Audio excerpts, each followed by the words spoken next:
അത് തന്നെ നീ access കിട്ടുന്നുള്ളൂ.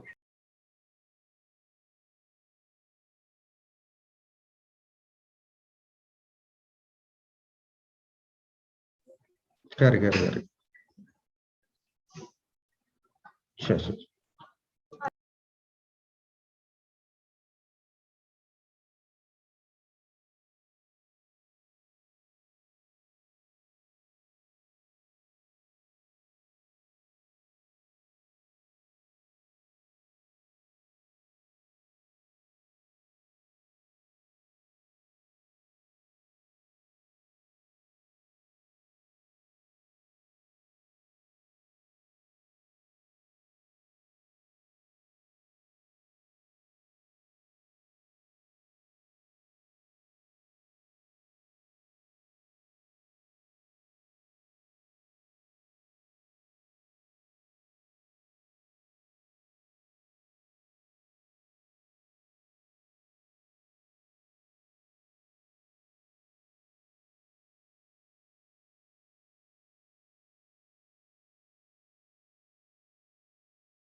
Hopefully I'll have a great. Hello, Mikkel and Zoom. Can you hear me? Hey, yes, I can. Perfect. Thank you. Yeah. And are you also able to see me right now? No. Yeah, I can see the input Yes. from the camera. All right. So you can see me now. Yeah. Perfect. Thank you. Yes. You're welcome.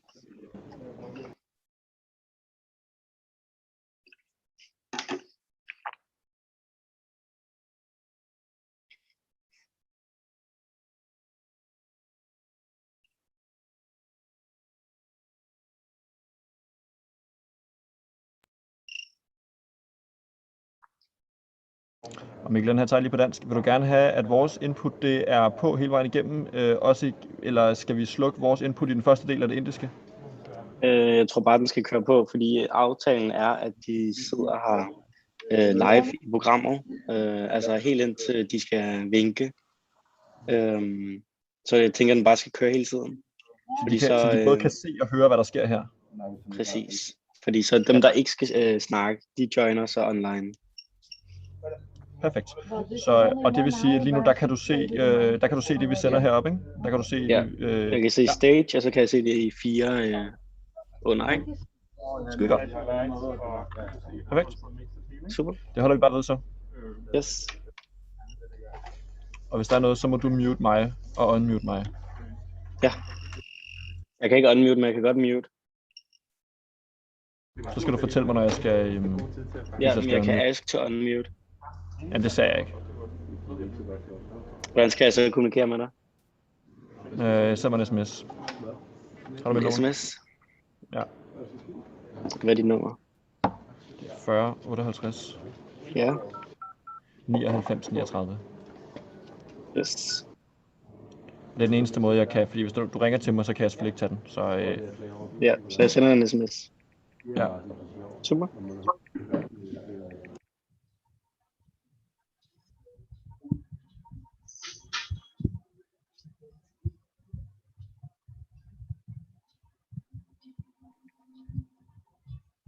तुम्हारा on है तुम्हारा नाम लिखो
Hello. Hi, Mikkel. Hello. I hope I am audible and visible. Yep, it sounds great. Already, all good. Will you be starting the live stream at? Have you already started it actually? Do you mean at YouTube? Yeah. Yeah, it's already live. It was the only way I could send you the link to the live stream if I started it. So All right. We'll just begin in a few minutes. We'll just wait for a few more people to join. okay.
This is guest Wi-Fi login credentials. Der står der. Nå, D2 guest user password. Det må det være user, det må det være password, ikke?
Hello, good afternoon, everyone.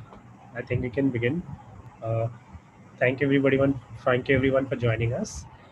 We are here to mark the final event, start the final event of the Indo-Danish Water Challenge and the Next Generation Water Action. Just a quick overview. This is the pre-final event, which will be between 1:30 p.m. to 2:30 p.m. Indian time. And after this, we'll begin with the final event, which is hosted by the DTU team.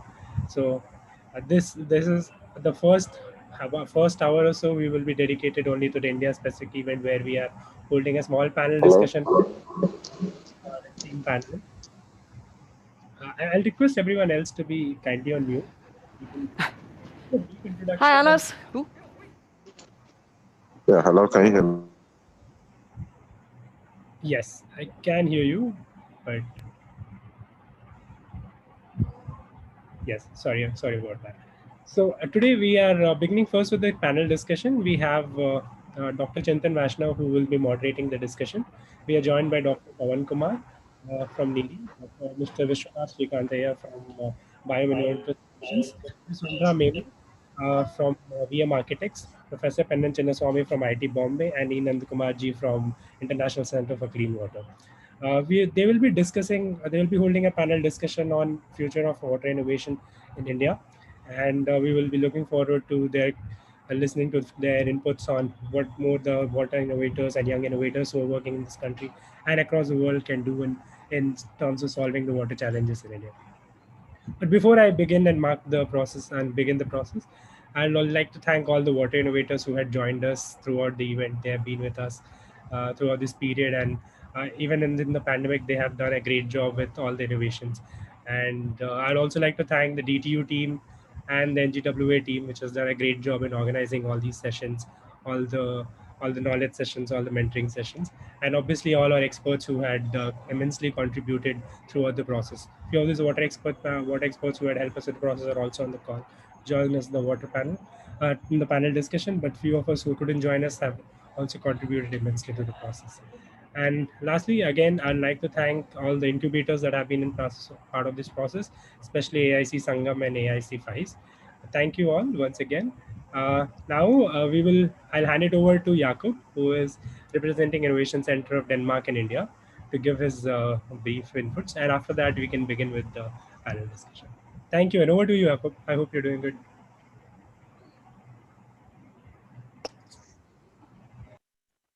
Thank you very much, Himanshu. Am I audible to you? Yes. Yes.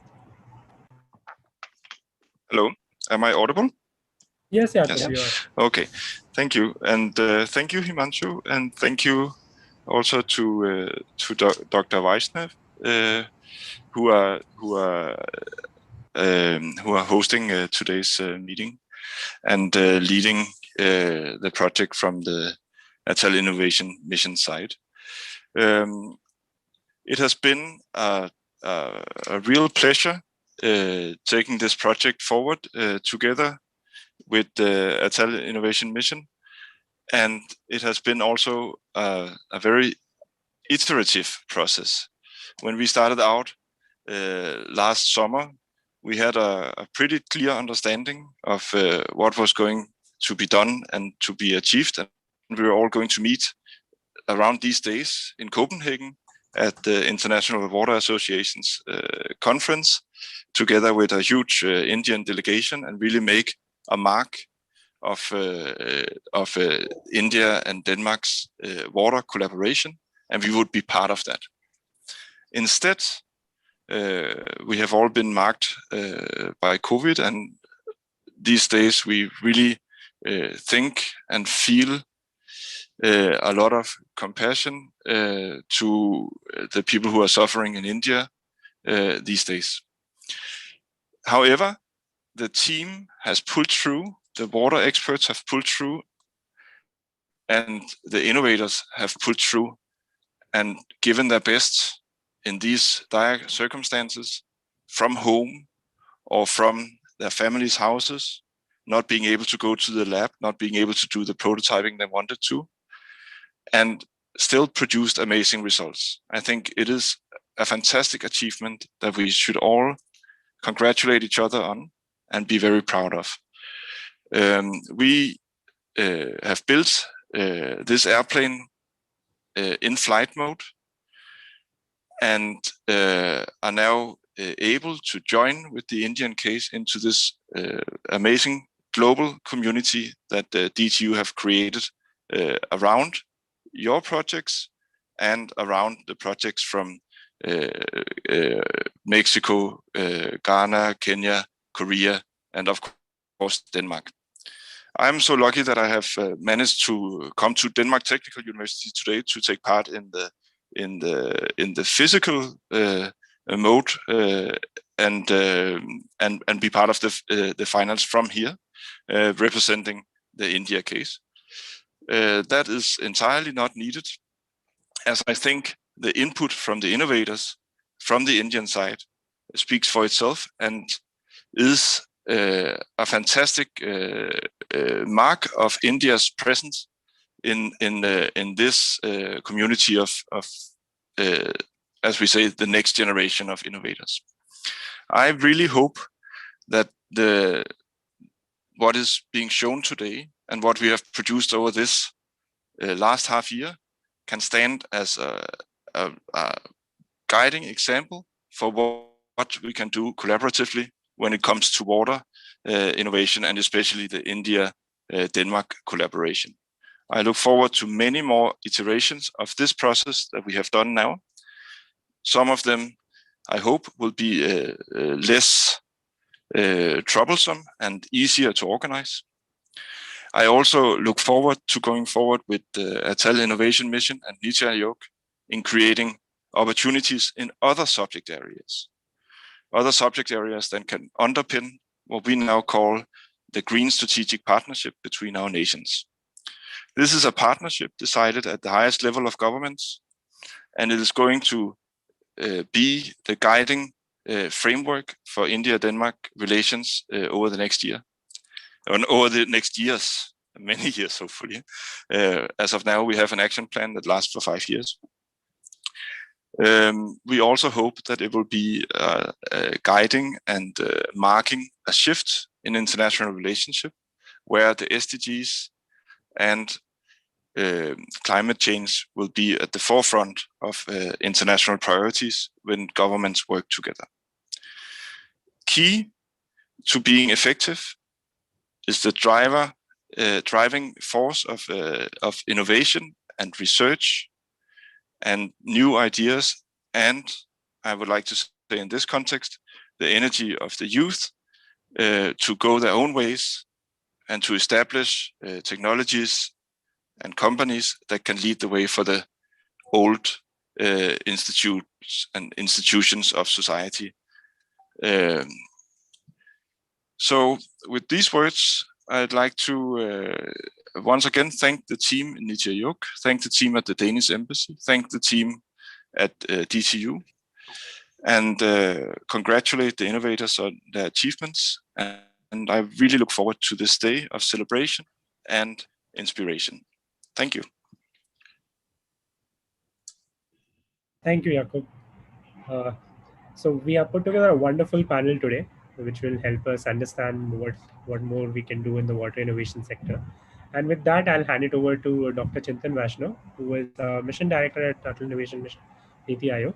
He will be moderating the panel and will be walking through the whole discussion that we will be holding for next 35 to 40 minutes. Over to you, Dr. Chintan. Hi, can you hear me? Yes, sir. Excellent. So you will hear a few birds in the background. Well, first of all, thank you very much. Let me add my thanks to the Danish Embassy, ICDK, DTU, also to people who really did all the hard work on the ATAL team, including Himanshu and Ishita and Anurag and others. This is certainly a very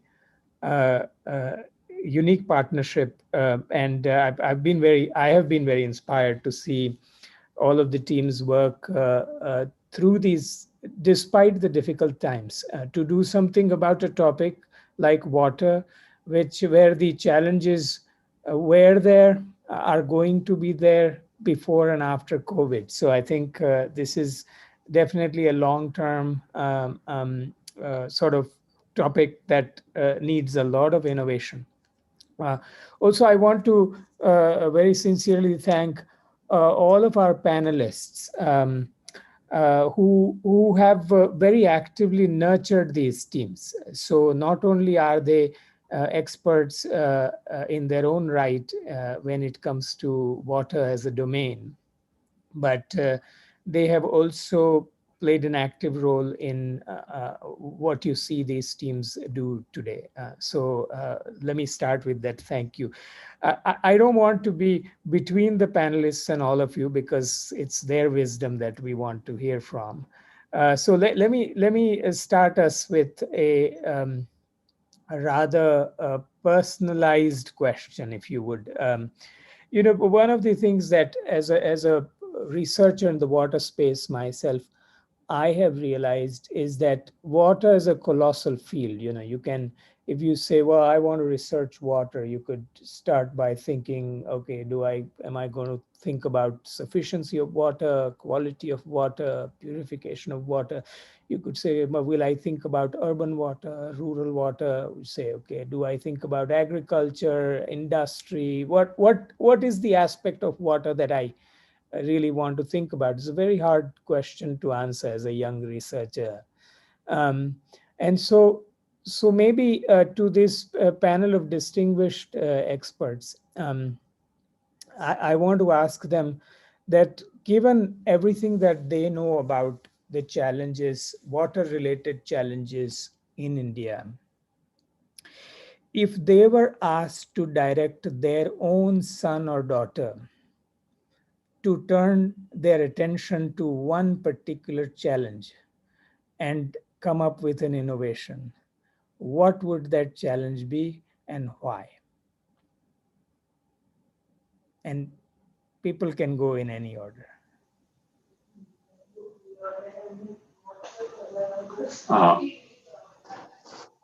Should I volunteer to be the Bagara? Yes, first? Please. Vishwanath, yeah. Please, Vishwanath, yeah. yes. Yeah. So just to set the ball rolling, I see Vandana smiling. I see Mr. Nandakumar smiling. I don't see Pawan. So excuse, I just want to start. If I were to advise my son or daughter to pursue a particular sector, in India, it would be groundwater, in my opinion. Groundwater, to research on groundwater. India is the largest consumer of groundwater in the world. Our dependency on groundwater is the single largest for any nation globally. And the challenges that we face are pretty unique. Really sorry, I'm getting some sort of a disturbance, Himanshu. Yeah. Is there a disturbance, Himanshu? That is, no. Minor. I'll request everyone else to mute their mics while Ashok is talking. Yeah, so let me just go ahead. So groundwater would be my focus because it's got a historical background. We have had dependencies on groundwater from the Indus Valley civilization. And till today, where we have 33 million bore wells or more, pumping out 250 cubic kilometers of groundwater, we have associated arsenic contamination, fluoride contamination, much more than the norm. So in one word, groundwater, Dr. Chintan. And so, Vishwanath, one quick follow-up on that. See, these numbers of so many thousand cubic feet and all that is very hard to personalize these numbers. Can you give somebody like who has, see, a lot of lot of people, as you well know, who live in urban areas, young people especially, actually have no connection to groundwater sometimes. So could you help sort of sensitize people to this large dependency on groundwater, please? Yeah, so it's difficult for an engineer not to throw numbers, Dr. Chetan. So apologies for that. Right? That's the background. No one. The background baggage that one comes to. But to use metaphors and narratives, let's look at an open well, which is a source of groundwater extraction. An open well, a dug well. Many of the youngsters may not know what an open well or a dug well is. But a dug well does two things. Functionally, it provides you water.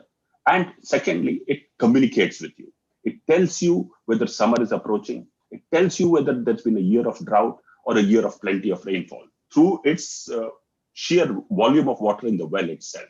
So it's functional and it's communicated. What's happened with water and with groundwater also, with the coming of the deep bore well and the taps in our homes, is that it's distanced us completely from the source of water. How much of it is available? How much of it are we entitled to? How much can we use? And we don't change our behavior based on the ecological resource availability, but expect nature to change its behavior based on our 150 liters per capita per day or such norms. So the big challenge for us as young innovators is to reconnect with nature, reconnect with water, and to do it with the help of technology, because we cannot go back to the old ways. We have to do it with the modern ways. Yeah. How wonderful that is. See, this is very similar in some ways to how we are disconnected with the fruits and vegetable supply chain, how we're disconnected with who produces our clothes, and this is sort of the omniverse dilemma, if you would, all over again, but in the water context. Excellent. Other thoughts in guiding their sons or daughters? Dr. Chintan is typing. Hi, go ahead. No, go ahead. It's nice to see you. Yeah. So thanks. First of all, I would like to compliment Atal Innovation Mission and others who are involved in this event, because I myself found it to be enriching. I learned a lot from all the researchers who actually presented well. And instead of we guiding them, I felt that I myself got guided. So it was really good learning experience for me too. So yeah, I'm very sure that groundwater is really important. But other issue which I feel, because by living in cities, means after migrating from rural village, because I grew up in village, I know, and wherever I lived very close to the river, perennial rivers in rural areas of Madhya Pradesh. But after migrated to cities for my education from 1980 onwards, I feel now urban water is also a big challenge. Will be 600 million or 60 crore by 2030. Demand supply gap will be as high as 50 billion cubic meter by 2030. 5 out of say 20 cities which are water-stressed globally are in India.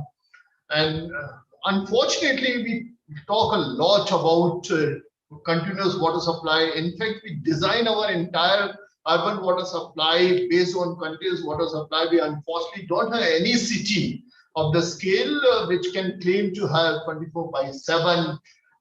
More than 35% of our tap water are contaminated. Roughly, I feel that that's very high. So I feel that urban water management will also be a big challenge in India.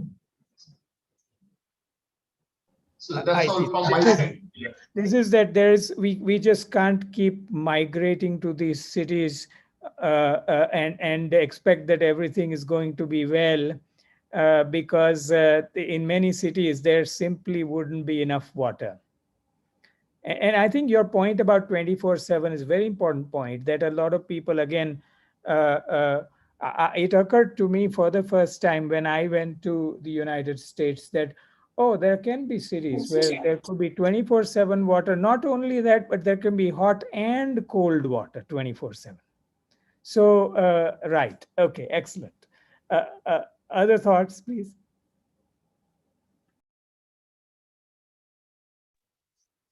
Dr. Chintan, I was just coming in around when Vishwanath mentioned about groundwater.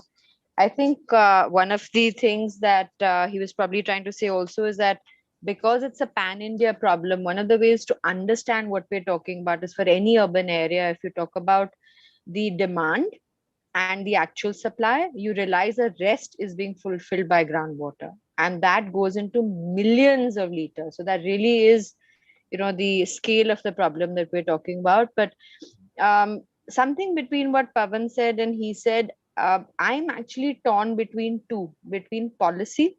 I think we have a huge problem with policies, which tends to be very knee jerk. But I think I'm going to stick actually with rain, because hopefully, if enough data is looked at, because even the groundwater we talk about is primarily recharged through rain. And I think with us, we have a problem in India where we have both a problem of plenty and drought. And rain, I think, becomes one source of water which is plentiful, which is, available. But we still haven't quite figured out how we want to deal with it, whether we want to, continue to call it a curse, or that we want to use it like we do for recharging, etc. Whether the traditional way, which most Deccan has done for years, which is, primarily rain fed, not glacial fed. So I would actually counsel those who are looking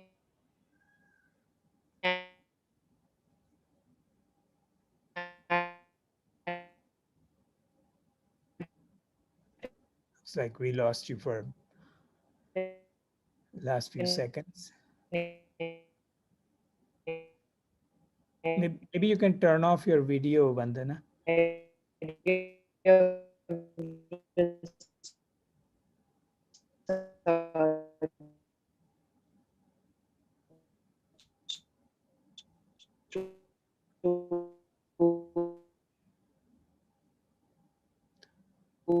Sorry, we are try and stick with rain. Yeah. Because, Okay.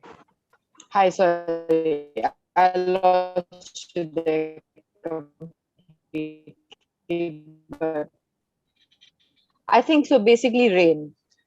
Okay, all right. So your point is that we either have too much water when it rains a lot, or we have not enough water. That's right. Yeah. And so how do you solve that problem? How do you learn to live with rain? Is your problem? How do we? Yeah. I think, how do we learn to understand that we can benefit from it, not just always look at it as a natural disaster. Yeah. It's an area which is challenging, very vast still within, that small area of rain. But I think that's something that we could look at. Excellent. Any thoughts from Penan? Yeah. Thanks, Dr. Vaishnav. Very, very, very interesting question. And before that, I'd like to congratulate everyone who worked hard for this event. So the question about what would I tell my daughter, who's right now 4 years old, is to with water. Why I would say that is, when I was interviewed for my PhD in the US, they asked me, are you ready to get your hands dirty? Which means, are you ready to go to the field, touch soil, and actually measure what it does for the plants? That disconnect is there not only for the current, but also the past, like who have been using the water. So for example, when we do field work a lot, we ask people, like, you complain there's water scarcity, but do you know how much water you use? And they don't have an idea about it. And they say, no, we don't have meters, etc. But small things are enough, like a bucket of how much water they take. Because we only concentrate on the supply side management, but also demand side management is very important. On the current rate, LPCD, which is the liter per capita for India, in urban is 155, whereas for rural it is 55 liters per day. So there's already a big gap between the urban and rural water supply. These have to be understood, and there are reasons for it, engineering reasons. But people should understand why. So this is what I think, because a very beautifully coined question, I would say. What would I tell my daughter who cannot understand hydrology? And when I was trained in hydrology in the US, and when I came to India, I found that groundwater is the biggest unknown water source that people are using. So I focus on groundwater. But what I found is the younger generation have to be sensitized about water. It is not a free for all. It is not that your source, if you deplete too much, you are taking from another person's water quota. And also you have to measure it. So you cannot monitor, or you cannot manage what you cannot measure. So it has to start from school. A lot of these Western schools are starting water education. In Japan, I heard they also teach SDGs at school level. I think right now we have to bring that in as younger generation. Let them understand how much water they use, and they will come and tell us, I'm showering too long, or I'm taking too much water to wash my plate. So this is what I think is needed for the country as big as India, and as dependent on water for social, cultural, and also livelihoods. Thank you. Excellent. Thank you so much. So your big challenge to your daughter would be that, what is the most effective way of sensitizing people about their use of water? Exactly. Yes. Yes. Yes. Excellent. Excellent. We have at least one more panelist. Yeah. May I? This is Nandakumar. Please, Nandakumar. Yeah. Yeah. So I would like to tell the youngsters of today that it is popularly believed that water should be free, and it's a resource which is naturally available. It is our right to get free water, and so on and so forth. But we are paying a big price. All of us are paying a big price. It's also being talked about that the next world war would be of water. It's not a good thing. The next gold, liquid gold, and stuff like that. So I think there is a huge opportunity to attach data to water and create value. So we are looking at hydroinformatics as a kind of a space where, in the social context, water-related information can be projected through technology, because today's children are very well versed with technology and information management.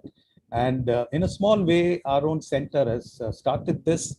We are looking at groundwater quality mapping in a very comprehensive way. And as Mr. Vishwanath started off by saying that in India, most of us depend on groundwater, which is continuously getting more and more polluted. Do we have a data of water quality across the geography? Can you, for example, click on a Google map and say, this is the water quality here? Is it geotemporal? Is it recent? Is it real time? Can it help decision making? So this is a huge area which can benefit the future generations as to how to manage groundwater. And as Vandana ji was saying, rain is our only source of water. Unless you're living in the Himalayas, rain is our only source of water. And it is causing damages, but certainly there is the opportunity of channelizing rainwater. We have looked at a curriculum for college students, including engineering students, who have rainwater harvesting as a topic. Is there some science that we can bring in? There is historical evidence, even several centuries ago, of people managing water in India. So can we bring in a scientific connotation to those practices and inculcate that into our education system, so that we have very robust rainwater harvesting system which can actually prevent floods? So there is a huge interdependence in terms of what we did in the past, what we are doing today, and our future. And information technology can bring all this to the fore. And I think students of today, or youngsters of today, will find very rewarding careers. That's something we must look at. Can people gravitate towards water as a career? Is there enough money? Instead of going to software, can they go to water and say, this is where I want to be? Because it is going to be win-win for all of us. This is okay. Excellent, excellent. So your call to people would be that let's use curriculum plus tools, technological tools, so that we can there can be a know thy water type of a movement in all different aspects. Excellent, and I completely agree with your point about the opportunity for young people. Oftentimes, I mean, you see parents when their child is deciding which branch to go study in. You often confront these questions as a teacher from parents, that will they get a job, or will they have enough livelihood if they went to work on water versus became a computer scientist, or whatever it is, and I think so from that perspective, I think many of these teams who are participating in this competition need to be commended for taking on a topic that is so much more crucial for the world, and there is a lot to do, and it's as lucrative as anything else can be if you do good work in it. That is, I want to turn us to something that came up as people were talking. I mean, I think what I like about what everyone said is that we have turned, you would turn your son or daughter to a major topic, where groundwater, rain, these are like colossal topics. You know, it's like you can spend your whole life working on it. One thing I want to ask us is,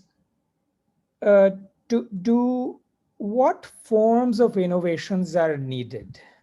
In other words, how much of the innovations that are needed are technological in nature versus something else in nature, economics, social, institutional, or what have you?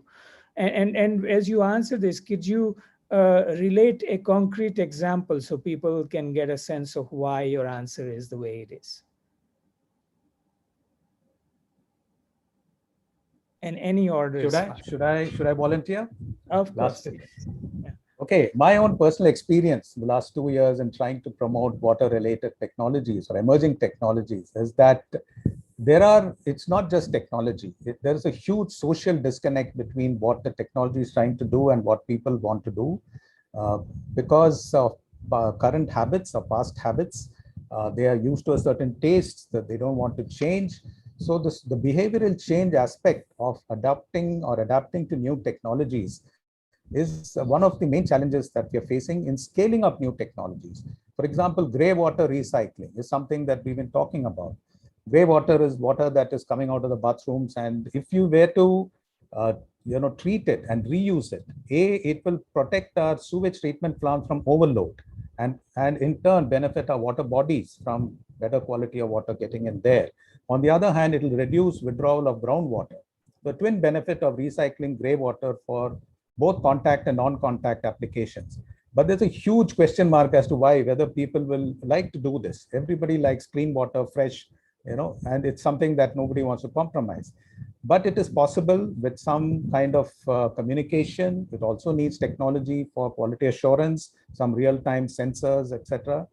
It takes time for people to get convinced and also put up plans and scale it up, because today the costs are prohibitive. A lot of technologies have been developed in the lab.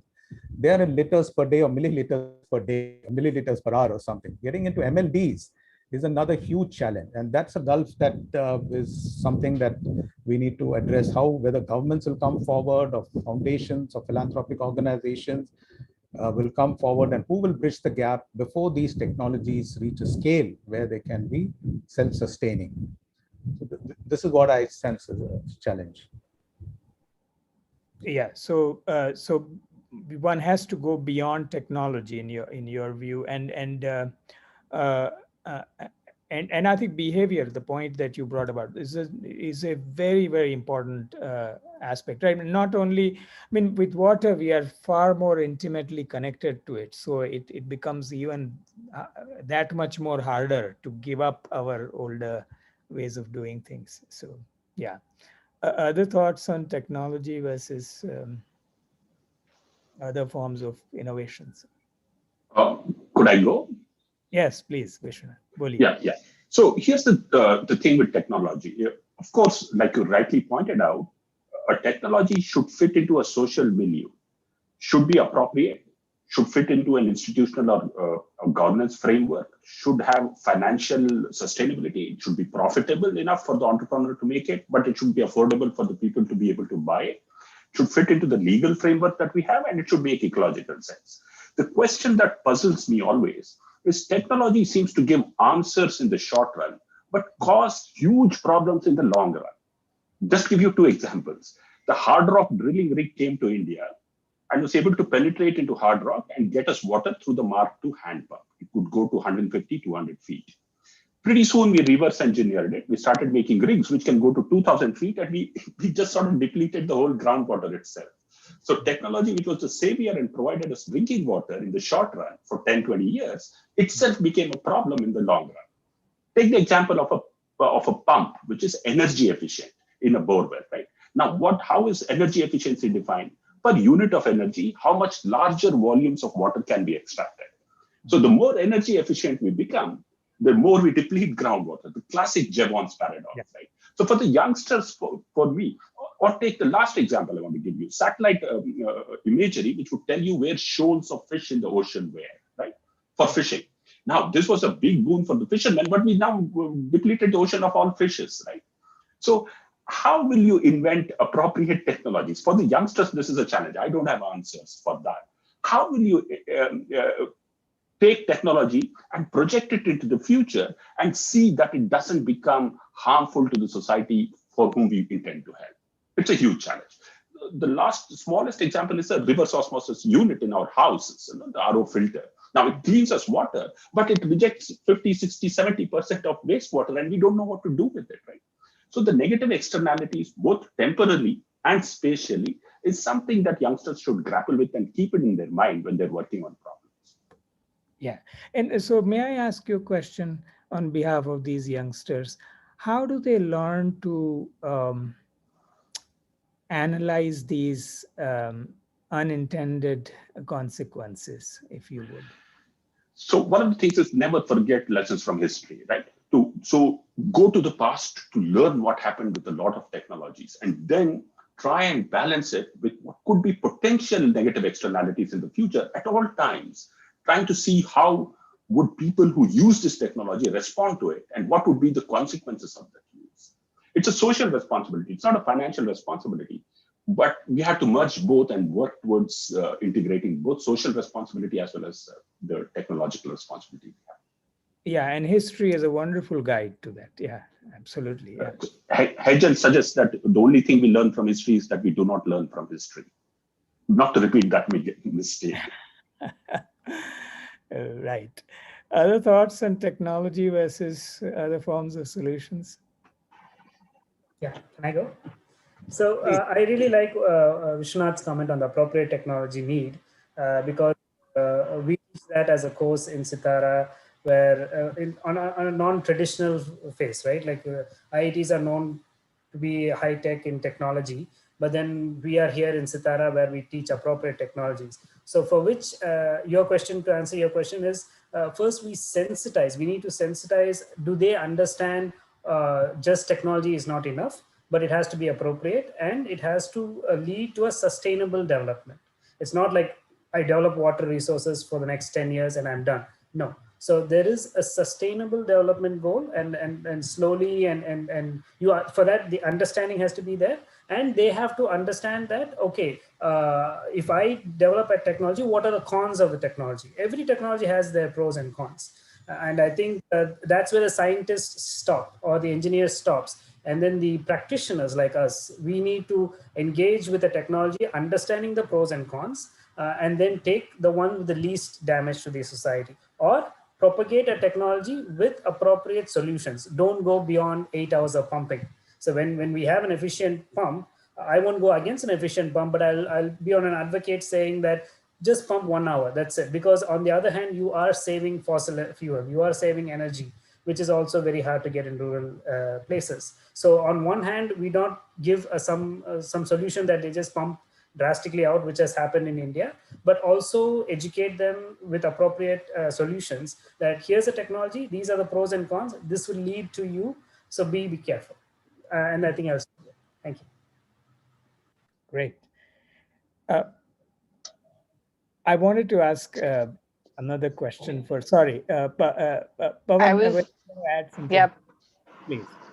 Oh, please. Vandana, please go ahead. Last time I went ahead. Now this same. is your time. So I was actually just going to, pick on what Ms. Nandakumar said, is that I think data and information is an area that is key, because for me, that's also the bridge between policy and what we're dealing with. Part of the problem we're in is, like, we're talking about efficient pumps, free electricity for tube wells and all of that, is that our policy seems to be very, very short-sighted as far as water goes. Or sometimes, like I said, it's knee-jerk, it's a short-term reaction. It doesn't really look at what's happening in the long term, and that is a problem. So for me, it would be data and information, because once you have it, you can ask the correct question and interpret it to throw up almost any answer that you're looking for, but you need to have it first correctly. And that would not just be sort of plain statistics regarding water, but everything that Pinan mentioned, that you need to look at how it affects society. You need to look at what it's doing to business and economy, exactly the same RO thing. This was not designed for household. This was designed for submarines. But here we have it at 5,000 rupees a piece in almost every household, whether it's rural or urban India. So we need to be a little far-sighted about what we're doing with the information that we have. Great. I want to add one thought there, that you mentioned policy, the short-sightedness of policy, knee-jerk. Maybe I can ask you for a quick example, so that, because a lot of people, best of the engineers that I know, often underappreciate. They often underappreciate the importance of policy around what it is that they do. Yeah. So very sort of simple, superficial example I'll give you. In the state of Delhi, and I'm sure in a lot of India going ahead, we have compulsory rainwater harvesting for every plotted area, whether it's, industrial, educational, medical, homes, all of that.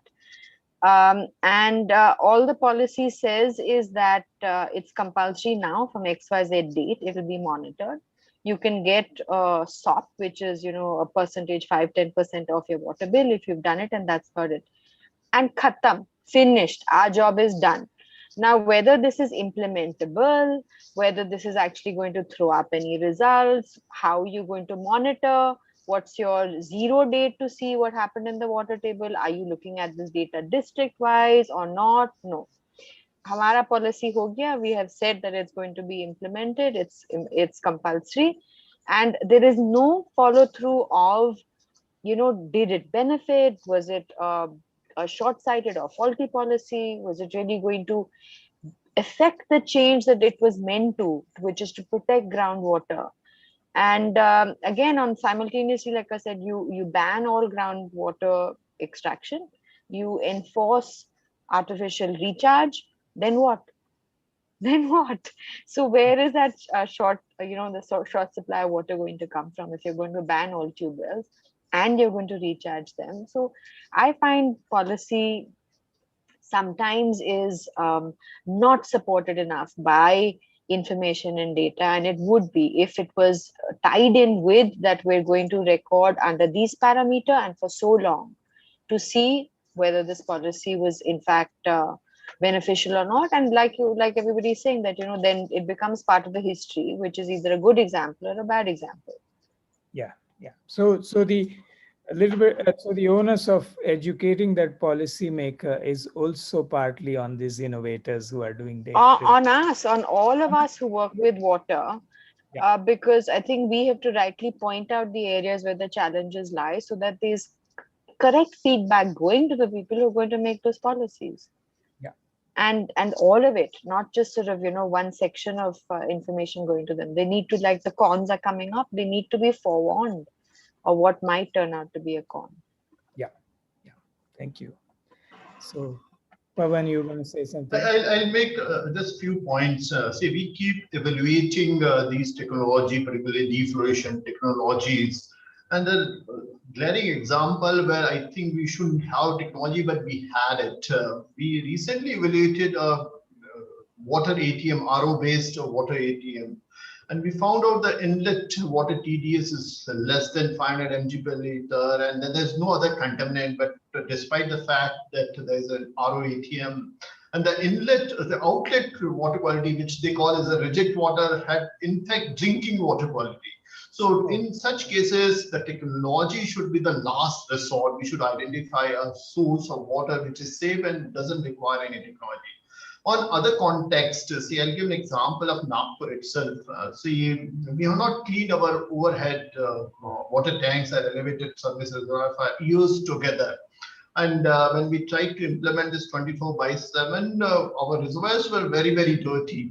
So we innovated here with the help from a municipal corporation, a mobile water tank cleaner, which had really helped us in cleaning these water tanks. So we had to contextualize implementation of technology, and we are implementing these technology where actually it is not needed, and we are unable to find out the context where technology will actually be required. So we have to do this technology need assessment very, very carefully. So that's what. Yeah, no, I think that's a very important point, because if you look across the country, different pockets need such different technology. I mean, your field of work is water quality, and nowhere it's more glaringly sort of evident than water quality. Certain areas need arsenic, certain areas need fluoride, certain areas need whatever, trace contaminants, whatever. And that matching and not going at it sort of in a blanket fashion is so important. I'm watching the time. We have about 3 more minutes. I have one last question, and I request you to answer it in 2 to 3 lines. But each of you have spent your career looking at water, many years of your career. If you were to start back again, what is that one thing that you wish you could have done differently in understanding water, attacking water-related challenges, etc.? Paid attention to my hydrology professor in college. When I was studying, there was an excellent hydrology professor who was teaching with great passion, and I wish I was more serious at that point of time in life, where I could appreciate what was being taught to me and how relevant it was for society. So never ever give up the quest of knowledge, and always pay attention and learn as much as you can. These are golden days which will never come back again. Oh, this is wonderful advice. When I was doing my PhD, somebody told me that this is the only time in your life when you'll be focused on one thing. So please focus well. So excellent. Other advice? I think mine would be more on, for me specifically, being an architect, it would be on water efficient products, because that's something which is only just catching up now with star rating and BIS rating, etc. for products. It's something we've lost a lot of time on. 25, 30 years ago, if I could have been able to influence that in any way or work on that in any way, I think it would be that, because every source of use of water, the consumption of water, if it is water efficient, the cumulative saving is just phenomenal. Excellent. Especially going ahead now with this Jal Se Nal and all of that, where everybody's expecting to get water, because what we lose with inefficient gadgets or appliances is huge. Yeah. Excellent. Very high performance and standards around it. Other advice? I wish I had paid more attention to water consumption, and I had taken it for granted that water is going to be there forever, perennially, and of course, one was taking care of washing and stuff like that. But I wish I had paid more attention in my career to conservation of water, including the way I use it and helping others as well to conserve water. This is a kind of a late realization for me. Great, thank you. For me, I feel that I was forward-looking. I was thinking that whatever happens in future, it will be more optimal. It will be more efficient. I think I needed to look back also what our forefathers have done. How did they actually manage? Can we learn from water practices which were there historically? How could we translated those learnings from our say elders in present context? I'm pretty sure that I would have done much better. Yeah, that's all from my side. Thank you.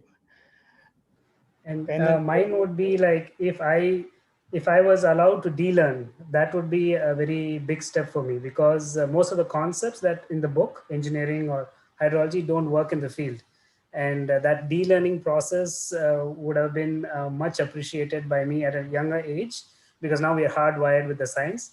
And then the second part would be to pay more attention to holistic water management, because when you're taught water, I'm a groundwater hydrologist, and somewhere I touch the surface water, but there's much more, farmers, agriculture, and even the small insects and fish and aquatic ecosystem. So this is where I thought I could have broadened my aspect, but most probably de-learning everything.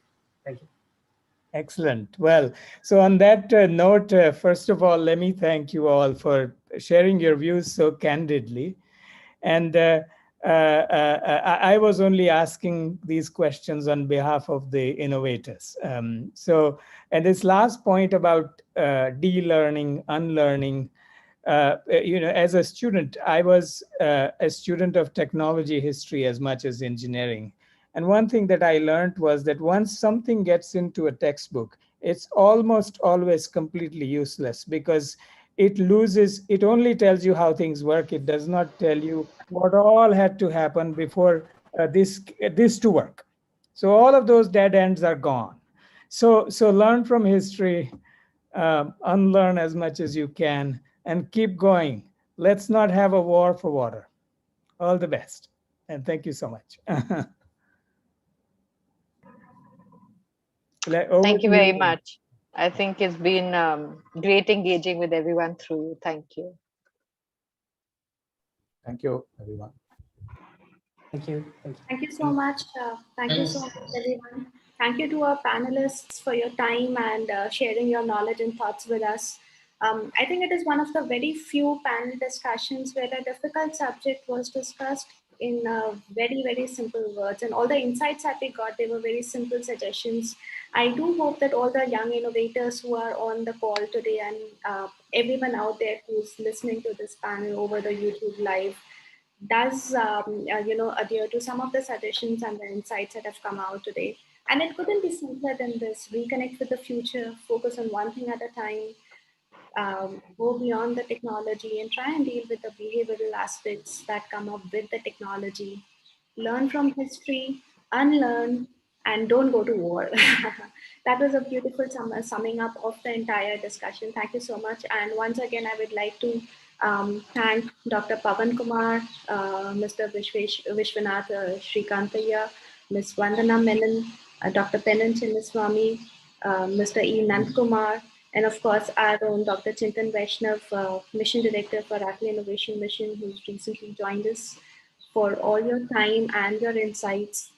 And the session cannot be ended without thanking Yaqub and Asta from the ICDK team at the Royal Danish Embassy in India, because they have been partners with us in this entire journey where we have tried to conduct these water innovation challenges. Please be seated. The event will be started in... Okay, we're going to go live very soon.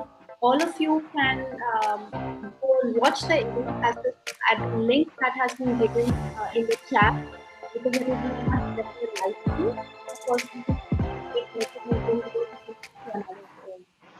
Thank you very much. And welcome to the 2021 finals of the Next Generation Water Action Initiative.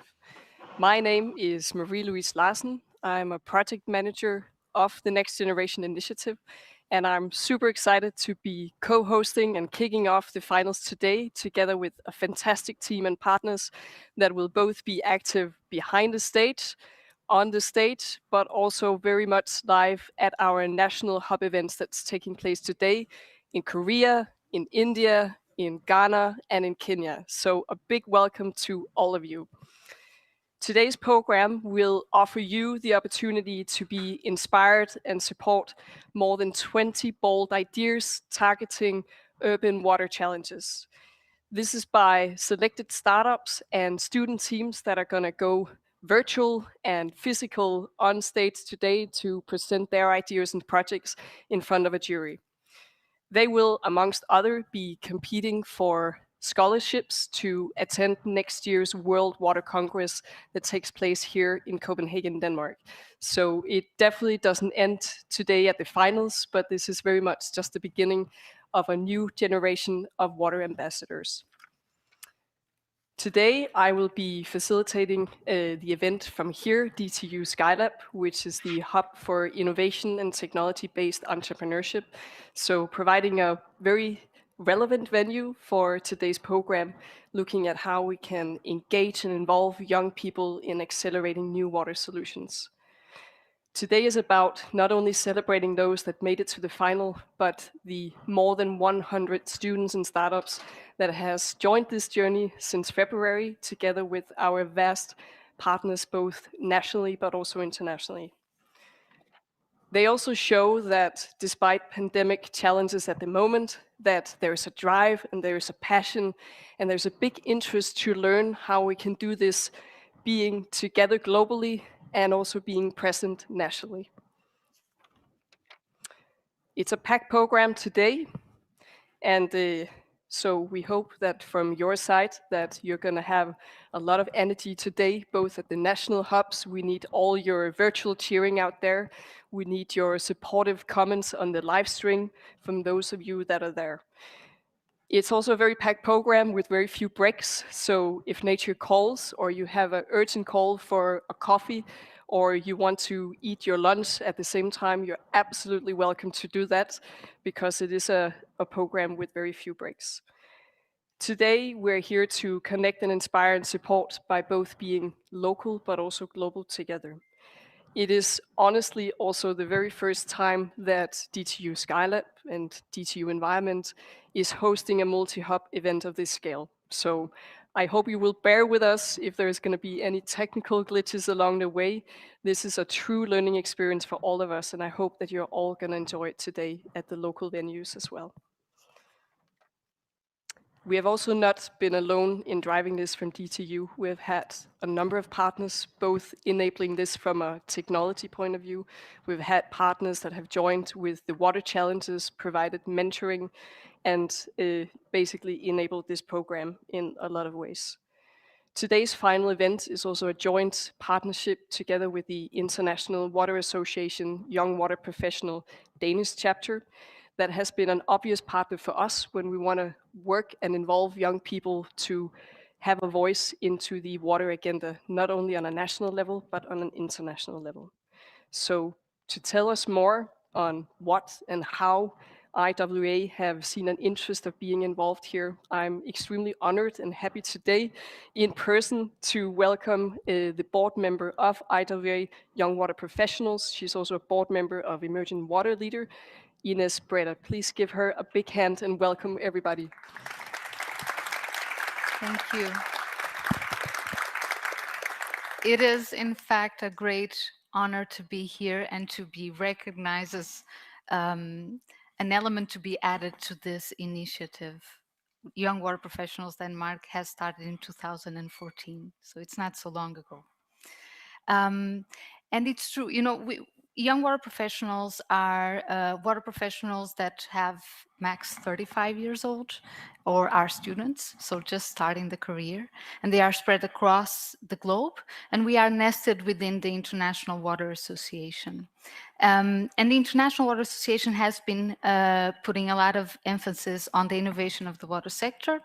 And you can see in the strategic plan, for example, they clearly define until 2024 a strong focus on bringing research closer to practice. And that's something that the chapter in Denmark has worked a lot with in the past 2 years. And there has been, you know, in the globe, a lot of different water innovation ecosystems being built. But this one, when we heard about it and we were invited to join in, it sounded that it had other dimensions that we wanted to be a part of. And those were, it added an end-user driven project. It added both academia, industry, and government together. It added a local and international network, and it added intergenerational dimension. That means that the students could have contact with young water professionals that they can feel comfortable in talking with, and then having contact with senior professionals to get advice, and have all of this together also on the experience to come. So not only now, but you know, young water professionals will always be there to support all of the students. And what I will do is to end this speech by letting you or sharing with you a video that the young water professionals that have been connected with this initiative in particular wanted to prepare and present to you. Hi. Hi. Hi. Hi. Hi. Hi. Hi. My name is Nadia. Chico Flamengo. Nizina Breda. Francisca Braga. Tianjin Kim, Tevercanto. Iti. And I'm from Denmark. Ghana. Portugal. Mexico. India. South Korea. And I am representing Denmark. During this initiative, I've been acting as collaborator. As a mentor. As a mentor. YWP mentor. Collaborator. Young water professional mentor for Indian teams. Young water professional expert mentor. We are young water professionals. This initiative gave students the opportunity to gain real-life experience in working with water and sanitation problems. Coming from different disciplines and cultures, each student team brought their unique perspective into a common challenge. This has resulted in fresh and innovative ideas that today are being shared with industry and policymakers. The initiative has brought people together, raised awareness of water issues around the globe, and empowered the future generation of young water professionals. We wish all the teams the best of luck. We hope that this initiative has inspired you to help us solve the water challenges. And remember, you are always welcome to reach out to the young water professionals.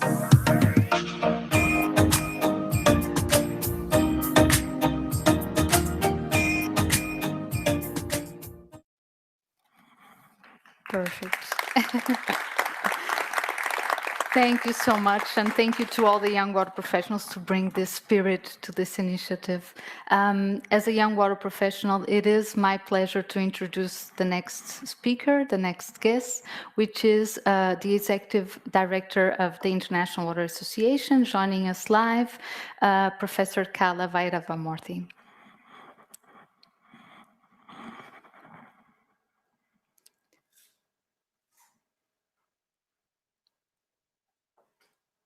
Good morning. Can you all hear me okay, Ines? Yes, now we can.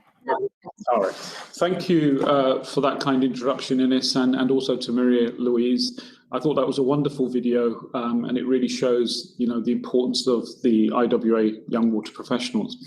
I'd also like to thank the DTU Skylab and the DTU Environment for inviting me to help open what I can see is set to be a really vibrant and engaging day and a suitable culmination of this inspiring competition. Congratulations for putting on such a wonderful event. I'd like to begin with a few words about why I see the Next Generation Water Action Initiative so important. Clearly, the initiative addresses the vital issue of water, something we all care about deeply, but more specifically, it does so by seeking to break out of the traditional ways of acting and thinking in order to help stimulate innovation. As Ines mentioned, innovation is at the heart of what IWA does. In particular, IWA seeks to connect research and practice to see the best ideas turned into action on the ground quickly. This is reflected in our leading programs, conferences, and journals, and in the fabric of the association, built as it is on the networks of people. You see, the water sector is not like the IT sector. It's very slow at taking new ideas forward and to scale. For example, if you take the CANBI process, a sludge conditioning process that improves anaerobic digestion, the original research was conducted in 1978, and it took over 30 years for it to become practice. This is way too long. We really need to do better in terms of speed, and at IWA, we're trying our best. At IWA, we have launched a new innovation platform that aims to accelerate the adoption of new water technologies quickly and efficiently. Through this platform, we're trying to develop a more systematic understanding of the IWA network and apply diffusion models to investigate how the network can be better deployed to speed up the uptake of innovation. Key to this is mapping the mavens or the opinion leaders within IWA who act as gatekeepers, influencing the acceptance of new ideas and solutions among their local constituencies and flock. By doing so, we can utilize these opinion leaders to undertake independent assessments of technology, and through this provide the legitimacy necessary for their speedy uptake. You see, the many water challenges the world faces means there is a desperate need for innovation. Our current extractive resource models are ill-suited to respond to the global change pressures the water sector is facing. We have to start adopting a more circular and integrated approach to water management. And to do this requires a great deal of innovation. This type of approach is progressing in multiple arenas. We have systems thinking that allows us to meet growing demands through efficiency gains, as opposed to building new infrastructure, and by reconsidering the way we use and reuse water, and by matching the quantity and the quality of water to intended use. And so moving away from this notion that we can only use drinking water quality for everything. We also need new advanced technologies to maximize the recovery of nutrients and energy from wastewater in a way that provides a good return on investment. And we need to move towards a watershed level planning approach that involves hybrid grey and green infrastructures and nature-based solutions that both address water quality issues while mitigating flooding and beautifying our neighborhoods. To support such a transition, digitalization will be important. A truly interoperable, intelligent, and data-centric digital ecosystem will be a vital enabler that allows the water sector to transition towards a more circular approach. For me personally, I believe the next 20 years will be the golden era for wastewater and sanitation, particularly in developing countries. Many developing countries are on the cusp of investing large amounts of money to address this issue. These countries have the advantage of being able to build upon the lessons and often the mistakes of developed countries who have been experimenting for the past 50 years. As a result of this experimentation, many innovations have taken place. For example, granular sludge, Anamox, thermal hydrolysis. And these innovations will enable developing countries to design more efficient systems that have a smaller footprint with lower capex and opex. There are also great innovations in non-sewage sanitation with solutions that are elegant and cost-effective. For example, septic tank sensors connected to analytical engines that perform tank desludging and vehicle route optimization. So there is a lot to do, and we need innovation. That's why I believe the Next Generation Water Action Initiative is so important, as it aims to develop the talents of future water leaders who have new perspectives, and I hope will develop some left field ideas and solutions. This new thinking is critical for the international water sector. I'm also very impressed by the international scope of the participants involved in this initiative. Solutions have to respond to the specifics of local context, but by sharing ideas and experiences, these solutions can be adapted and their use expanded to help meet needs elsewhere. So to conclude, IWA values the opportunity to partner with the Next Generation Water Action Initiative. And I would like to say a personal thank you to all those in the IWA network in Denmark, especially the IWA Young Water Professionals, for all their efforts. It's only through your committed efforts that IWA is able to make such an impactful contribution. I wish you all a successful day and good luck to all of the participants. Thank you very much.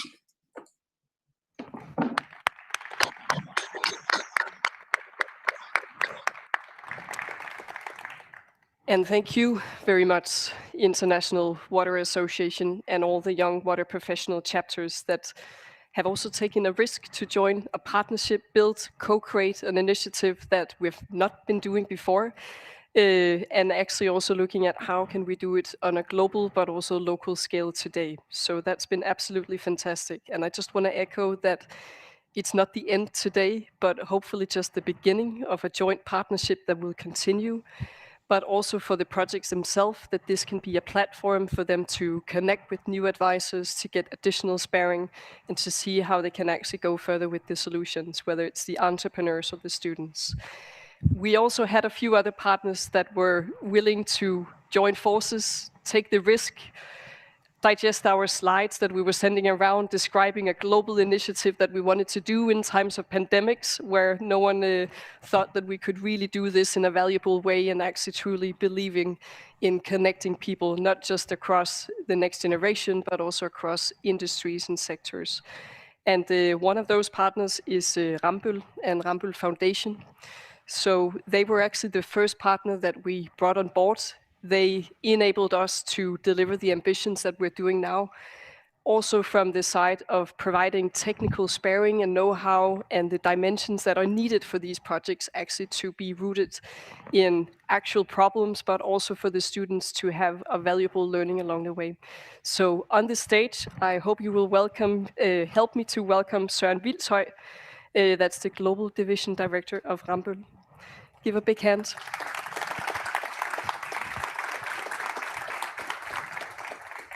Thank you very much. I'm very proud to stand here and represent the Rambøll Foundation, which has supported this very important event. And first of all, I would like to thank all the young water professionals who have been making this event a success and bringing a lot of creative ideas into securing a more sustainable future, especially in the water sector. Of course, I would also like to thank the organizers for making this possible. So, and just say that we are very proud to be part of this. I would also like to say that global collaboration is super important and really what helps us secure a more sustainable future for all. So thank you very much. Thank you.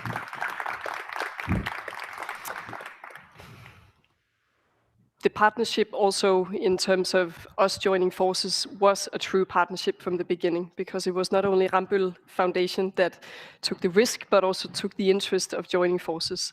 Hey, We all, sorry also to have interrupt. involved I need you all Grundfos to turn on your Foundation and cameras Grundfos as both soon as possible, as knowledge because partners, but in also 2 to minutes, deliver on the 4 ambitions minutes, we're here. going live, and you need We're to absolutely wait. happy for that, because when you talk about sustainable water solutions, when you talk about global impact, it's hard in Denmark not to come across Grundfos as one of the main actors. So I think that's been an absolutely journey, also pushing us to always think about how we actively involve the young water professionals, how we really make sure that we have a local voice into the global initiatives. So it's both thank you for being involved, but also thank you for pushing the ambitions of this project.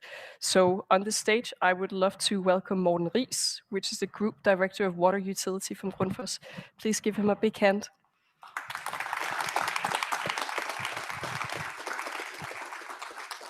Thank you very much, Marie-Louise. It's a great honor and privilege to be here on behalf of the Grundfos Foundation and to take part in welcoming you to this exciting final. The founder of Grundfos, Poul Due Jensen, once said, "The world is full of problems that can be solved in a better way." And that is exactly what the Next Generation Water Action is about. There's an urgency and there's a need to create more ideas for sustainable future of the water sector. The Grundfos Foundation is honored to support you as we together face the challenges of the 21st century. The latter part was a quote from my great colleague in the foundation, Paul Toft Frederiksen, who is head of program for research.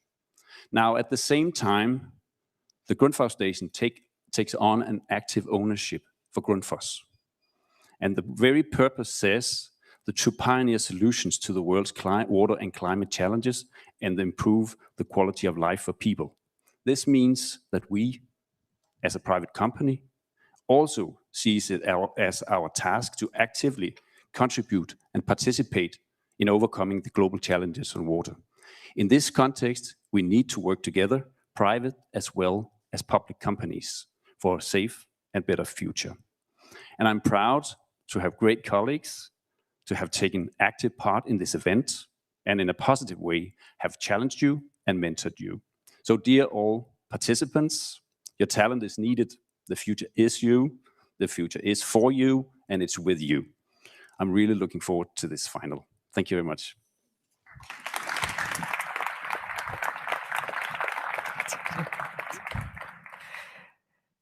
All right. But it's not only been national partners that has been anchored here in Denmark. It also counts a lot more national partners, but we have also absolutely valued the international partners that are really today delivering on the initiative here, bringing this into a multi-hub event. Right now, we have national events taking place in Korea, in India, in Ghana, And you're all gonna see these in a second. So we're gonna try and zoom in and say hi to all of them. Now you can already see the venue here. So this is where true partnerships come in, because we're right now gonna see if we can say hi to our partners in Korea and understand if there is a great excitement in Korea. Korea, are you with us? And then there is a small delay. That looks fantastic. What a venue. And next up, we'll try to say hi to the hub in Kenya. So in Kenya, it's taking place at the residence of the ambassador, the Danish ambassador. And that looks absolutely amazing. Palm trees in the background. Hi, everybody.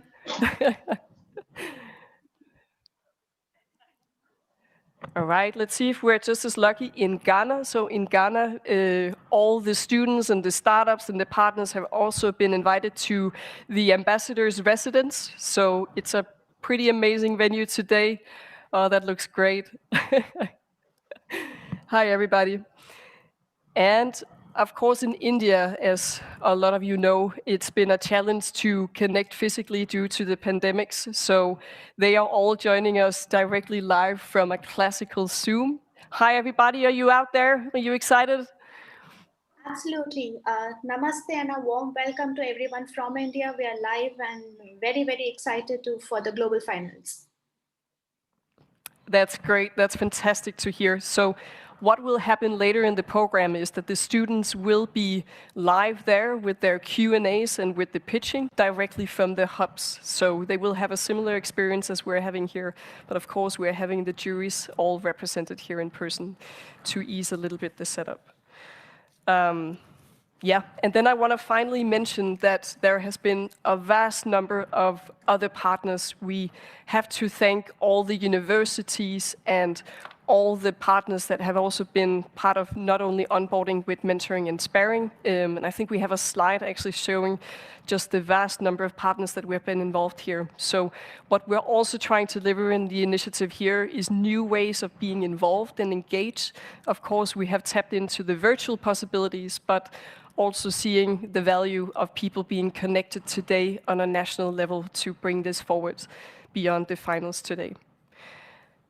But today's pitching program is about to start. Now it's not only about the partners, it's about the true VIPs that we have invited today to showcase their videos, their solutions, and have the opportunity to present here.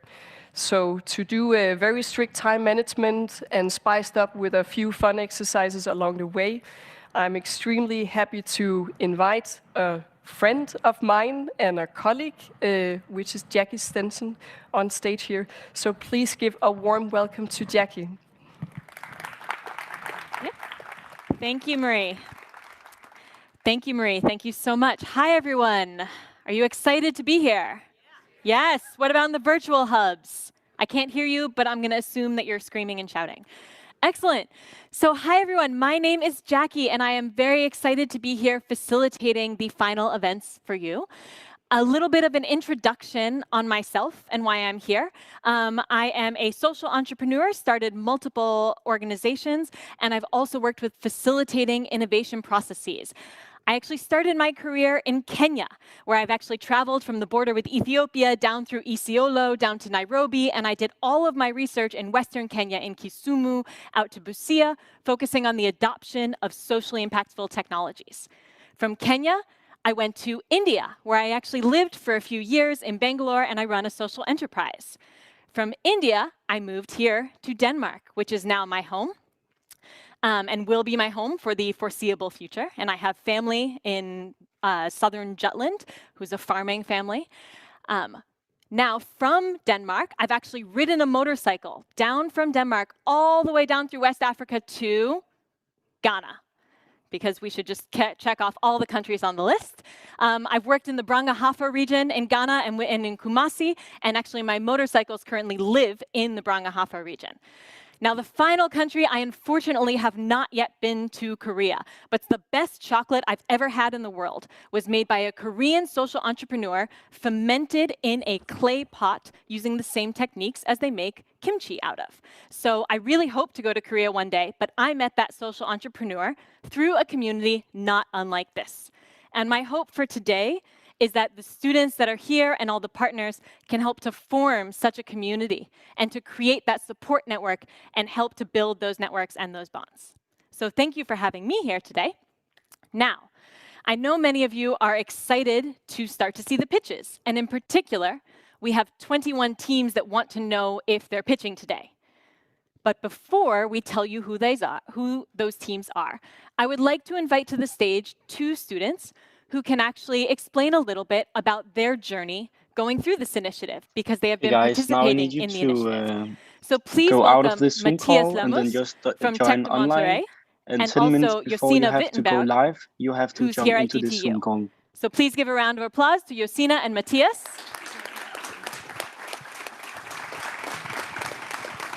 Welcome. Are you excited? Sure. We sure are. Are you nervous? A bit. Great. Well, let's see. Josina, can you kick us And off? Can digital you tell me a little bit eco-innovation, about they what can your just stay in biggest this one. takeaway will be from participating in the initiative? Yeah, I think I actually had 2. So first of all, I realized how important it is to be open and flexible towards new challenges and problems. For example, I discovered a new role. So I actually found myself in the position as a team leader, which I was not really used to before, but I think I actually liked it. And secondly, I just discovered that it's super important, the networking, and it's kind of accessible, and it was super cool to see, because I reached out to many, many people around the world. I just wrote them some mails, and I got so many positive replies, which was super cool, and I just had meetings with them. So I think it was super interesting to see that people are out there to support you, that share your values and interest. Absolutely, that you can reach out to people globally. Matthias, can you tell me a little bit about your experience working with such a global network of people? Yeah, I think it was a really interesting experience for us. I would say there were some difficulties with communication due to time zone and language differences. But in the end, it was a really enriching experience to see problems from all around the world and come into contact with new perspectives we may have not known before. And so we're all really proud to represent our country at such a stage. Great. Now, Matthias, maybe let's continue a little bit. Can you tell me about something that you're proud of that you did throughout this program? Yeah, well, I think I'm really proud of my team showing resilience, because in the beginning, we come up with an idea that we thought was really strong, and we invested a lot of time and effort into it, and it turned out to be really non-viable. So we had to change our scope and go to the problem at a different angle. And I thought that showed our determination and our commitment to the project, and I'm really proud of it. Yeah, absolutely. Being able to know when you need to change and pivot. Josina, can you tell me about something you struggled with and how you overcame it throughout the program? Yes, sure. So in the beginning, we were kind of 4 strangers put together in a team, and we didn't know each other, so we never met before. So in the beginning, we just had to sit down in front of the screens, get to know each other a bit better, socialize, and just get the teamwork started. And then we faced the kind of challenge of a very broad project description. So we had to find a way to kind of pivot the idea based on our own interest and motivation to make it more our own, or to add our own touch to it. Yeah. So you both had to pivot your ideas. What was the outcome? Do you think that the pivot made everything better, harder, longer? Well, I think pivoting showed us that there's not always just one solution to a specific problem, and diversifying really helped us. And now looking back, I think we're all really proud of the way we changed directions to face a problem in a different way, and we're really proud of what we have today. Yeah, absolutely. And pivoting will be something that you'll likely do many times in the future as you improve and develop. Great. Matthias and Josina, thank you so much for joining us. Can everyone please give them a round of applause? Great. And good luck today. All right. So to get to this point, we had 2 semifinal events that took place on the 12th and the 14th. So I'd like to have a little bit of a recap look at how those semifinals went. So we have a video, and let's look at that video and see how those semifinals took place. We're live here on a beautiful day in Copenhagen, directly live streaming from DTU Skylab, which is the hub for innovation and entrepreneurship based here at the Technical University of Denmark.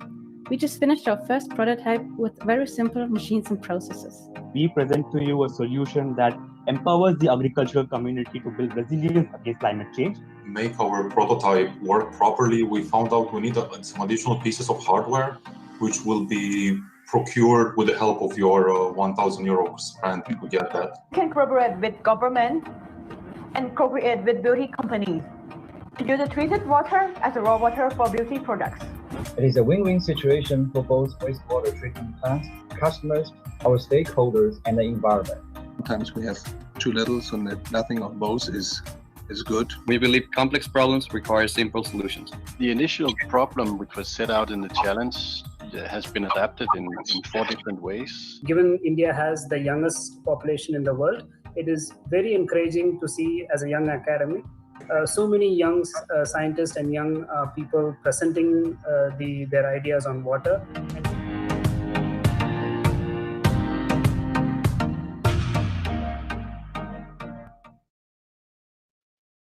Great. So we are now ready, without any further delay, to tell you who are the 10 teams from the Young Academics track that will be pitching today. So I'd like to invite to the stage Levka Uben from DTU Skylabs, who will announce the ones who will be pitching. Levka. Great. Thank you so much, Jackie. And it's, to be honest, it's an absolute pleasure to be here on the stage, because of course I was excited about my new role, but when I met all of these teams, these 21 really great teams, I was completely overwhelmed by all your engagement and all the effort that you put into it, all the mentor sessions and bootcamps that you've joined. So yeah, I can only emphasize it really was a great journey with all of you here. And now, yeah, it's my pleasure to announce the finalists, and I will just straight jump to it, and I will turn a little bit here towards you to also see your excitement, hopefully. And I will jump straight to it, and I will start with a challenge proposed by Daegu Metropolitan City and Environmental Cooperation Track. So first of all, congratulations to a very strong team, and also a very diverse and interdisciplinary team themselves. Congratulations to Team Denmark, that is Sindhu, Tingsu, Benny, Nathaniel, Claire, Tiani, and Manon with their solution Sludge X. Congratulations. The second team in that challenge comes from Daegu, South Korea themselves. So I hope you're celebrating in Daegu, and welcome, and looking forward to having you here at the finals today is Team South Korea with Onjin, Jijeon, and Jaewon. I'm straight moving on to the next challenge here, proposed by Rambo. And the two Rambo finalists, first of all, will be a team joining here, all virtual, in the Zoom call, and that of course is Team India. So congratulations to a team called Ekvatam, and that is Rishabh, Mihir, and Piyush. Then we have a second finalist, of course, also here in the Rambo Challenge. And I'm excited to announce that also is a Danish team. So congratulations to Team Denmark, Josina, who was just on stage, but also Franca, Rosalie, and Enrique with their project Reteto. A great and big congratulations to you as well. A small break, relax for me, and then announcing already the next finalist of the next challenge track. And that is the challenge LE34, which was brought forward in collaboration with Ghana Water Company. And again, I'm turning my side here to the Danish table to welcome and congratulate on our stage here, Team Denmark, and that is the team Pipe Data with Marius, Anna, Dusan, Mohammed, Dennis, and Ralitza. So a great congratulations. We're looking forward to having you actually join here on the stage today. And then second, again, turning towards the camera here to our Zoom call to India. So congratulations to the team from India, the team 6E Resources. I hope you're giving a warm clap here in the Zoom call to the team with Rudri, Kaivan, and Vetsal, who have also made it to our finals as a finalist. And then staying in India, but staying with the challenge proposed by Indian government initiative Niti Aayog and the Atal Innovation Mission. And then again, we had 3 Indian teams joining that challenge, and of course it's also made one finalist team, and that is Team India 1, and that is a team developing colorimetric affordable test strips, and that's the team of Vaishali Kovstalia. So congratulations, you did a great job, and we're looking forward to hear your pitches. And then the second team that you will be competing against is again a team from Denmark, a team called Peter, and that is Martin, Magnus, Magdalena, Maya, and Jacob. Congratulations. Last but not least, we have one more challenge to announce the 2 finalists today, and that was the Grundfos Challenge. We had very strong teams, particularly in that challenge, so it was, just to let you know, it has been extremely tight scores in that challenge. Let's see who the 2 finalists are, and I'm looking on my list here again. It's first Team India. Congratulations again to a Zoom call, and that is Susmita and Shweta, who are working on developing lignin-based absorbent capsules. Congratulations. And then we have one more finalist to be announced here today, and you can already see it here. That is Team Kenya. So congratulations to Nairobi. I hope you are celebrating in your local hub there. And that is the team of Robert, Farida, Crispim Oku, Angel, Louisa, Yannick, who are working on chromium recovery from tannery wastewater. So a huge congratulations to these 10 teams. We're super excited to hear your pitches today, to watch your pitch videos, but also to hear the questions from the judges later on. Last but not least, let me just again emphasize that all of the teams who have also not been announced as a finalist, you can be super proud of yourself. I think we had 21 very strong pitch videos and also great performances at our semifinals. So I hope you're not too sad about it. And then maybe to emphasize here also that we have a second award which has already been decided at the semifinals. We will be talking a little bit more about that later, but what it basically means. Also, if you have not been selected as a finalist, you can still be announced as a winning team here today. So nothing is lost. We are excited, and not to reveal too much, we will not only have a finalist on our winning stage here. So I'm excited to hear later the announcements. Great. Thank you, Levka. Maybe we can give one more big round of applause to all of our 10 teams that are going to be pitching. Yeah?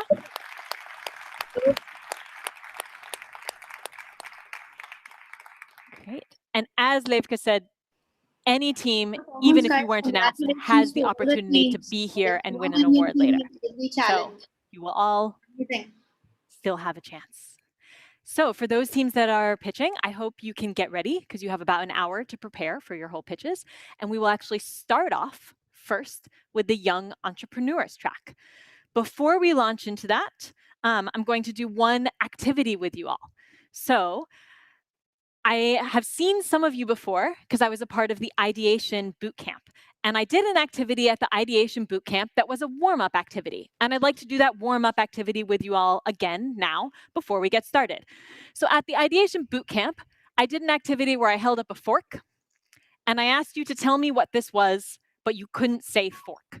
So I said, this is a, and you had to come up with an answer. Someone said massager. Someone said weapon, right? So that's the game. This is a, and you can't say what it actually is. You have to come up with ideas. So what I'm going to do is I'm going to hold up a different object, and I'm going to ask you here in Denmark to shout out verbally in person what you think that object is. It can't be what the object actually is. If you are joining us virtually, I'd like you to write it on the comment thread, and I will hopefully be able to see your comments. We're going to double check that. And if not, then I will find them later and I will shout them out to everybody. So on the comment thread, on the chat, if you go to nextgenerationwateraction.com and you join the chat, then you can actually comment on the live stream. So if you're in a virtual hub, I would love you to go to that and join the chat to give me ideas for what this object is from as Denmark now, because basically they are moving into the Young Entrepreneurs final, which is not that relevant for the ones in this room. Great. So we're going to start this live from Denmark. So I'm going to hold up my objects.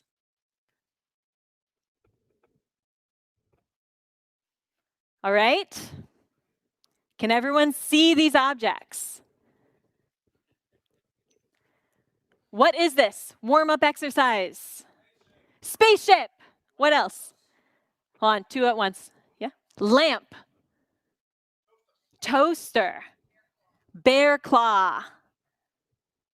Other ideas? I do not know what that is. A monster living in the mountains. What is it? Paperweight. Paperweight. Let's see do we have any comments on the live stream? I'll look up. Any other ideas? What is it? An octopus. All right. Last ideas from this side of the room. I've heard nothing over here. Silence. Could be a hamster cage. Any ideas? Could also be a weapon. All right. So I actually have a third one as well, and that's the one I'm going to use. It is actually a bell. It's actually an elephant bell from northern India. So I don't know if you in India have seen these before. These were obtained from a small shop in Delhi. And it is an elephant bell that you'll put on an elephant. Today, it will be the thing that will cut you off if you go over time in your pitching. So whether you are virtual or whether you are live, if you go over your pitching time, I will cut you off. But here is your bell. Great. So without further ado, we're going to get started in the first pitches of the day. That is the Young Entrepreneurs track. So we have 10 teams. And the way the pitches will work is there is a 2-minute video, there is a 1-minute pitch, and then a 2-minute Q&A, question and answer, from our judges. And so to tell us a little bit more about the track, I'd like to welcome to the stage Natasha Björklund, who can tell you about the track. She's been leading it from DTU Skylab's side. That's me.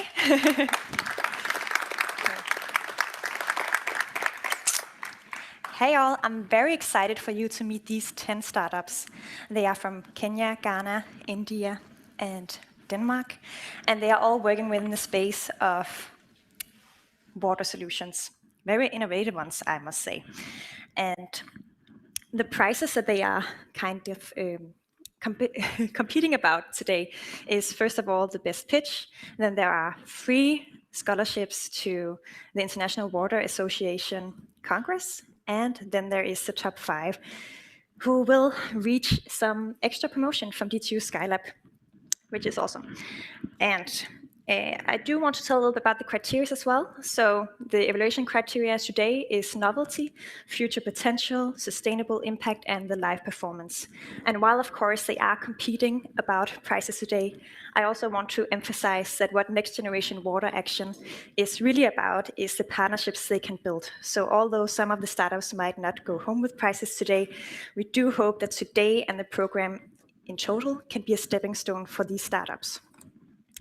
It has been a very joyful experience to follow these startups. I'm looking at some of them now. And what I want to say about them is that they have really shined. And I also want to say remained ambitious in face of adversity through the last 2.5 months. And here I'm thinking also especially about the Indian teams, which has been both heartwarming and amazing to follow.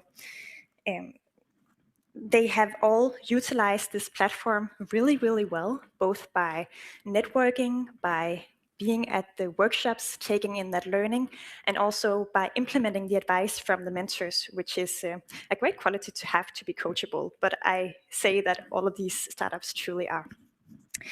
I hope that all of you will catch a bit of their magic today. And for magical teams, we also need a magical jury. And for those, Jackie will present them. Great. Thank you, Natasha. So thank you. We're very excited to see the teams. We're very excited to see the teams on your track. So I'd like to introduce the jury, as Natasha said. So first, we have Marius Hermansdorfer. Then we have Ulla Spa. If you can hear me, please turn on your mic. Flemming Hedegaard. Yeah, I can hear you. Klaus Helix Nielsen. Perfect, thanks. You'll be up in Sophia 5 minutes. Björklund Beck. And Anders Beckgård.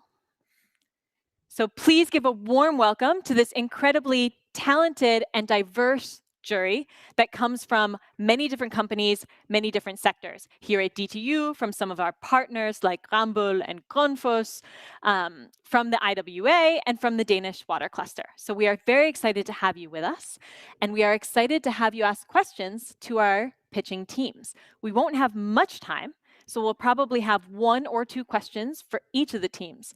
And we hope that you can add some value and some insights and some guidance to them. And I'm sure they're looking forward to your questions as well.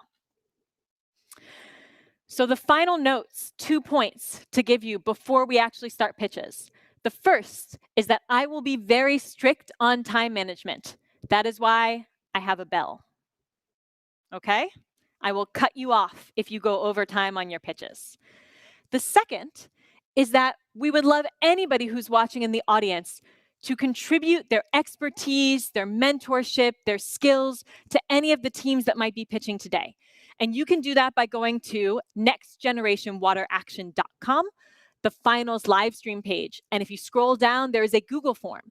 And this is where you can input your desire to give your time and energy and resources. So after a couple of the teams, I'll continue to remind you, if you see a team that aligns with your interests, that sparks your interest, that you think you can be a part of, please go online and please fill out that Google form, because these teams would love to be able to have your support. All right. So the first team that we have pitching to us today under the Young Entrepreneurs track comes to us virtually from India, and this is Digital Eco Innovision. So we will get started with their video. So please enjoy the video of Digital Eco Innovision. Mr. Gupta's sewage treatment plant is a source of headaches. From navigating design issues to dealing with unexpected flow, managing it was always challenging.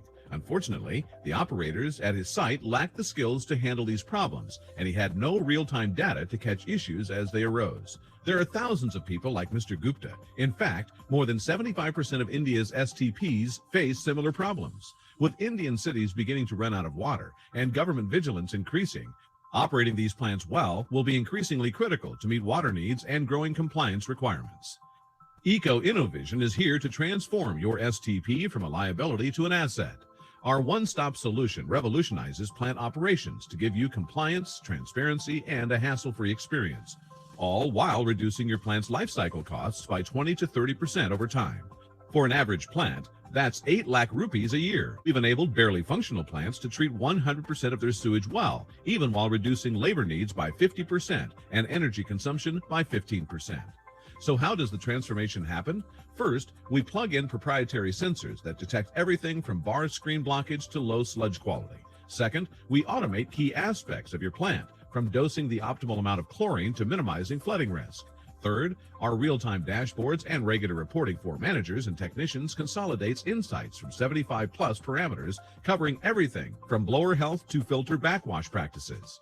Fourth, our virtual engineer uses algorithms based on insights from hundreds of plants to detect problems early and diagnose their root cause instantly. For example, if your outlet water is contaminated, it might take weeks to diagnose. Our virtual engineer can make this diagnosis almost real time and provide operators clear instructions on what to do, as well as targeted training content so they can do it right. The product also has accountability features to make sure the issue reaches your desk if not resolved on time. At Eco Innovision, we strive to deliver you unparalleled efficiency in STP operations, as well as take a step toward creating cleaner cities. Great. So, Eco Innovision. So Eco Innovision will now be ready to start their pitch. They have 1 minute to do their pitch. And what we will also have for time management is there will be a water glass on the screens of their pitch. And that water glass will slowly fill up over the course of 1 minute. When it reaches the top and it's full, that is when your minute is over. So that tells you how much time you have left. Of course, if we reach that 1 minute and you are still talking, first live pitch. Can we go live from India? Okay, awesome. Hi, everyone.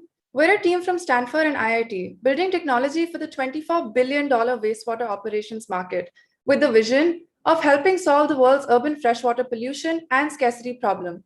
Our IoT-enabled platform is the first solution that not only automates equipments and detects issues early, but also automates entire workflows to manage the whole treatment process, be it managing day-to-day inventory or giving automated retrofit suggestions. In fact, with our tool's expertise in hand, anyone can manage a treatment plant. So far, we've seen phenomenal results. We've helped transform dysfunctional plants into high-quality treatment units, even while reducing operational costs by up to 41%. As a result, customers love us, And we already have great partnerships with clients like Reliance and Toyota, who have an existing site pipeline worth over $1 million a year. To conclude, we think we should be awarded as the most promising startup, not just because we're working on a socially impactful idea that makes for great business, but rather because we have the results to prove it. Thank you. Perfect timing. Perfect timing. Way to kick us off. Questions from our judges. Does anyone want to start us with the first question? Ula. Yes, thank you for the pitch. I would like to know, is this a solution that will work in India, or does it have global potential? So if we look at sewage plants, are they sort of similar, or is it a local? I know India is very big, so calling it local is not, but is it a global solution? Absolutely. Yeah, we definitely see this as a global solution, especially designed for decentralized treatment plants in emerging markets across the world. So India is definitely our first focus market to grow and make our solution robust in the next year.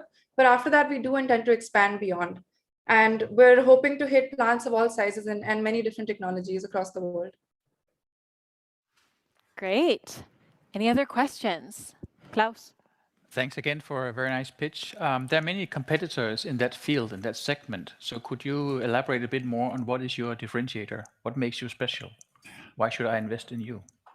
Sure. So I think we have a few key differentiators. The first one is that we're not just focusing on detecting problems and diagnosing them using artificial intelligence. We're actually trying to build a whole management system. So we basically, for example, if we detect any problem, that automatically sends instructions to the service teams, escalates issues up their hierarchies, etc. So it makes sure that issues are resolved rather than just flagged.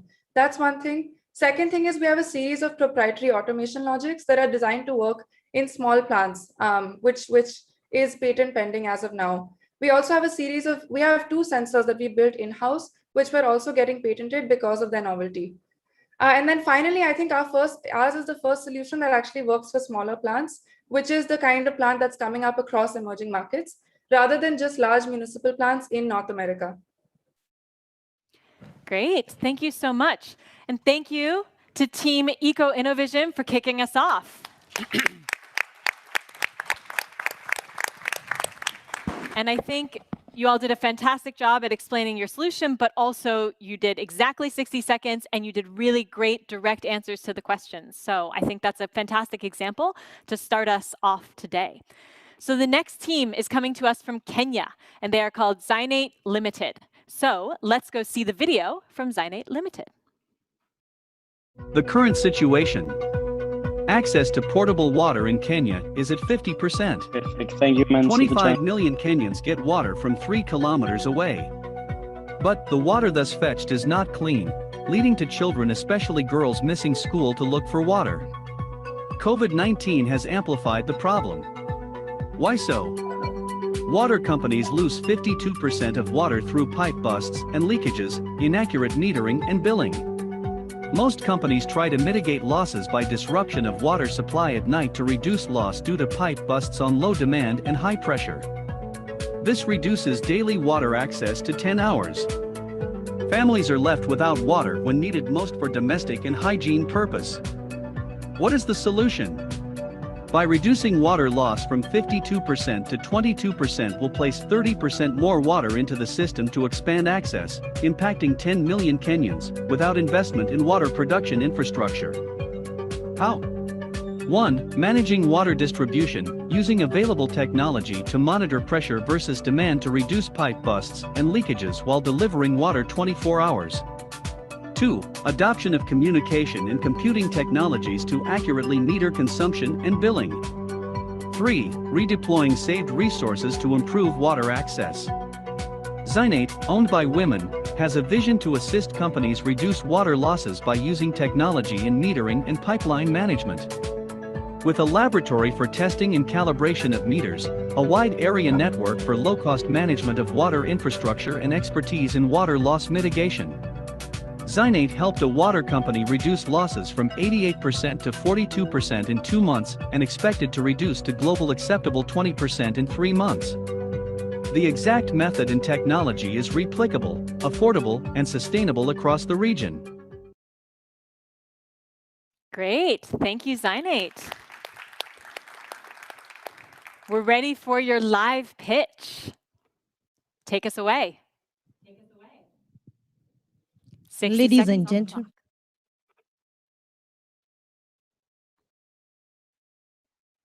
Oh, you're getting smaller. I founded Zainate because I lived in rural Kenya, whereby I watched girls miss school because they could not have water in their homes. I would not want to see other generations of women miss on their life goals because they do not have water at home. Look at this bottle of water. It is clean and looks good. But it is good to know that half of the Kenyan population cannot afford this water. It is not because that we do not have water in Kenya. Kenya produces enough water for its population, but half of that water is lost. At Zainate Limited, we manage water losses using technology in pipeline management, leak detection, and also pressure management and metering. And it is good to know that we are here to win the best startup company. We are also here because we are excited about going to Copenhagen. And we would also want to go to the World Water Week.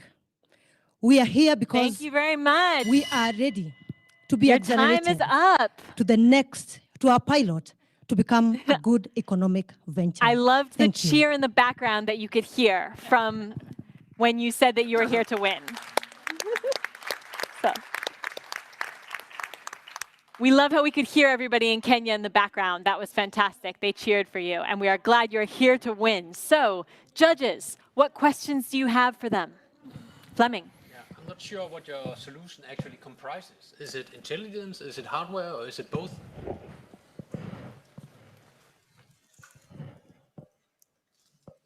Kenya, did you hear the question?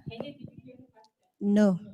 Great. He's asking what your solution actually comprises of. Is it hardware? Is it software? Is it intelligence? Is it both? Can you explain a little bit more around that?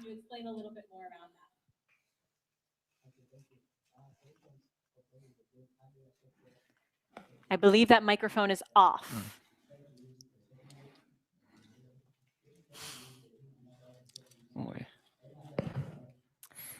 So let's give it, can you guys hear us? Your microphone is off.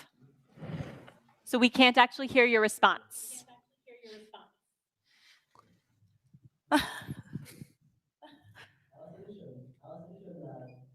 We still cannot hear your response.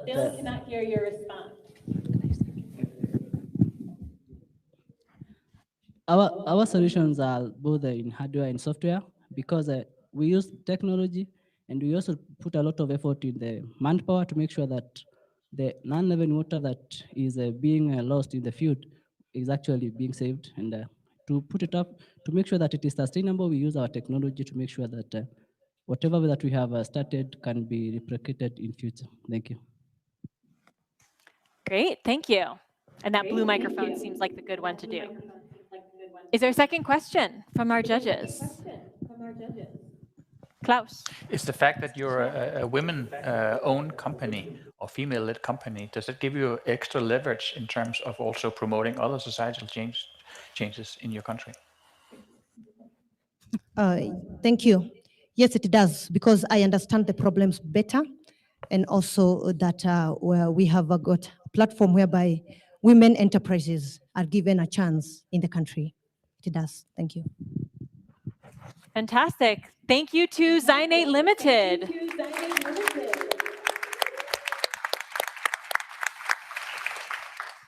Third up, coming to us from India, we have Mesentro. So let's go see their video. This is Earth. Over 3/4 of its surface is water. Ironically, only 1% of it is usable by us. Every day we lose billions of liters of water due to leakages while handling water. These leakages can result from external damages, corrosion, lack of maintenances underground and in areas which are not monitored regularly. Macentro Pipeline Leakage Detection System is a smart, reliable, and affordable system especially designed to monitor water pipelines and trace leakages accurately. When installed, no leakages go undetected. Water shortage is already a reality, and we cannot afford more losses in transportation. Well, this system can help us save millions of liters of water every day across the globe. It consists of a smart strip with which acts as the sensor. This is wrapped around the pipeline and connected to the microcontroller module with wireless telemetry capabilities. When a leak is detected, an operator can be notified immediately in the control room, revealing the exact location of the leak. This system could help save that water for areas which face water scarcity. Thus, with the same infrastructure and resource, additional 30 to 40% customers may be served.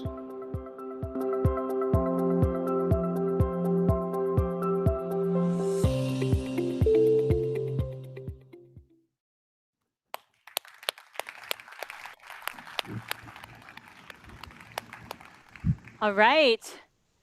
India, we are ready for your live pitch. Let's put 60 seconds on the clock. Ready when you are. Hi everyone, I'm Anshuman from Mecantro. So most of us have often heard about or seen a pipeline leak. Well, these leakages can cause substantial business disruptions and loss of resources if not attended immediately. According to a survey by NITI Aayog, almost 40% of water is lost in pipeline transportation in India. So Mecantro leak detection system is made for real-time pipeline monitoring and detecting leaks in the pipeline. It works on a novel principle developed by Mecantro, which makes it around 75% more cost-effective compared to other systems in the market, and also provides a 98% accuracy and reliability. This product is targeted to government and private players both in water supply distribution and pipeline companies out there. We have developed the product with a business model of conventional sales for the hardware part and a subscription-based model for the software part. And the minimum viable product is ready, and we are at a stage of beta testing, and we have completed several pilot projects. All right, everyone, thank the team in India.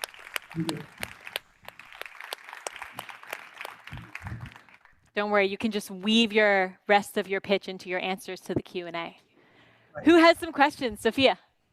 So I was just wondering, how do you plan to approach all these different pipe companies? How do you plan to sell to them, and what is your approach? We want to give them a trial version, a trial pilot implementation to just test out our product on a small scale, and then after seeing the results, we get the feedback and approach them for full-time implementation of the product. Great, thank you. Other questions? Let's do Marius. I have a question about, thanks for the great pitch, by the way. And I have a question about how many of these devices, strips, do you need per running kilometer of a pipeline? And how easy is it to access these? Like, are they also underground, or are they typically overground in India? So these strips, one strip can cover a kilometer of pipeline. And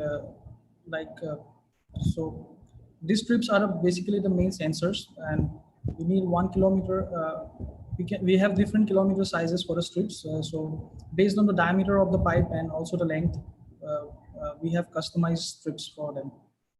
And they are suitable for both underground and overground pipes, and they are very, they need very less maintenance. You can install it once and keep it there for the life of the pipeline. Great. Do we want to try to squeeze in? Ulla, did you have a quick question? Yeah, it was sort of a familiar question, because it was, can this be applied for existing piping, or is it only for new installations? The target is for new installations, but it can be installed in older pipelines. It will be a bit of a work to do if we have the pipelines underground. We have to dig it up and install the system. Great. Thank you, Tumersento. Thank you. Thank you very much. All right. Next up, we're going to go to Ghana and see the video for Blue Sparks Water. So let's see Blue Sparks Water.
Thank you, Blue Sparks Water.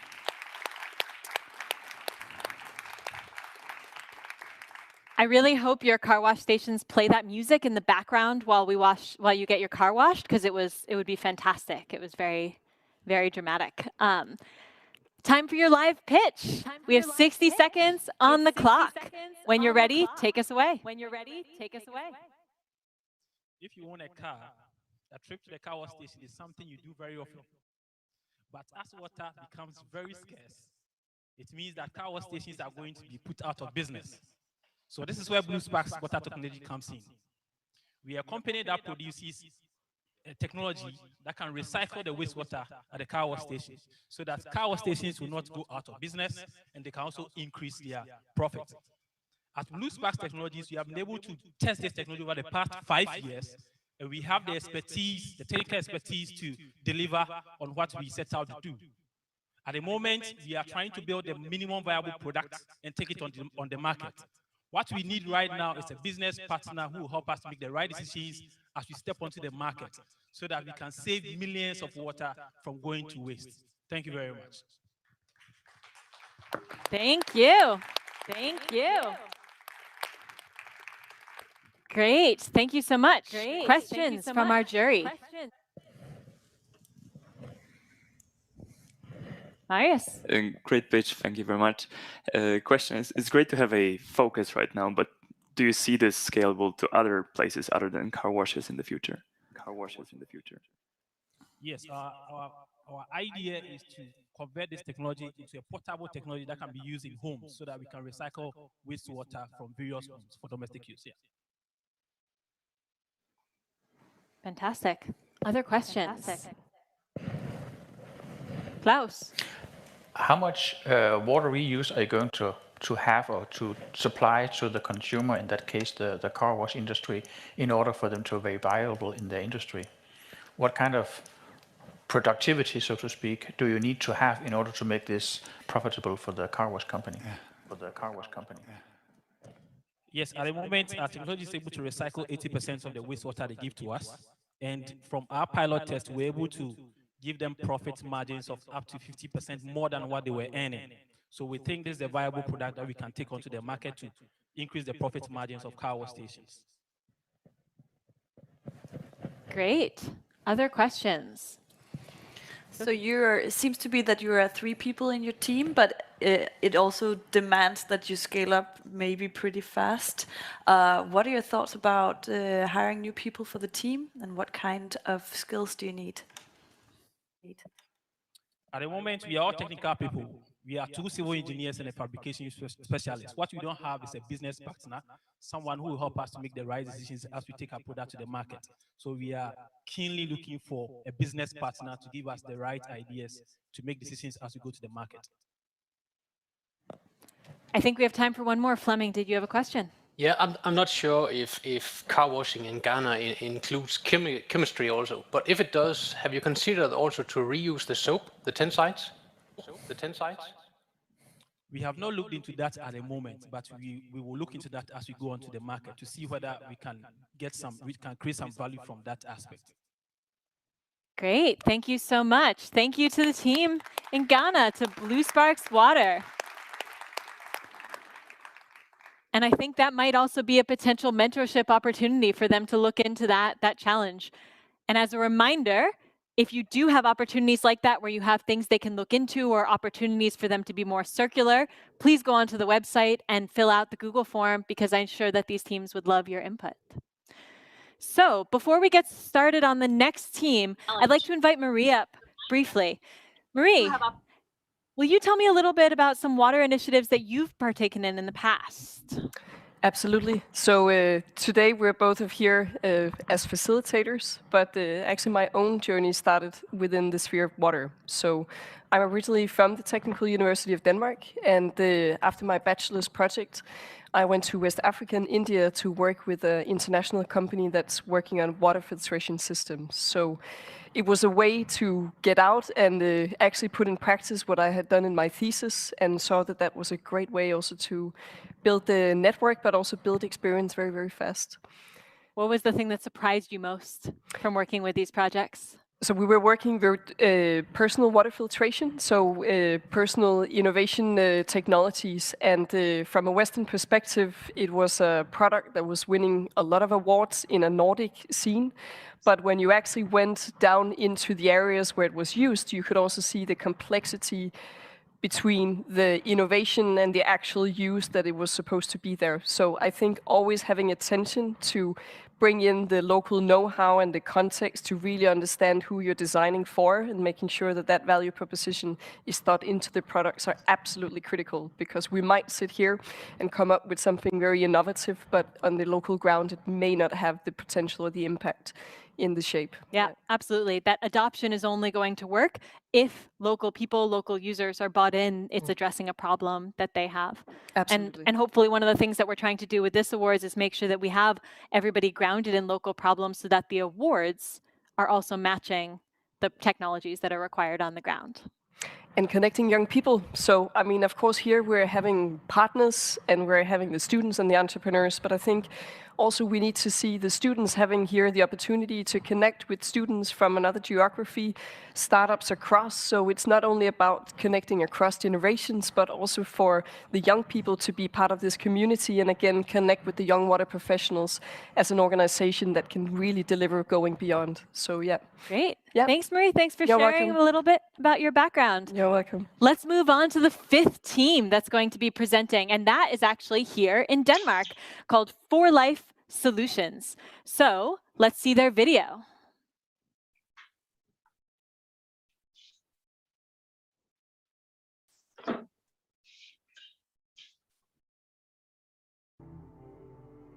Mimi ninaitwa Rehema Sara. Ninakala hapa ku village ya Ketomi block 4 na niko na wazazi yangu, niko na papa na mama yote, na tena niko na wadogo wangu vile, na niko na mtoto moya. Kitu ilitusaidia sana juu mbele hii haijafika, tulikuwa tunaenda vunja koni fasi ya mbali sana. Kwa kupata maji ya kunywa tulikuwa naenda safari ya mbali sana. Tuliona ile ni masumbuko, ni mateso sana. Na maji ilikuwa inaharibika wakati yote ile ya batampu nyeko mbali. Kwa mwisho ikatutuma kuchimbula kisima ya maji hapa pembeni. Tukaanza tumia ile pale, lakini tulikuwa na tatizo ya kiafya kuhusu ile maji. We've just had a CAP survey about 2 weeks ago. It gave us some preliminary findings about treatment of water at household level. It gave us a figure of about 43%. So that means only 43% of the households within the settlement are treating the water prior to drinking. So that shows that there's a huge gap, so that if they continue to be able to cover that. Kisha saa zingine hatuko napata hata kuni vile. Sasa hii ilikuwa tia shida, ilikuwa tutia ndani ya shida juu hakuna siku yenye tulikuwa napika mai juu ya kukosa koni. Sasa hii kukunya mai bila kupiga vile ilikuwa natusumbua juu ya ugonjwa mbalimbali.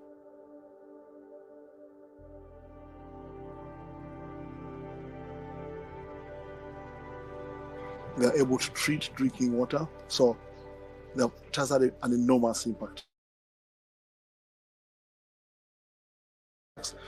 But that is a drop in the ocean, because the population, the total number of households are over 40,000. And now this has been able to address about 7,500 households, approximately 7,500. So the others still need water too. Ilitusaidia sana. Kila wakati kama jua inawaka hivi mama, hakuna sababu ya kusema eti kuni hakuna, ya kupiga mai hakuna. Tulikuwa tuko kamata tuile na tunatia mai ndani na tunatia juu ya nyumba hii, na jua iko na wakisha juu yake mzuri sana, na inachamusha mai mzuri sana. Sasa hii ndio tuko natumia na familia yetu yote.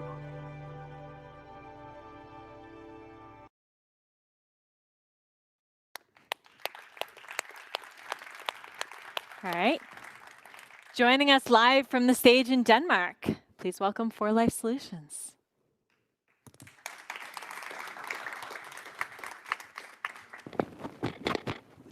Hi, I am representing For Life Solutions today, and we are currently looking at a problem where 2.2 billion people around the world don't have access to clean and affordable drinking water. As you've seen in the video, we have developed a solution that's only using the sun, UVA and UVB rays in order to kill the bacteria in the water. So therefore, we are not only providing safe and affordable drinking water for the low-income communities, but we're also trying to save the equivalent of 2 trees per solar sack, per bag that you've seen in the video. Therefore, trying to actually tackle 2 solutions at the same time to reduce the environmental impact of the refugee camps in the areas and to provide safe and affordable drinking water to the low-income communities, because we're only using the SODIS technology for cleaning the water. As you've seen in the video, this was the first project that we've done in 2020, where we've implemented 25,000 bags in Africa.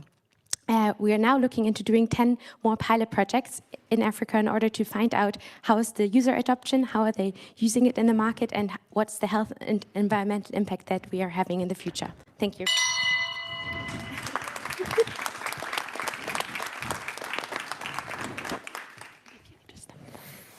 Great.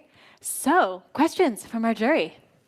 So what is hindering you from just going out there and scaling up immediately? Well, we currently have resellers and distributors that we're working with in the different countries, mainly in East Africa at the moment. And yeah, we're looking for the 10 pilot projects in order to create viability studies to find out if our project is actually adaptable to the market and if the user behavior is in line with it, and whether they actually like the bag or whether they prefer to boil the water with wooden fuels, and to find out if that fits into their daily habits. So we're currently in the viability phase in the go-to-market strategy. Yeah. Great. Klaus. Thank you very much. Nice pitch. I have a question related to your end-of-life analysis of the product, or life cycle assessment. Yeah. You're putting a lot of plastic into people's homes. Yeah. Plastic pollution is another big challenge that we face. How are you coupling these two? How are you addressing that part? We are actually, with each of the bags that we're giving out, we have a recycling model where they have to give back the bag in order to receive a new one. So we are collecting the bags in the end of life after the usage of 500 times. And then 5 bags are condensed into a roof tile for the refugee camps' homes on the rooftops. I have an example, but yeah. Great. And last question, Marius. There's a huge addressable market there, right? Do you know how to mass produce these? Yes, we're already mass producing them in France and in Germany at the moment. Great. Thank you so much.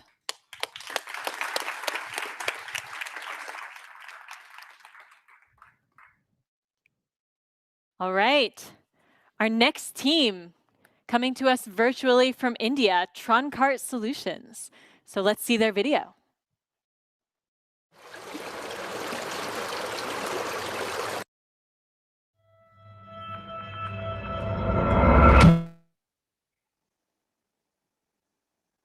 Basic components that promotes life on Earth. Yet a multitude of factors has created stress on the availability of fresh water across the globe. Currently, 600 million of Indians face high to extreme water stress, and about 2 lakh people die every year due to inadequate access to safe water.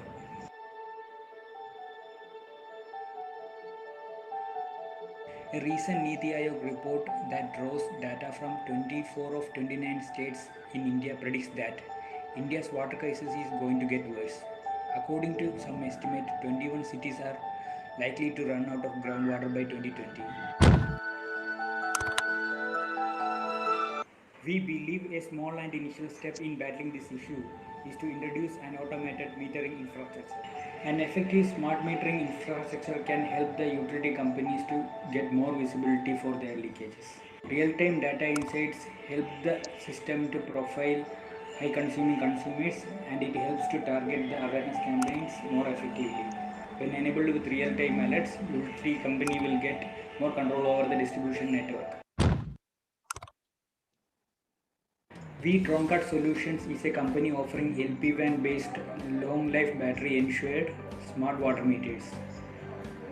Our easy maintainable and interoperable smart water meter allows the utility companies to install our system without worrying about future dependencies. Our smart water meter are available in all major of the LPWAN technologies. Our system offers interoperable technology stack which enables our product to work in heterogeneous formats. Our meter can work with third-party systems, and our system can accommodate third-party water meters as well. Our upcoming models are aiming to measure and monitor water consumption with its quality. Our innovative product design allows easy compatibility with existing meter manufacturers, and it ensures the effective use of existing industry resources in a better way.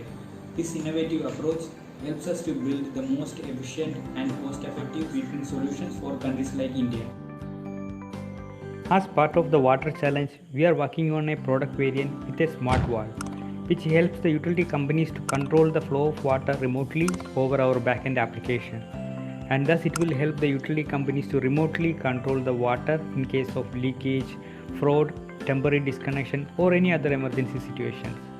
We hope this new water meter will reduce the water loss to a larger extent.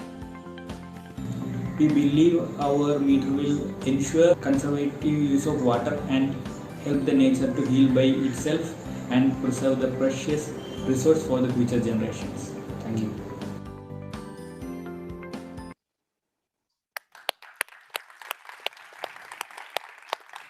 Thank you, Troncart Solutions. Questions from our jury panel? Live pitch? Yes, live pitch. First, live pitch. Thank you. All right, here we are. Let's put 60 seconds on the clock. Hi all, myself Anish. I am representing Troncart Solution. We have developed a smart metering solution to help utility providers, housing colonies, IT parks, etc. to monitor consumption, billing, leak detection, control non-revenue water resource to a larger extent.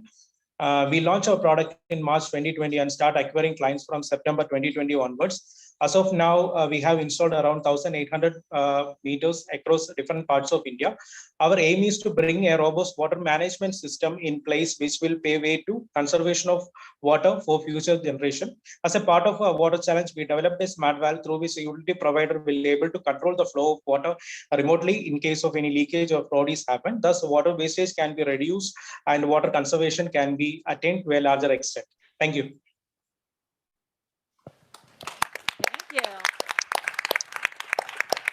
Great. Now that you've had extra time to think of your questions, Jerry. Fleming. Yeah, you have installed 1,800 devices, as I understand it. What are the results you have achieved so far? The main results what we are having is like we are able to reduce the consumption, as well as we are able to identify some of the leak which is not identified by the normal cases. Thus, the non-revenue water resource can be controlled. Other questions from our jury? Ula. Yes, I would like to know who are you competitors right now and what is your value proposition compared to them?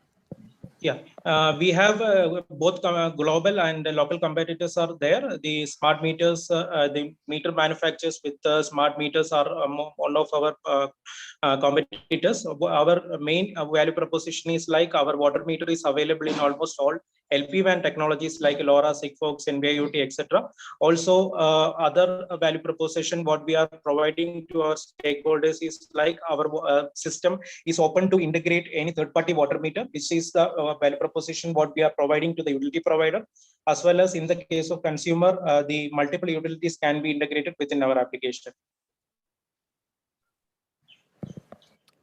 Do we have a final question from the jury?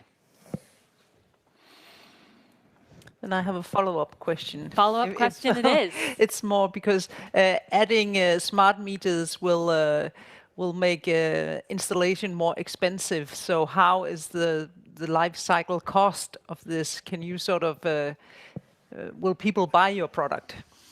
Yeah, actually what we are doing is like we are making a retrofit kind of AMR solution, and which is a battery operated one, and the battery life what we are ensuring is more than 10 years.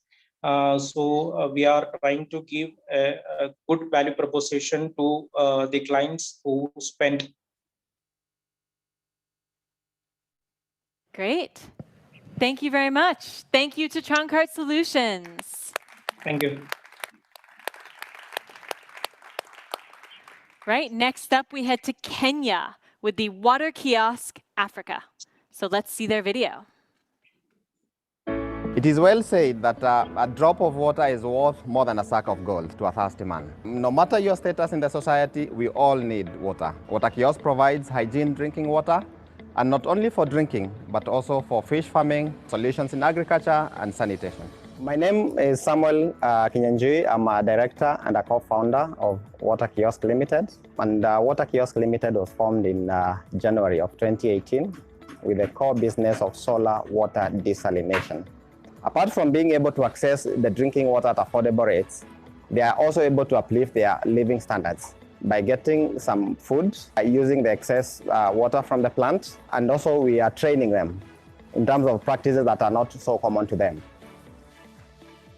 One of the main things that actually inspired us to do this was a realization that most people in the rural areas and semi-urban places do not have access to clean drinking water. We had to find a way that is cost-effective. We thought of having the solar water desalination that are also very basic and very adaptable to the remote places. What we are having here is a setup of Water Kiosk. It receives water from the borehole. It goes through filtration processes. Through this feed pump, we are having water coming into the sun filter, to the carbon filter, and then to the microfilter again. Then there's a UV sterilization to make sure that the water going to the membrane is free of any growth of algae. Then at high pressure, water is pushed through membranes. And this is where the separation of salts takes place. You end up with two types of water, the saline water and the fresh water. The other thing that we do as Water Kiosk, we add a remineralization chamber where we are adding useful minerals to our water. So water becomes more useful, more beneficial to our bodies before our clients can be able to access it.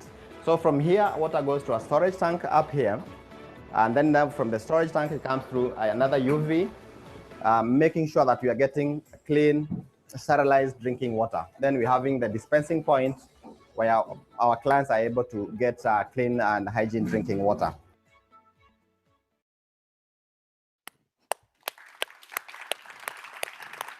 Great. All right, I think we're ready for the live pitch. I see you have the working blue microphone, so ready when you are. Thank you very much. This is the 4th year of Water Kiosk since formation. And at the end of the year, we are looking at having 100 water kiosks spread across the region. That is very important to us because that shows proof of concept. It also shows that the technology has been tested and the systems are already there in the market. The other thing that we are very proud of is having the largest desalination system under the COVID emergency response program running in the hospitals. It's able to supply over 1 million of liters every day. That is very, very important to us. So going forward, we are looking at the next 5 years, having more than 1,000 water kiosks spread across Africa and beyond. And to do this, we need resources, we need strategic partners, we need investments, we need human capital, and that is what we are looking at, and being able to supply clean, hygiene drinking water to our population in Africa and beyond. Thank you. So we are at the stage of scaling up, and that is what we are looking for. Thank you very much. Thank you.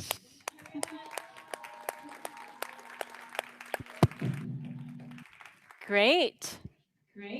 Yeah, it seems like you have a plan with how to install all these, I think it was 1,000 different water kiosks across Kenya. But what about the transportation out to the users? Our model is that we go to where the need is. So we have the end users coming to the water kiosk to get the water themselves. Great. Anas, you had a question. Yes, I would like to ask, it is a rather complicated technology you use, and you have relatively low capacity. And so you need a lot of water kiosks.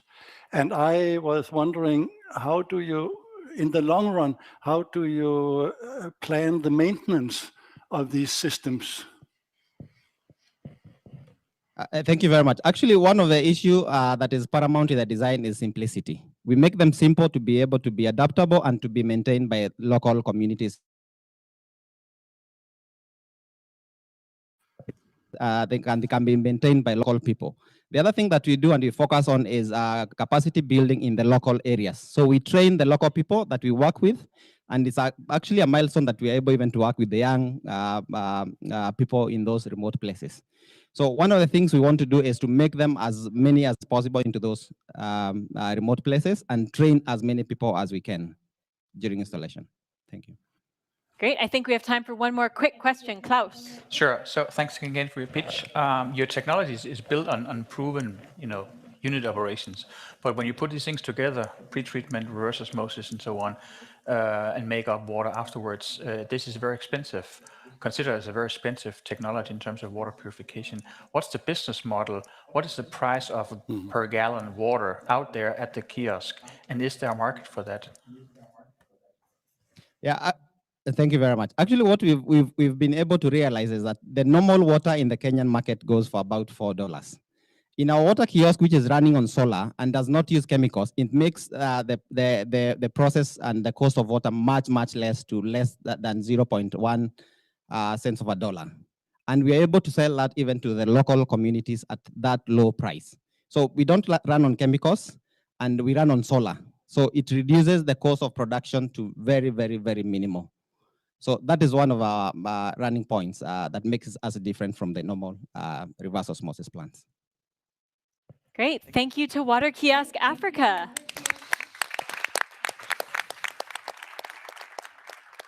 All right, we have 3 pitches left before we're done with this round, and we've been sitting for a long time, so I want to just give everybody a quick stretch break.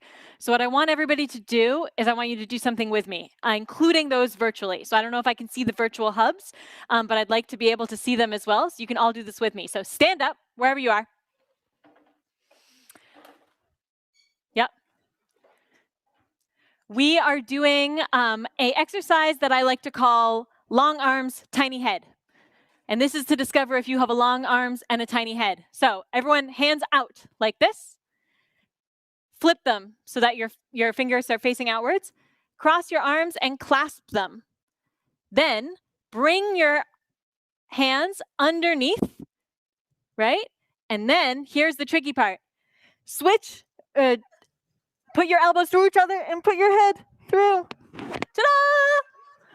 Long arms, tiny head. Who else has a long arms and tiny head? I'll do that one more time for everyone. Hands out. Switch your hands around. Cross your arms. Flip them under. Put your elbows through.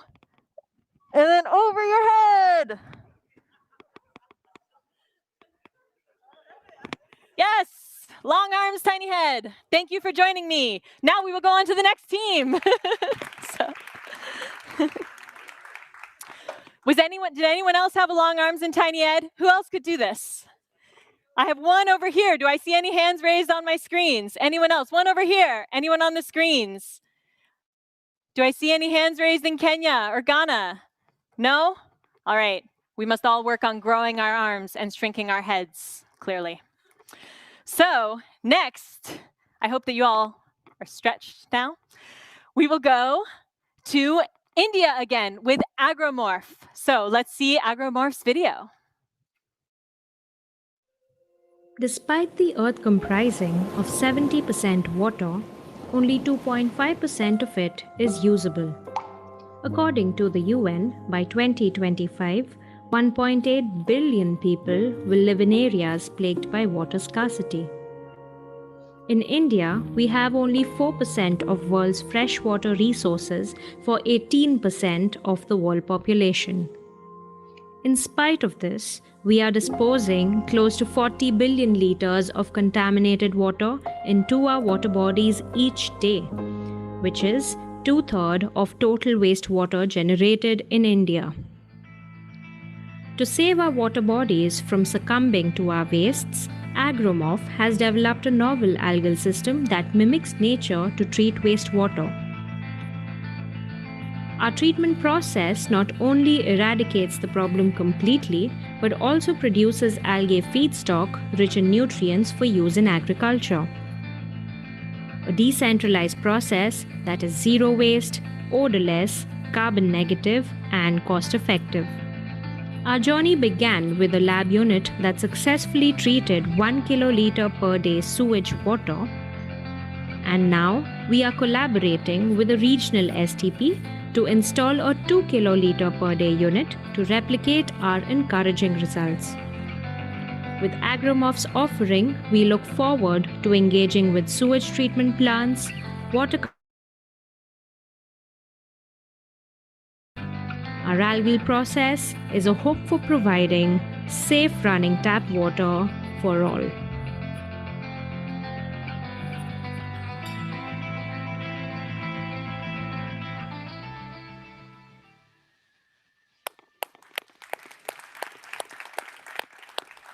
Thank you to Agromorph. Are you ready for your live pitch? Let's put 60 seconds in the water cup.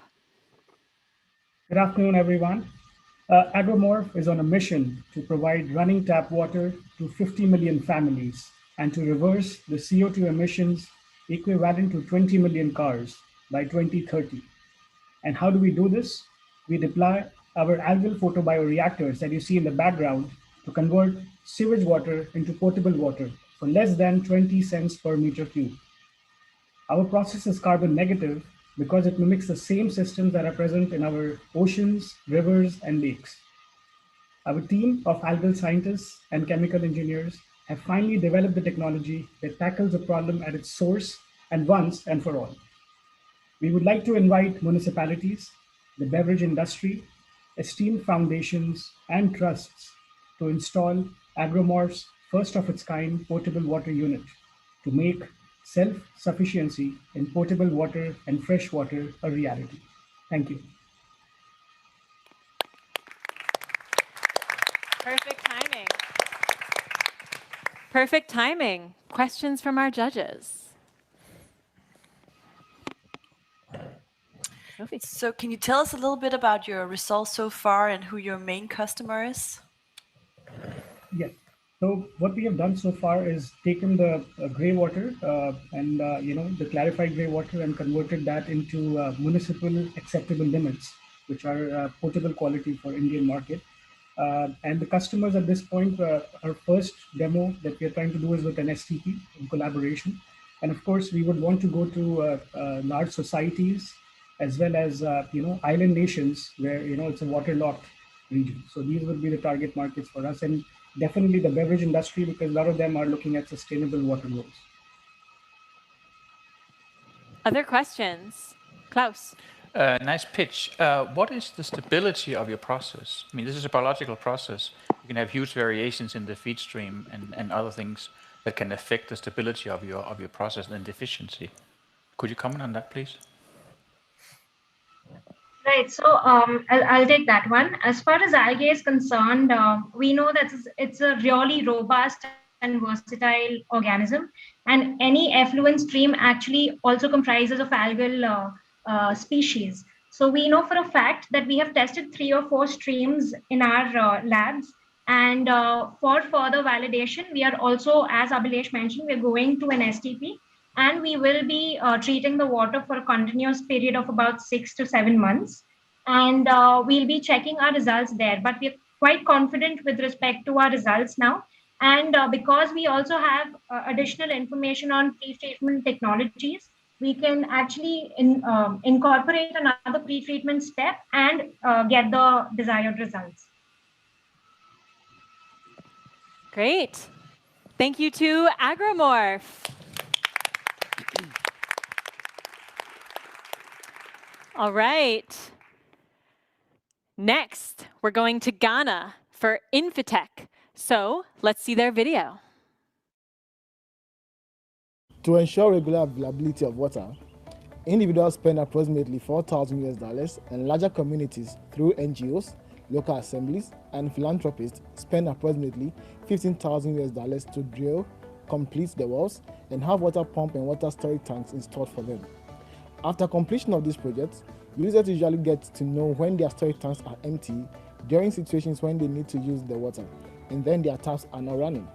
They manually switch on their pumps to initiate the tank filling process, and to know if the tanks are full, they are notified only when the tanks overflow, thereby causing them to lose water.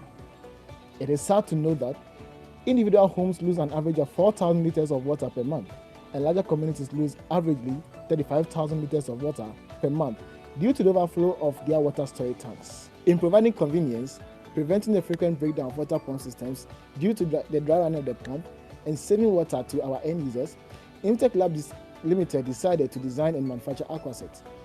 I am Obedja. Together with Mr. Fred Yefanibe and Dr. Abigail Wilson, we are the founders of Invitech Labs Limited. Along with our team in Ghana, we are the manufacturers of Aquaset. Aquaset automates the pump actions such that it delivers the exact volume of water needed as determined by the user to fill their water storage tanks, thereby preventing the overflow of water storage tanks when full. It will interest you to note that since the inception of this project, Aquaset has saved approximately 2.2 million liters of water with only 20 units deployed.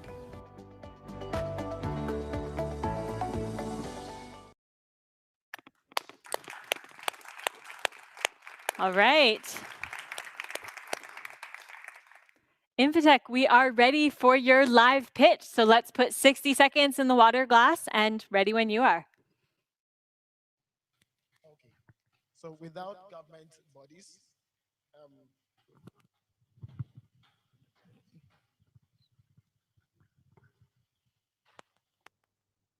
bodies, compelling people using policies to preserve water, it doesn't matter the quantity of water that is used globally. We'll still continue to face global water stress, which eventually will lead to global water shortage in places. Globally, there is an average daily waste of or daily loss of water of about 346 billion liters every day. And if we are able to save just 30% of this water, only 30% of this water is enough to feed 800 million people every day. In our quest to scale up our operations at Invitech Lab, we are here seeking partnership with NGOs, businesses that are focused on water production, distribution, and storage. We are also here also looking for investors as well.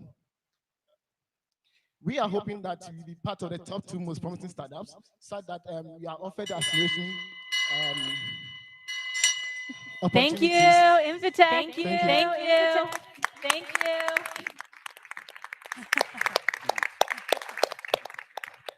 Questions from our jury panel. Fleming.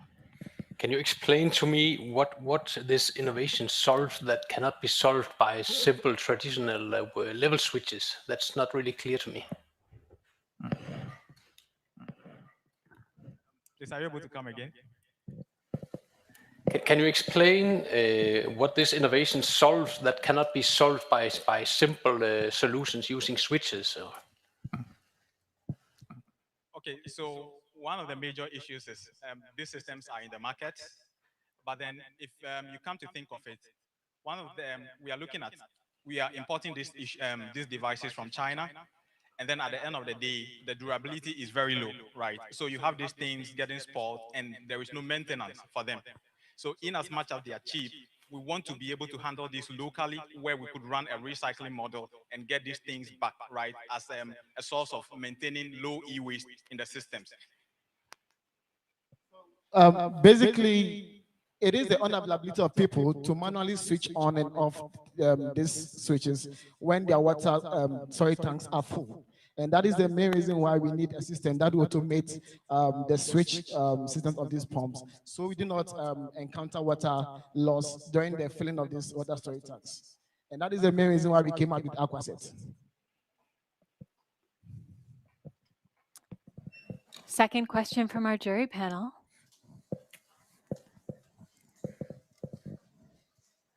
Ula? Yeah, what is the next step for you as a startup and as a team? Do you need to build the team, or do you need to get more customers, or where are you right now in your journey, and what do you need for the next step? So for our next step, we're looking at scaling up production. For us, we have the team that is able to assemble and put this device in place, and also to install this product. So for us, it's the investment to scale up production unit. Great. Thank you so much, Invitech. Thank you so much.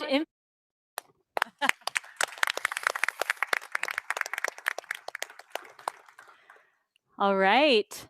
And now we're moving on to our final team from this first track, and that is coming from Denmark, Tolson. So let's see their video.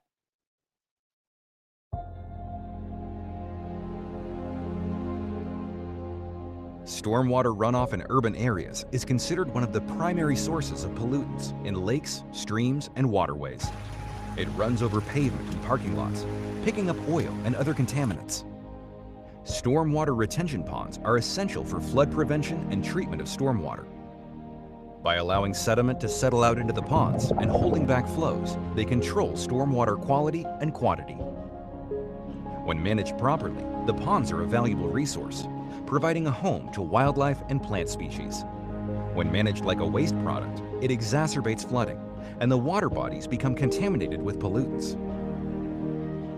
Stormwater runoff pollution has become one of the most pervasive environmental issues that cities face today.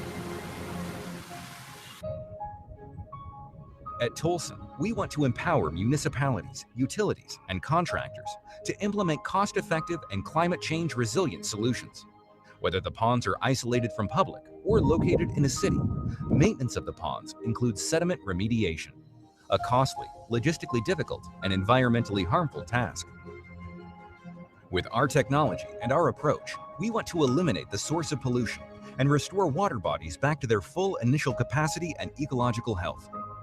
The cylinder press system is an easy-to-deploy and mobile filtration unit designed to efficiently remove and filter sediments from wet ponds, using no chemicals and with a minimum footprint requirement. This reduces the sediment storage volume and renders it into a solid, stable form for easier and cheaper handling. The non-invasive system can be placed near the perimeter of any pond for on-site dewatering, enabling the average user to save up to 25% on their sediment disposal costs and reduce CO2 emissions by approximately 20%. Tolson, consciously reliable. All right. And for the live pitch, I'm joined on stage by Tolson. So when you're ready, take it away. Hi, everyone. My name is Anas, and I'm the co-founder of Tolson. We are a strong team of mechanical engineers and environmental engineers, and our vision is to empower municipalities to implement cost-effective and climate change resilient solutions. In the last year, we have designed, built, and demonstrated our first industrial scale prototype along with potential customers showing promising results. We believe in the potential behind this technology and in our ability to scale at large. To accompany us on this journey, we are looking for advisors with experience in wastewater treatment. If the jury decides to grant us the IVA scholarship, we will seize the opportunity to connect with relevant partners. So join us on this journey. Thank you. All right. Thank you. All right, questions from our jury. I was just wondering, because it looks like a quite complicated product to produce. So I was wondering about the cost per product and how your go-to-market strategy will be like. And also you mentioned that you're a team of engineers, and just curious as to if you have some sort of plan for how to sell your products. Yeah, well, to answer the first part, it is a complicated product. My partner Christopher has a background with designing and implementing industrial technologies for many years. We are looking at a go-to-market strategy in which we will reach out to utility centers, municipalities, as well as contractors. And the first step is to showcase our technology and our solution and how we can create value for them. And in terms of the cost price, we are looking at the cost price of around 800,000 to 1 million. With a product cost or development cost of around 300,000. Great. Do you have a follow-up? Yeah, I was just still curious as to who will be in charge of doing sales and marketing. For now, is ourselves. We are using development partners and are taking all the sales activities ourselves. But later on, we will use skills industrial sales people and integrate our solution within the process. So that's how we'll do it. Great. One more question from Marius. Great video, guys. Thanks for the pitch as well. What is your addressable market? Like in Denmark, how many of these ponds are we talking about yearly? We have around 5,000 ponds in Denmark. And how often do they need to be maintained? It depends on the pond, but within 10 to 30 years. And it depends on where it's located, near the highways and what can I say, the main streets is maintained earlier, or what can I say, more often than the other ones. And how many of these do you need to get per year to maintain, get a contract with them to break even and start earning money? We expect that of the ponds, 1 to 2% will be cleaned up every year, and we will be able to implement our solution. We expect 30 to 40% of those will have our solution implemented within the first year or 2 or 3 years. Great. Thank you, Tolson. Thank you.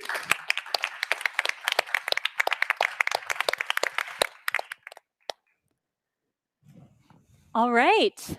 That was all of our teams for the Young Entrepreneurs track. So I want everybody to please just give me a big hand, join me in giving a big hand to all of the teams that were on stage pitching.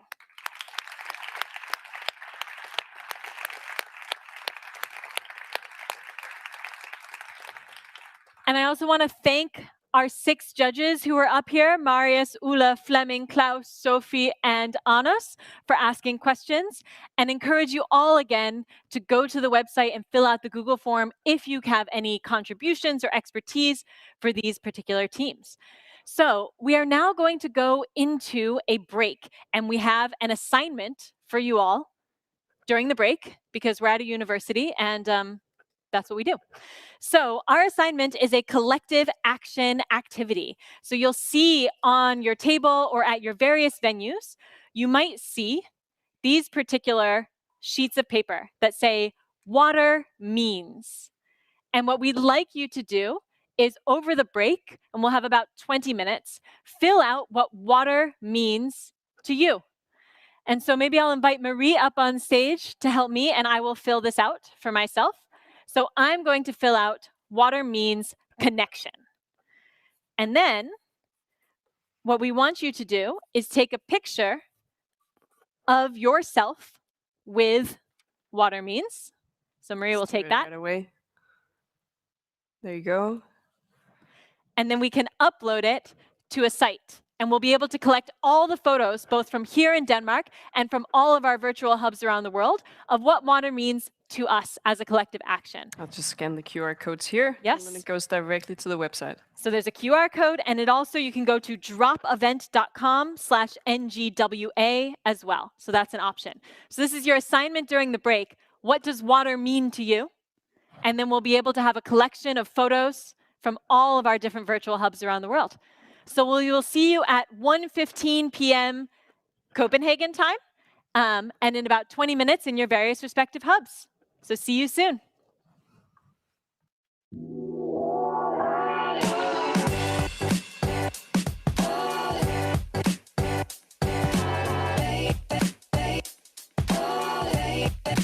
Hey.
All right. 10 seconds before the other hub.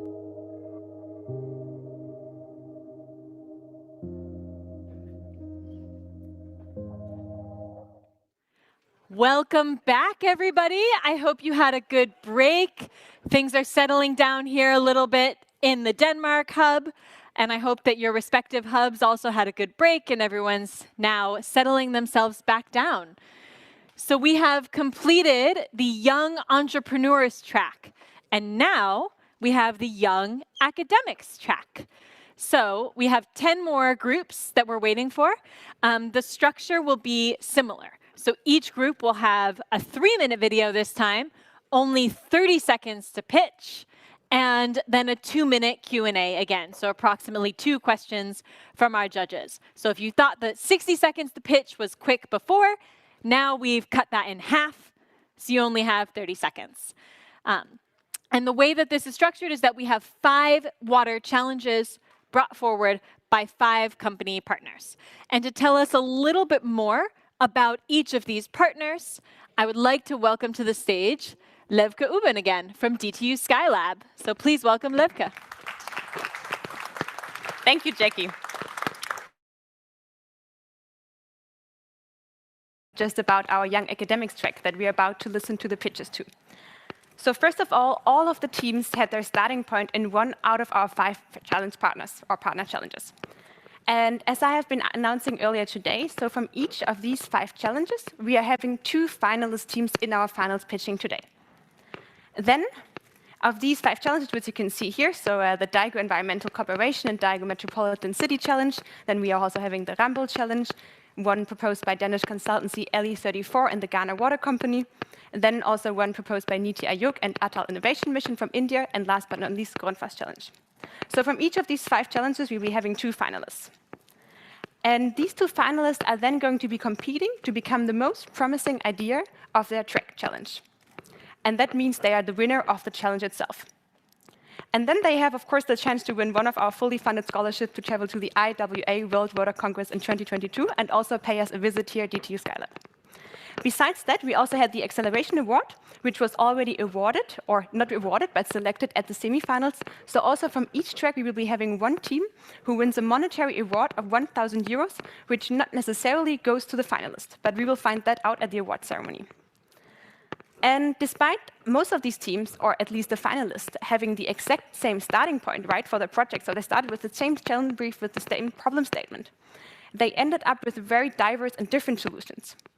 And I think this tells a little bit about the initiative and also about our student teams here. So first of all, I think it tells that they did a really great job in taking their own backgrounds and their own interests and combine and merge it with the expertise and of course also the knowledge, the industry knowledge from our challenge owners. So today I hope they will be able to present that they have found their own angle to a challenge, although it might be a little bit deviating from the problem statement. But I think it's great because they will be able to propose a solution which they believe truly makes a difference to them. And second, I think it means just that it's very diverse solution means that they are meant to be on the stage here. Because at Next Generation, we don't only necessarily look for the best business cases in the young academics track, but it's more about really giving them a stage where they can share rather bold and visionary ideas, which might not be implemented now, but which really reflects what future water leaders think about the more sustainable future of the water, and then, of course, go and exchange here with our current water leaders. So I hope you can all listen to the pitches with a very open and curious mind, and just, welcome then our pitches and all of the teams here on stage to give them the platform and, of course, also publicum and stage that they deserve today. Great. Thank you, Levka.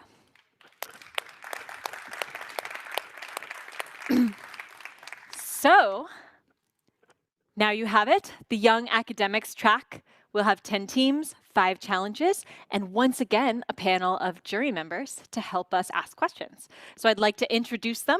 First, we have Søren Vilshøj. Next, Helle Katrine Andersen. Flemming Helgaard, who you may recognize from the first jury. Mads Hallberg Dorf. Nadia Skov Lund. And Peter Steen Mikkelsen. And once again, they're representing some of our partner organizations and a number of water-focused initiatives around Denmark. So we're really excited to have them on board, and thank you for being here.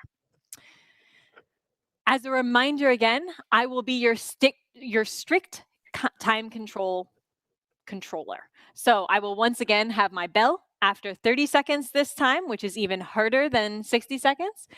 And once again, if you have any ideas or talent or expertise or areas where you want to offer support to the teams, I will ask you to please go to nextgenerationwateraction.com and to fill out your information on the Google form, because these teams would really love to hear from you and to have your support moving forward. So, the first track that we are going to have, the challenge was brought forward by Daegu Environmental Corporation and Daegu Metropolitan City. And the challenge was on wastewater treatment and resource recovery of sewage sludge. So the first team that will be presenting will be Team Denmark. So let's see Team Denmark's 3-minute video. Cities around the world are facing increasing levels of sewage sludge from rising populations. Municipalities construct wastewater treatment plants with the aim to remove harmful pollutants and solid before discharging it back in the environment. This semi-solid wastewater material extracted during the treatment is called sludge. This process is resulting in massive amounts of energy being consumed directly by treating wastewater. We are SludgeX, and we aim to tackle this worldwide challenge by developing a solution which makes sludge treatment more efficient and environmentally friendly. This is the next step in achieving fully sustainable wastewater handling. Our team is focusing on providing an improved solution for a wastewater treatment plant in Daegu, South Korea. This plant extracts biogas from the sludge in an effort to recover climate-neutral energy. The biogas recovery process starts with the collected sludge going through the anaerobic digestion tank. There, the bacteria decompose the sludge, producing methane biogas. This biogas is used for electricity generation or used to heat the digesting tank itself. The digested sludge is then transported to a thermal power plant where the remaining carbon is burnt, which produces CO2 emissions. However, this process is not as efficient as it can be, due to 3 main problems. The energy required to process all the incoming sludge for biogas extraction is very high. Chemicals used in the sludge treatment inhibited reaching the full potential of biogas extraction from the sludge. And a lot of CO2 emissions are produced. This is where our SludgeX solution comes in. A part of the digested sludge is diverted towards our proprietary system, which involves pyrolysis. This results in an increase in biogas yield, thereby decreasing the CO2 emissions at the power plant. The larger volume of biogas can then be used for increased electricity generation, all produced out of a circular system with no external inputs necessary. This proposed system is obviously much more complicated within the full plant context. The circularities implemented by our system result in a decrease of energy consumption by 50% and an increase of biogas production by up to 24%. All this amounting to an overall economic benefit of over $500,000 saved per year after a payback period of only 4 years. Our solution is innovative and patentable. Our next steps will be to test the solution and to start the patent process. This is only the beginning of our entrepreneurship journey, so if you are interested in helping us to make the world more sustainable, feel free to reach out. Your help will be greatly appreciated.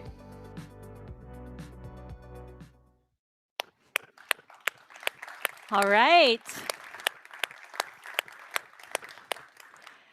I'd like to welcome Team Denmark to the stage, and then you will have 30 seconds in the water glass to pitch your idea.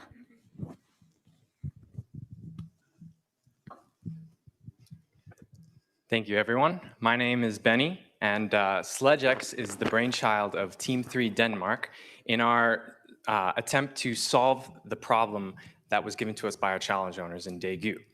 However, sustainable sledge management is not just a problem found in Korea, it's actually found around the world. And due to increasing populations, it's only become more imperative to invest in sledge management technologies. And there's almost 5 times as much energy in the sledge than there is. Oh, 30 seconds is short. Sorry about that. No, great to have you on stage. It's also 30 seconds is a very, very short period of time. So I've often given pitches where no one ever makes 30 seconds. It's a challenge. But you have an opportunity to finish answering your questions when the judges ask you questions. So judges, what are your follow-ups? What would you like to know? Mess.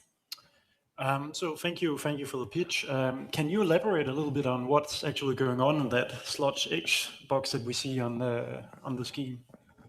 Yeah, of course. The only issue is that our solution is actually pretty novel in its configuration. The technology itself is not new at all. Pyrolysis technology has been used, in many applications for sledge management, but our particular application of the technology is actually novel enough for us to attempt to protect it with a patent, and therefore we can't let out the intricate details. But the sludge that is diverted to our system gets recycled with the output back into the anaerobic digestion process, which actually uses the same exact amount of energy that was in the sludge before, but more of it is unlocked by recycling part of it. We have time for one more question. Sarah. Yes, thank you also for the pitch. And I would like to hear what are the challenges, or could you end up in a situation where you generate like heavy metals, whatever, by recirculating into the same system? Actually, there is 2 circular loops, one with heat and one with material, and the material allowed to increase the efficiency of the process. So apparently it's not a problem for heavy metal directly. Great. All right. Thank you to SledgeX, Team Denmark.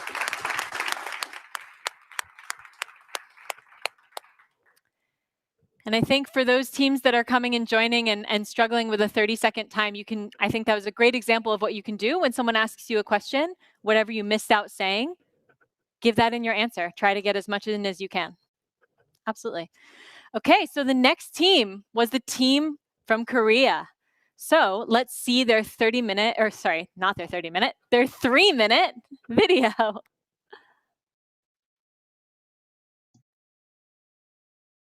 We conducted a challenge related to the Daegu City wastewater treatment plant.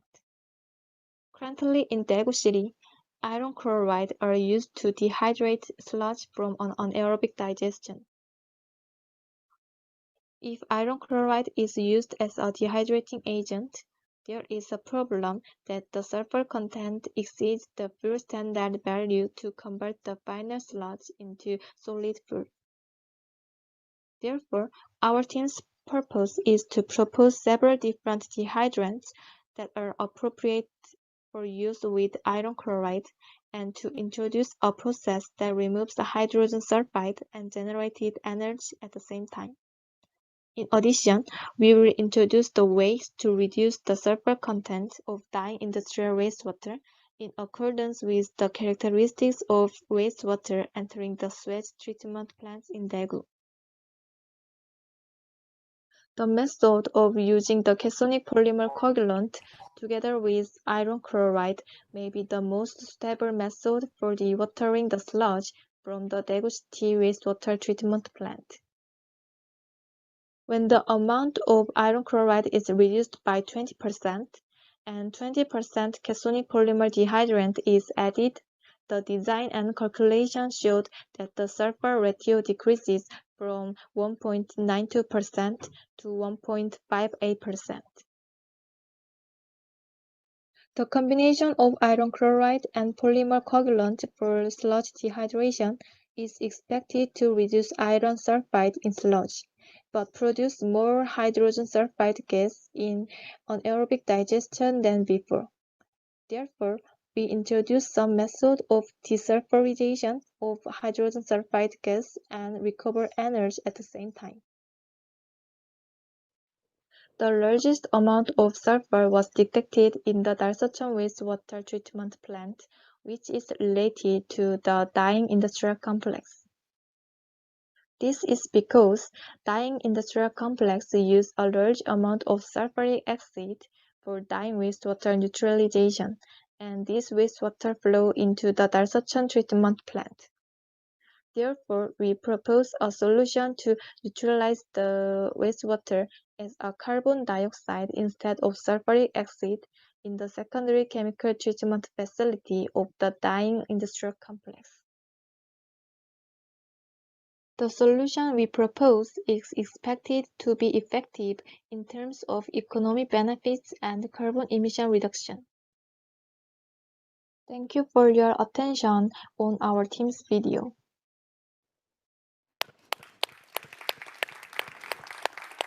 Great.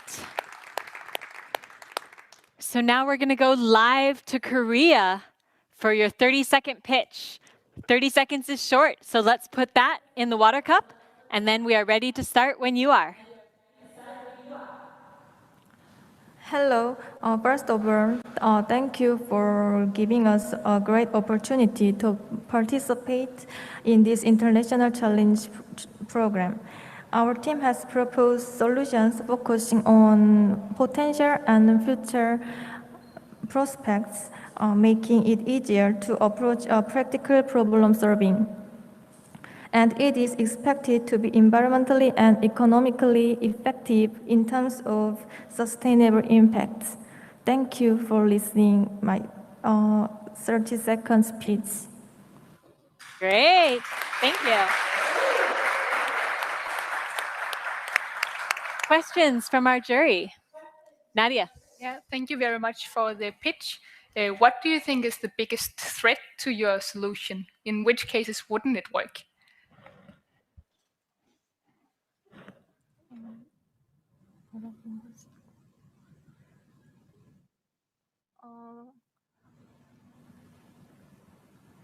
Can I can't understand, so can I heard one more time? Yeah. Is there any situations where your solution wouldn't work out? Or what are the major challenges with your solution?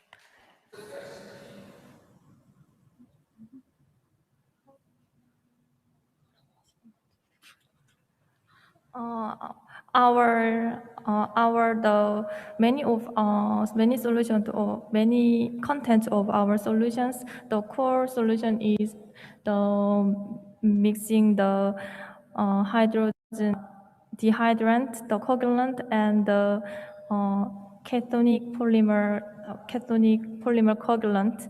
So we want to suggest the most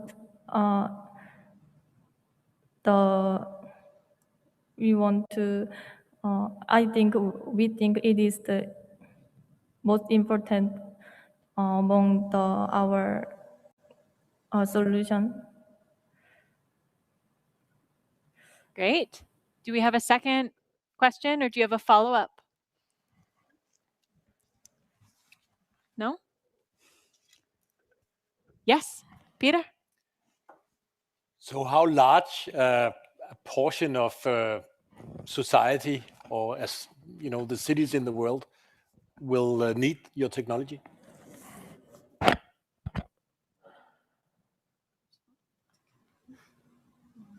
How many cities? How many people? Yeah.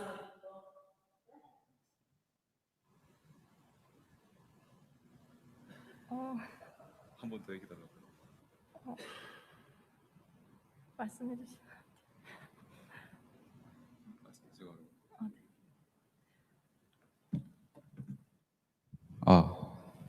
I'm sorry, I didn't understand about that. Please, one more speak. Yeah, so the question is, how many people in the world, how many cities, how large of a market do you have? How many cities could need your solution?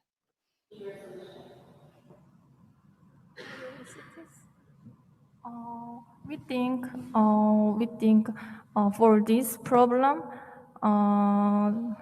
we don't see any cases of the solutions like that. So we think this solution is the first trial, or I think. So maybe it will be the effect, the novel, I think, we think. Can it work in all cities?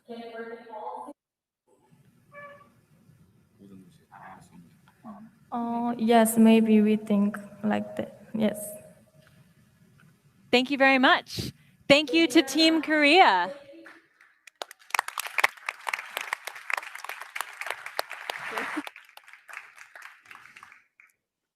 So for our next challenge, so that was the first challenge. Moving on to the second challenge. This one was brought forward by the consulting engineering group Ramböll, and it is on city-scale planning and operations and climate adaptation.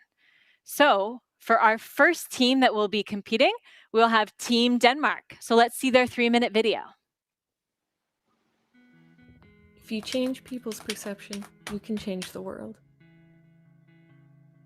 What is your first impression when seeing this? Useless waste that keeps piling up in our backyards, right? Through negative reporting on plastic, a biased perspective was propagated. But what if we rather saw it as a resource and an opportunity? We should stop thinking of plastic as a burden and start considering it as a catalyst of innovation. And this is what Reteto does. Reteto aims to gather used plastic locally and transform it into something useful. The transformation process requires only 4 simple steps. First, the plastic is cleaned and sorted, then shredded into small flakes. Then it is melted. Finally, the plastic is pressed into its shape. The final product is a roof tile, which is waterproof, affordable, durable, and easy to install. Reteto is focusing on roof tiles because there are 1.8 billion people living in precarious housing conditions globally without sufficient waste management infrastructure. But adequate housing is crucial for access to jobs, education, health, and social services, and should not be exclusive. By 2050, there will be 12 billion tons of plastic in landfills. On the other hand, by 2030, 3 billion people will live without sufficient housing. Consequently, resources for building safe shelters for these 3 billion people are needed.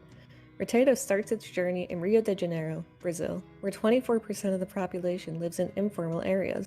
Living in these so-called favelas means a life with a strong community mindset, a feeling of belonging and solidarity. However, the daily life is limited through a lack of infrastructure. And this is how we create impact in the local community. Rotato intends to collaborate with local waste pickers who will receive a fair salary. Collected, sorted, cleaned, shredded, melted, and pressed into its shape, the plastic is processed at a local production site by community members. Rotato creates a new source of income and empowers locals through skill sharing and knowledge transfer. Besides the positive social impact, the environment also benefits. Rotato provides customizable roofs while cleaning up the environment. After its lifespan, the roof can be returned to Rotato and recycled into another product. Following this circular economy approach, Rotato acts as a sustainable impact startup. We believe in a better and more colorful future for everyone, if we change our perspective now.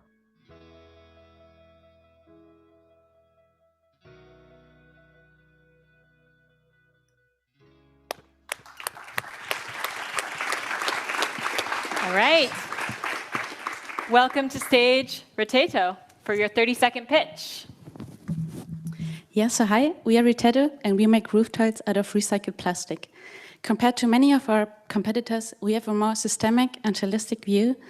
So we would like to work with local partners and engage with them in order to increase the output for the locals while cleaning up the environment. So we kind of tackle all dimensions of sustainability. Sounds promising, right? So as you can see, we just finished our first draft of a prototype. Thank you. 30 seconds.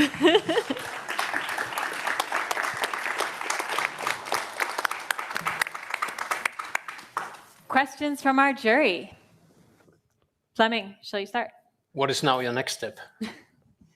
Yeah, so we would like to improve this draft of a prototype because we have to make sure that it's water resistant and fireproof and long lasting for at least 10 to 15 years. So that would be the next step to improve this prototype. Helle, did I see you had a question? Yeah. Thank you, and thank you for the pitch. So, could you say a little more about your business model and how the process? Who is the who will collect the plastics, and who are the customers, the final customers? Yeah, I can take that question. Regarding how we get our resource, the plastic, we are thinking about a hybrid model. We're in contact with the local waste collection company, Comloop, and we're thinking about getting around 30% of the plastic we use from them, and 70% of the plastic we would get from local waste picker, which is a very normal job. Like, it's a very common thing to do and collect plastic. And that's how we get it. And then we would basically, as you can see it in the video, shred it under very low-tech solution so that everybody can kind of like afford it. And then we would come up with a simple sheet. Sharon, did you have a quick final question? Yeah, it was. I was thinking about the odor. Are there any risk for the one handling this shredded material? I mean, when you heat plastic up. Yeah, that's definitely a point we have to think of. We decided, as it's also one of the most common plastic type, to work with PET, because that is one that is less harmful. This prototype you can see here is made of PP, which is even less harmful. And we decided for our first try to work with plastic. That's the first one to work with. But with having a mask and some air filtration, it is easy to do. Mads has agreed to a final question if it is quick and your answer is quick. Just a very quick one. So microplastic. So what do you think of that? And have you, I mean, now you're going to use these for tiles and they're going to be exposed to all kind of weather events and stuff. So have you checked into that? Yeah, I would say that's part of the prototyping process. So we definitely have to make sure that we don't release any kind of microplastic, etc. Great. Thank you to the team from Denmark. Thank you.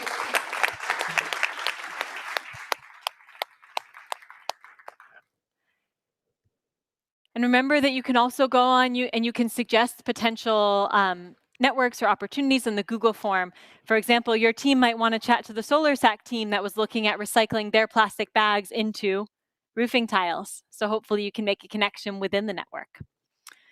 All right, and then the second team within this challenge by Rambul is from India. So let's go see their 3-minute video. Hi, you might be aware about the looming water crisis in our country and the widening gap between the supply and demand for water. And we at Ekatvam believe that we have an innovative solution that can bridge this gap. 80% of India's fresh water is utilized in agriculture alone, and with ever-increasing demand, there's a dire need to manage this water. But can it be achieved by only increasing the supply? There are many case studies of villages where supply alone was increased by building water conservation structures. But as supply increased, the demand increased too, which led to water scarcity again. But what if these village communities were alerted on decreasing water availability? What if they were warned about the implications of the increased demand? And what if the organization had the data to design sustainable interventions? Could the drought conditions have been averted? To understand why managing demand is difficult, we spent time in the field speaking with some farmer communities. We then interacted with experts from various organizations and found out that data for managing water is very scattered. The information and decision making needs to be decentralized, and a participatory water management culture needs to be inculcated amongst the stakeholders. This is exactly what we at Ekatvam are trying to achieve through a platform named as Midas. Midas is a multi-stakeholder water governance platform which triangulates data from different sources. This data is then converted to information on the water balance of the village, and advisories are provided on how to manage water optimally. We also provide the implication of the advisories on the village's groundwater to enable foresightedness. With this solution, we strengthen and support various organizations' water management initiative and create a sustainable impact on ground by not only providing a one-of-a-kind platform which makes water accounting easy and repeatable process, but also by promoting participatory culture through community mobilization enablers like videos, contents for posters, etc. We have piloted a solution with some of our stakeholders where we understood that such information has the potential to create a holistic impact, as it would be useful for the NGO team to design suitable interventions and strategies, and is extremely helpful for the community to understand the magnitude of the water shortage problem. It also helps strengthen their decision making, which in turn would lead to lowering the chances of crop failure. We want to now deploy the next iteration of a solution in a cluster of villages to further measure and improve our engagement and impact. The validation at scale would help us onboard various potential partners and provide the perfect roadmap to consolidate our results in future to block level, thereby helping authorities to refine and adjust various policies. Finally, I would like to thank my team members, our mentors, and domain advisors, without whose guidance we couldn't have reached this far. Thank you.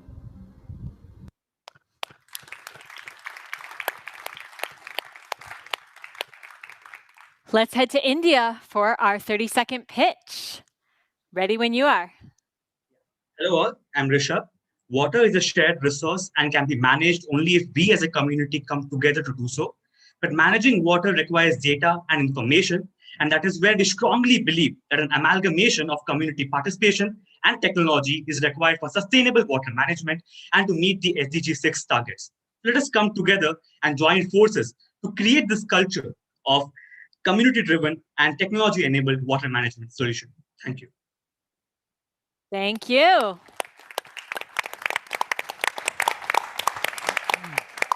Great. Questions from our judges? Helle, why don't you start us off? Yeah, thank you. So I would like to know what is your strategy for engaging the farmers? Right. So we often see that the farmers they often get engaged with the things that they relate to. And we see that the dug well or the well that is providing them with the drinking water and for the farming activities also is something that they relate to. So by providing some simulations on the mobile app, we connect with them. We show them what implications the advisories or their app will have on their dug well. So this relates to them. One.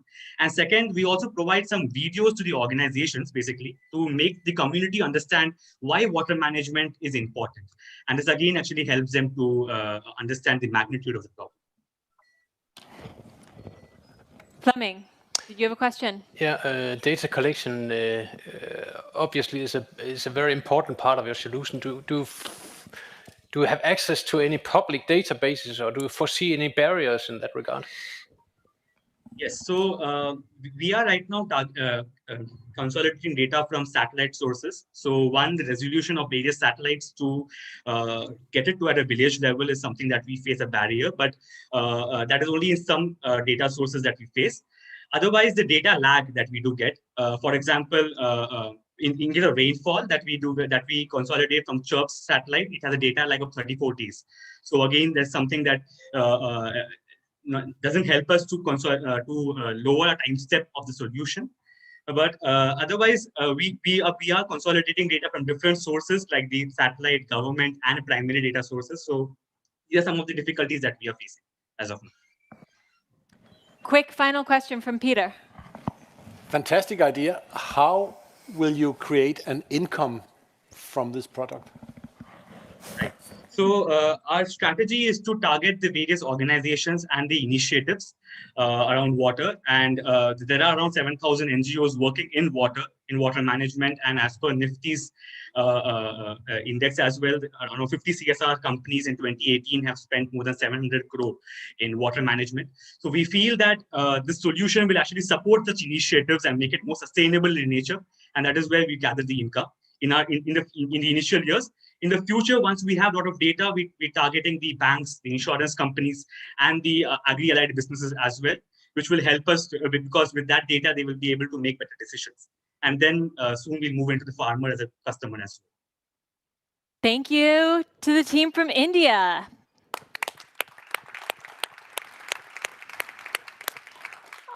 All right, before we move on to our third challenge, I would like to actually invite Marie up onto stage with me again, because we've heard a lot of the teams pitching, and I think it's a little unfair that only some of the students have to pitch and that you all don't get to pitch.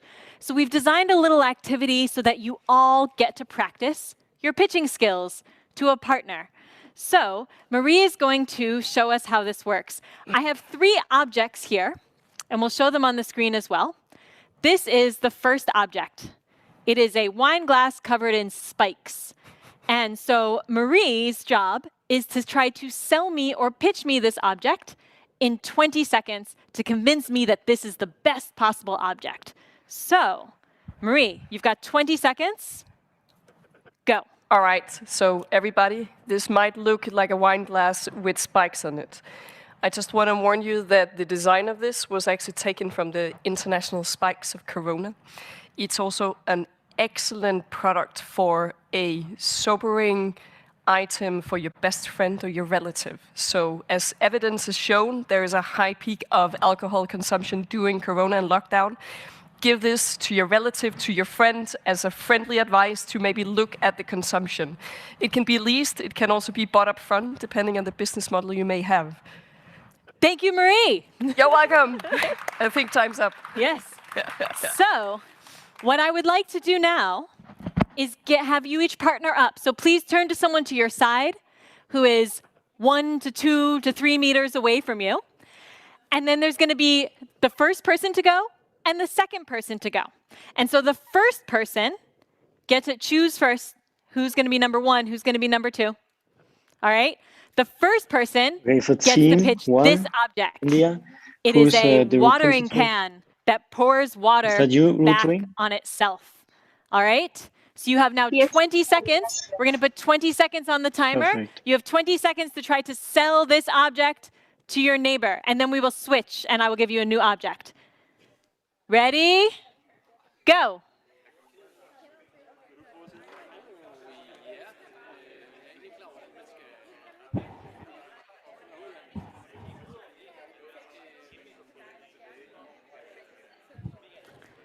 Yeah, perfect. Yes.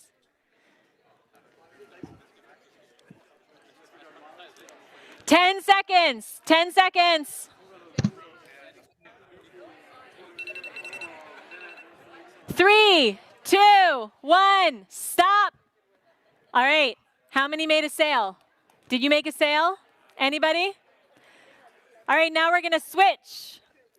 The second partner gets to pitch these lovely rain boots that have holes in their toes and try to sell these to the first partner, all right? Do this in your virtual hubs as well. 20 seconds on the clock, and go.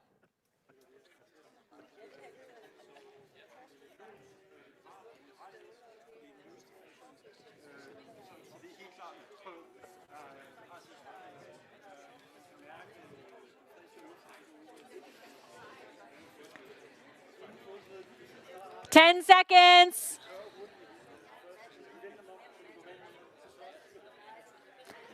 Three, 2, 1, go. Done. Thank you all. I hope that you all made some sales of these very useful objects and that you all got to practice pitching, so it wasn't just our student teams, both in here and in all of the virtual hubs, and you got a feeling for what it's like to only have 20 seconds to pitch your idea. It's not a lot of time. So our young academics have a hard time with 30 seconds. All right, moving on to our third challenge. So the third challenge was brought forward via a partnership between the Ghana Water Company Limited and Denmark's largest provider of surveying and land management services, LE34. And this focuses on water infrastructure in Ghana. So the first team will be Team Denmark. Let's go to their video. Hello, we are Pipe Data. With the use of our mobile app, we reduce water scarcity in Africa. According to the United Nations, around 40% of the world's population doesn't have a reliable source of water. This is especially true in Africa, and Ghana's capital of Accra is no exception. Some sources say that around 50% of the citizens of Accra lack a reliable source of water, which is quite a lot. However, we have another problem. 49% of the water that gets sent through the network gets lost on the way and doesn't really reach its end consumer. How is this possible, you might ask? Well, non-revenue water has multiple causes, but one of them is bad water management. Construction workers in Accra often do a dig without knowing where the pipe is, and often that pipe gets broken.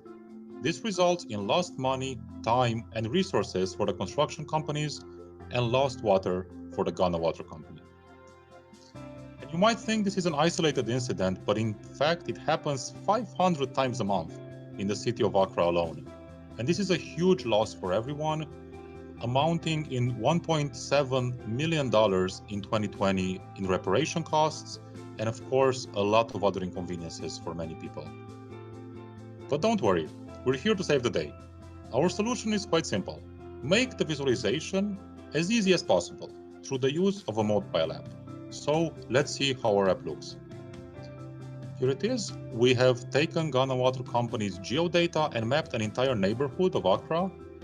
This enables construction workers to know the precise location of underground pipes. Easy to access. The app already has an augmented reality mode where you can see the pipes directly on the street through the camera in front of your eyes. It doesn't get any easier than this. And you might ask, okay, but who benefits from this?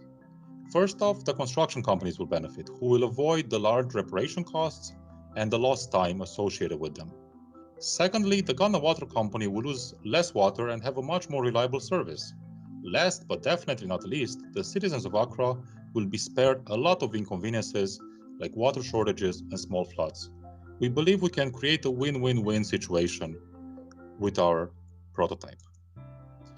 Talking about the business model, our clients are the construction companies, and with a monthly subscription, they can save money on their side and make a difference in fighting climate change. The Ghana Water Company is our strategic partner.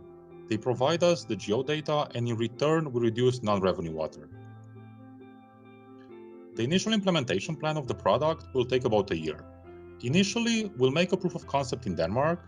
Afterwards, we will do a pilot project in Accra.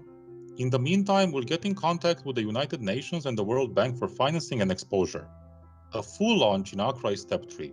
We aim to have all the big local construction companies on board by now.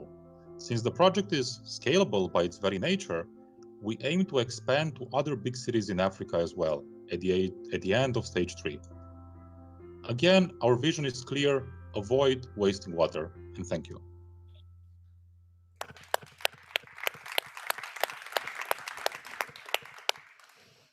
All right. I'd like to welcome to the stage Team Denmark for your 30-second pitch.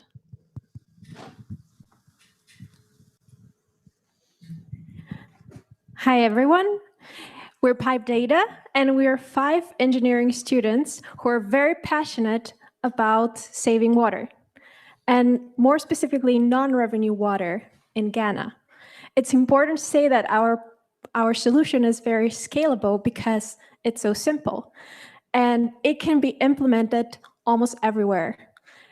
And further, we're working on improving the GPS coordinates of our prototype and also our business model. 30 seconds. Thank you. Thank you, Team Denmark. Questions from our jury? Let's start with Mess. Hey, thank you. Thanks for a nice pitch. So I just wanted to know, have you actually access to that kind of data in everywhere? I mean, in every developing country, do they actually know where the pipes are laying? Are you thinking about the accuracy of the GIS data? Yeah. So on the experience we have with Ghana Water Company Limited, they say that it's very accurate, up to 90%. So in that sense, we're assuming that there's also other urban areas in Africa that has the same source of GIS data. Søren. Yeah, what about other types of pipe data? I mean, electrical cables and so forth. From the experience we've had with discussions from citizens of Accra, there's mostly water pipes in the underground, so that's why we're focusing on that first. It is definitely possible to increase the scope and also include electricity and other pipes or similar. Yes. Peter. Are you alone on this market, or are there competitors there already? We have one competitor in augmented reality that's only focused on that. We're combining the 2D map with the augmented reality. In the 2D aspect on a world scale, that we don't really see any competitors that has the market. So in that sense, not really, or there probably is, locally at least. Great, thank you to Team Denmark.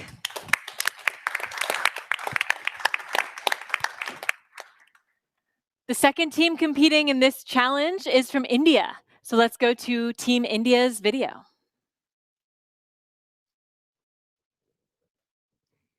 Water, water everywhere, still not a drop to be found.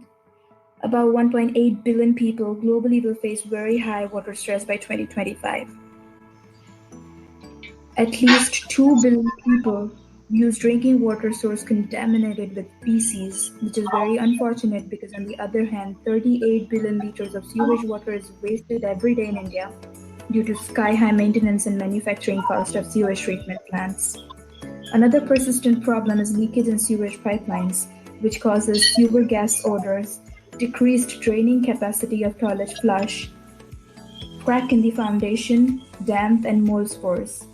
So what do we plan to do about it? Sixi uses IoT to make water smartly come back to our houses. We have developed a solution not only to detect the leakages in the sewage pipelines, but also to optimize the sewage treatment so that you can easily and happily decrease 70% of your wastewater. Sixi's smart membrane bioreactor technology reduces maintenance costs by 60%. Not only that, it saves up to 60% in aeration cost and gives the least carbon footprint. We plan on applying machine learning and reinforcement learning on the database to know the pattern of usage and provide data to the government. It's saving someone's life with your money, so want to make it larger on your pocket too. We present the concept of STP on lease. We will install an STP for your building and will charge less than 7 paise per liter. When the submersible pump is turned on from the website, dirty water from collection tank enters the first tank, which is denitrification tank. The denitrification tank is an anoxic tank in which nitrogen dioxide is converted into dinitrogen by Anammox bacteria and released in the air. When the anoxic tank is full, water enters from anoxic tank to aerobic tank through overflow. The recirculation pump is a centrifugal pump which is used to pull water from the second tank into the first tank. The membrane bioreactor module, which is an ultrafiltration module, is placed in the second tank, which pulls water into the membrane through by suction pump. Vega AS1061 microprocessor is used to control all the pumps used in the unit as well as the blower. The blower pipe is placed in the second tank, which is aerobic tank, to enable dissolving of oxygen into the water as a food to the aerobic bacteria. This is pH regulation program centered at 7 pH. We use Vega AS1061 to turn on the relays for acid dosing pump whenever the pH of input water is basic. Chlorine dosing pump will be added to the last tank and thus the purified water can be obtained. In the MVP we are using acrylic tanks, but for the prototyping of pilot plant, we'll have to use MS-FRP tanks, add a rotary mechanical screening for screening of solid waste, and an MBR module in the last MBR tank. The ammonium ion sensor as well as the dissolved oxygen meter will be mounted in the aerobic tank. When the ammonium level of the water increases, dissolved oxygen level must be increased by increasing the blower speed. When biological oxygen demand of the water increases, recirculation should be increased and thereby drain is decreased. This control loop mechanism will decrease the dissolved oxygen requirement and thereby decrease the power consumption and operational cost. Hall effect water flow sensors are embedded in source node as well as tail node. The change in differential flow between source node and tail node would be able to detect the leakage automatically. By performing machine learning on the sensor data, we will optimize the parameters of STP in order to obtain best feed water quality with minimum power requirement.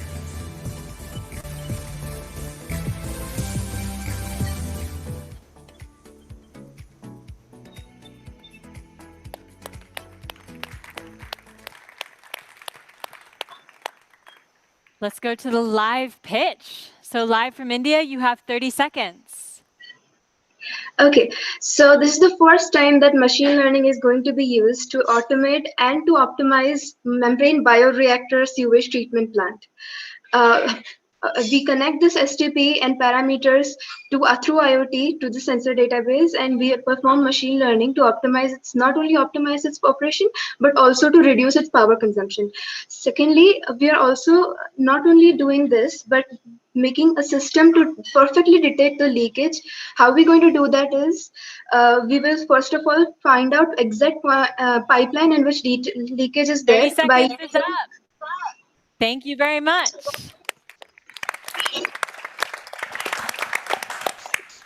Questions from our jury? Nadia. Yes, thank you very much for your pitch. So who are the buyers and users of this technology? Is it the individual households or communities or utility companies that already have wastewater treatment plants? This particular technology, which is MBR, is used for small-scale sewage treatment plants. So there are three end users. First is the commercial complexes. So this STP can be scaled from 10 KLD to 100 KLD, the kind of plants. The second user is government. All the municipalities in India have had made it mandatory to install an STP in any new upcoming construction projects. So there's a huge market over there. And third is the local packets, like all the users who are who are actually right now in the society and want to upgrade their system by installing the STP, who are in already constructed buildings. Great. One more question. Hella. Yes, thank you. Could you say a little more about the membrane bioreactor and the perspective on the leakage? Okay, yeah. There are two different systems. First is membrane bioreactor is a particular fine film which doesn't let any other particle. It has a pore size of 0.6 micrometer. It doesn't let all the other impurities to pass through it. We have additional aeration tank and an anaerobic tank attached to it. And the second question, to answer your second question, for the leakage, what we are going to do is we will particularly detect the pipeline in which leakage is present through Hall effect water flow sensors, and then we'll pass a robotic mechanism through that pipeline to exactly point out the leakages through GPS. And we're continuously working on this project. So in the last week itself, we have mapped the GIS data also in augmented reality. So this is going to be an integrated system, not only to detect the leakages in sewage pipelines, but also to recycle the water back into the system. Great. Thank you so much to the team from India.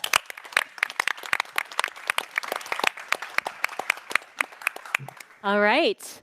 So moving on to the next challenge. So the next challenge was brought forward by the public policy think tank of the government of India called Niti Aayog, and India's flagship initiative to create and promote culture and innovation and entrepreneurship, the Atal Innovation Mission.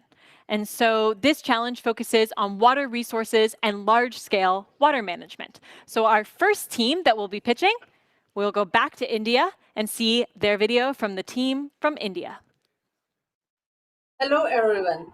So let me take you back to the year 2007, which has a significant importance in Indian water monitoring. It was in this year that first time a new category of pollutant, that is emerging contaminants, were discovered in Indian water bodies. Now, with more than a decade past, around 3,500 of such chemicals have been discovered globally. However, their continuous monitoring is a task due to cost and skill-intensive process. Accordingly, we take up this challenge to develop easy, portable, and sensible detection tool for measuring one such pollutant, that is triethylamines. Triethylamine is a common solvent used in pharmaceutical, textile, and pesticide industries and has been listed as a hazardous water and gaseous pollutant, thus emphasizing on the need of regular monitoring of triethylamines in our water bodies. So how should we measure triethylamine continuously? Is it possible? Are there any ways? Yes, there are ways. For this, we introduce you to our solution, that is CATS, Colorimetric Affordable Test Strip. With CATS, one can identify triethylamine by simple spot-on and dip check method. With CATS, we give you the superpower to visibly find out the presence of toxic micropollutant like triethylamines in our water bodies. Not only this, with CATS, we extend our market to industries and wastewater treatment plants by introducing IoT-based system which enables sensible detection, reliable storage of data, and an early warning system to prevent water bodies from contamination. With CATS, we can save chemical, time, and money. A sensitive detection with CATS can be obtained at a cost of $0.1 per sample. Other than the advantage of biodegradability and portability, with CATS, we can prevent water bodies from contamination and reduce the human health risk by 0.98%. So overall, consumable like CATS are a modern era of monitoring micropollutants.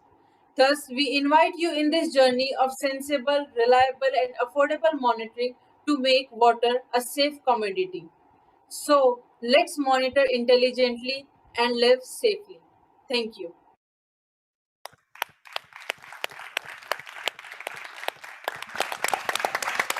Great. Thank you to the Smart Cats team. We look forward to your live pitch.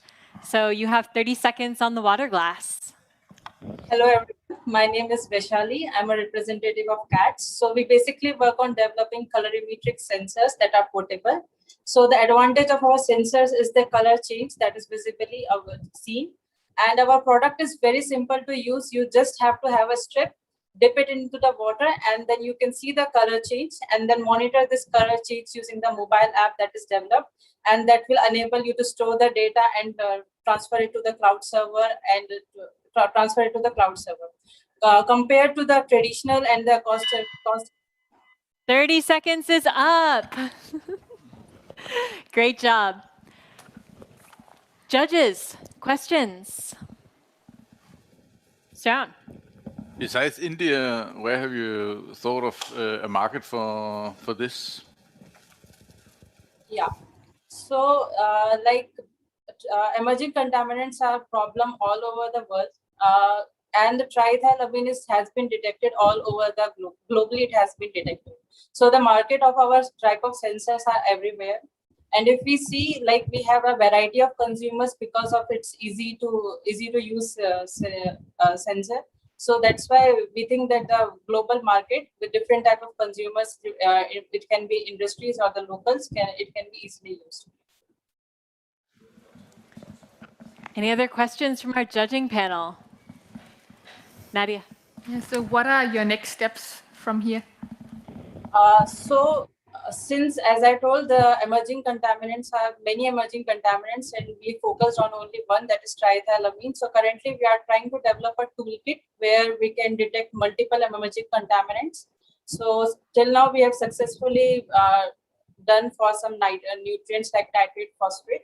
So we want to take up this, and particularly setting up a toolkit that will be like much more cost effective in terms of business model, and much more like in terms of like more consumers it will attract. So we are currently focusing on that direction. Great. Thank you to Team India CATS.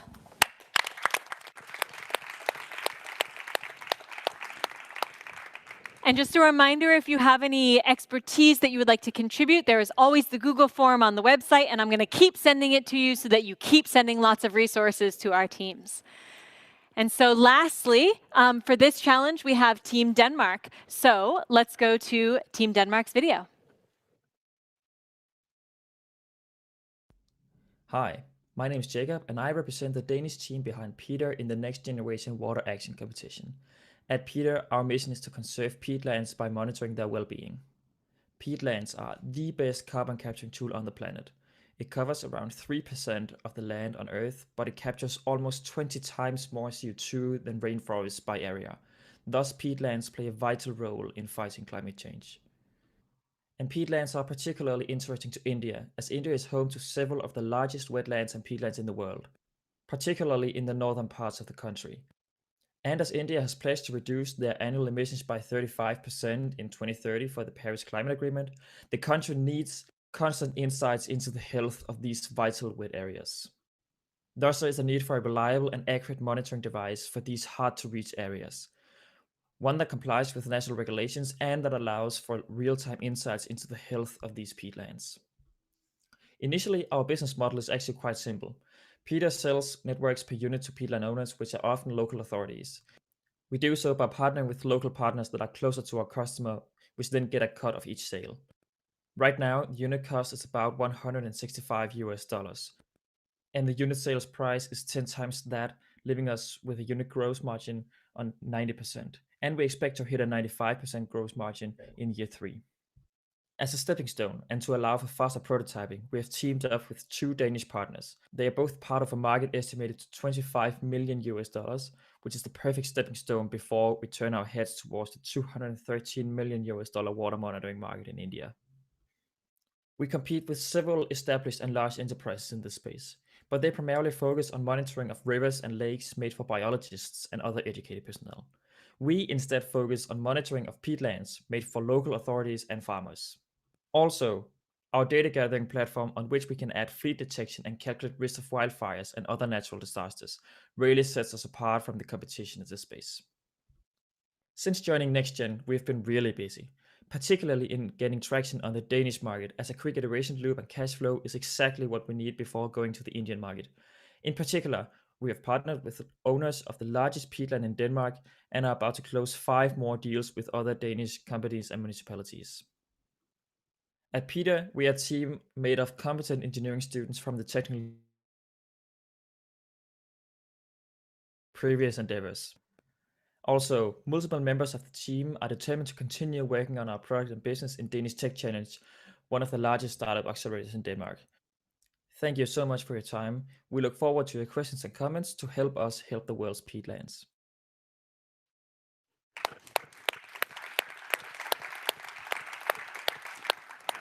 Please welcome to the stage Team Peter from Denmark for your 30-second pitch. Thank you. My name is Jacob, and this is Magnus, our main masterhead behind everything tech-wise on our team. And today we brought with us our latest prototype for you to see. It consists of a waterproof case in the top here with a sensor in the bottom that measures the depth of the water level in the peatland when you put it into the soil. It then sends the data back to us so that we can analyze it for wildfires and flooding for the help of peatland owners and local authorities as well. Thank you.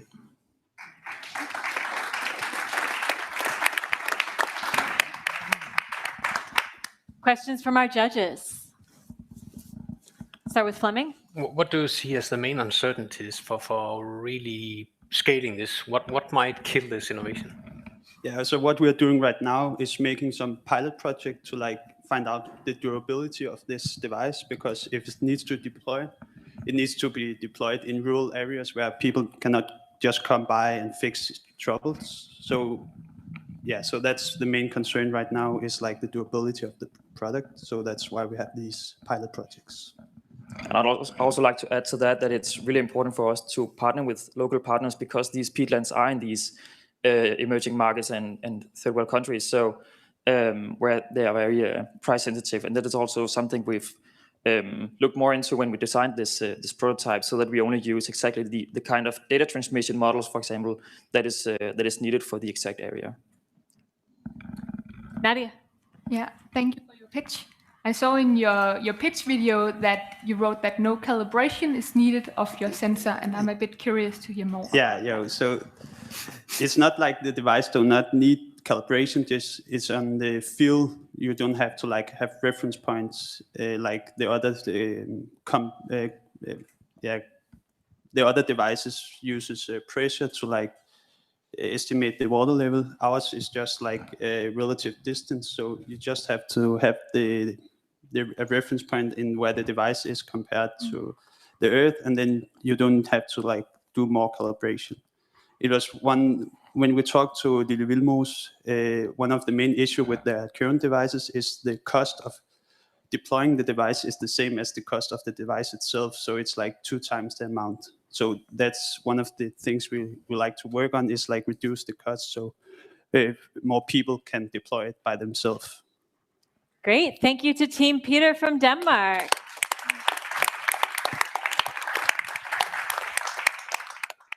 All right, we are getting ready for our last challenge. But before we do our last challenge, I'd like Inez to come up here.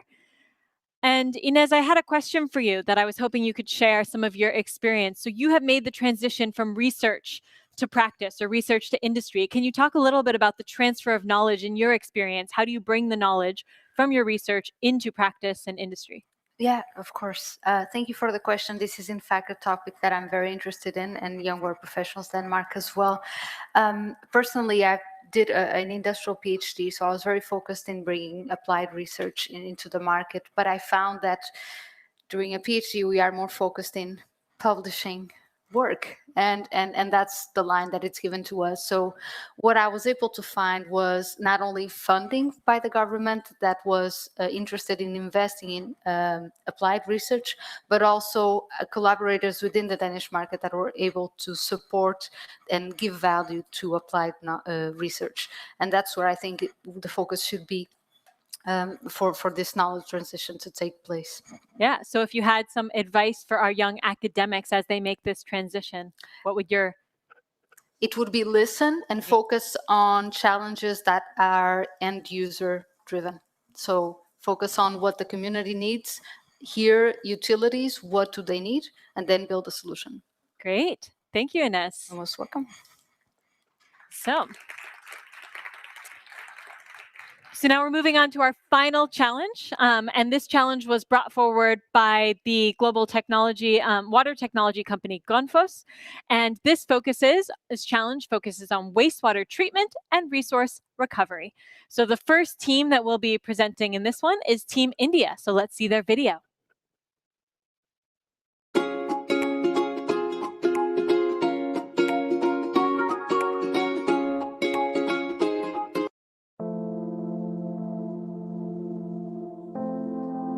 In India, 70% of the rural population depend on agriculture. Since the early 2000s, India has been experiencing prolonged and widespread drought condition in consecutive years with increased frequency in recent times. These drought conditions have a direct and negative impact on the crop production yield. The other problem we focused upon is the excessive use of agrochemical. The residues of a chemical get accumulated, cause nutrient imbalance and quality reduction of agriculture produce. Modern irrigation technologies requires higher installation and maintenance cost, which is less accessible to small farm holder. Synthetic gel present today are of high cost, they accumulate in the soil for longer duration and are toxic in nature. By taking into consideration all the spoken problem statements, we offer a solution that serves a dual role, that is, save the water loss and reducing the overuse of agrochemical in the agriculture field by using lignin-based bioabsorbent capsules. We are utilizing lignin waste from paper and pulp industries, biorefineries as well as from agriculture field for lignin extraction. By using polymerization methodology, the green economical bioabsorbent capsules were developed. These capsules act as a super soaker and absorb 1000 to 1200% of water and can freely release 95% of water under suction pressure by plant roots. When mixed with soil, increases soil permeability and improve the germination rate. It also acts as effective agrochemical carrier. Key benefits of the product include reduce irrigation frequency, increase soil permeability and improve the germination rate, stop soil erosion, farm runoff and surface leaching, boost the plant growth and yield. Finally, I would like to point out that using these newly developed bioabsorbent capsules encourage farmers to grow healthier crop with higher yield while reducing irrigation cost and pesticide use.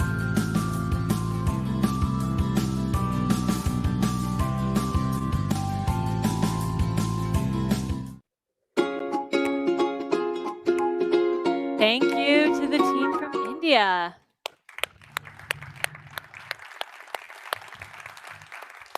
We are now ready for your 30-second live pitch.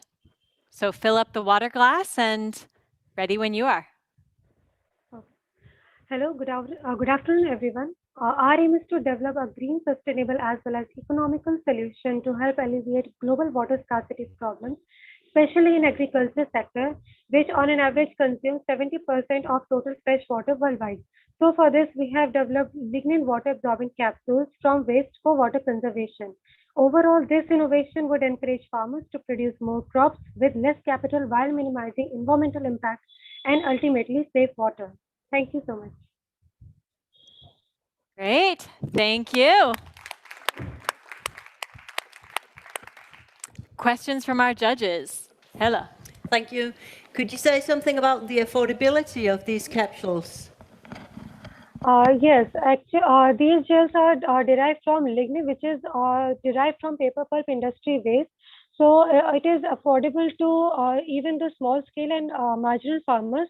It will cost around 100 to 200 rupees per kg. That is $2 to $3 per kg, compared to the currently available gels, which cost around $4 to $5 per kg.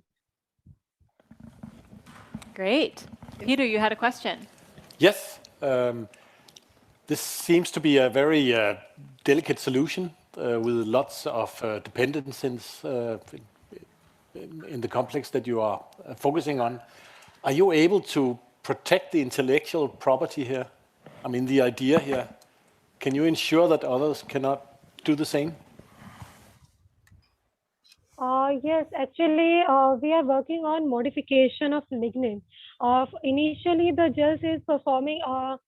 It absorbs around 300 water, 300 times water is compared to its own weight.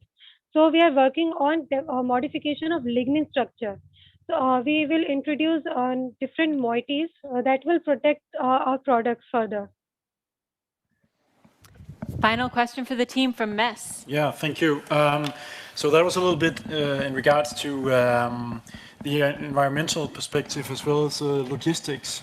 So how long time do these biodegradable, what did you call them? Well, the solution you have, how long time does it actually last in the soil? How often do you need to send out the product again at the soil?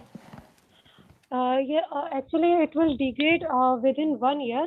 It will depend on the requirement. We can increase its degradation rate or decrease the degradation rate depending on the synthetic portion we are adding.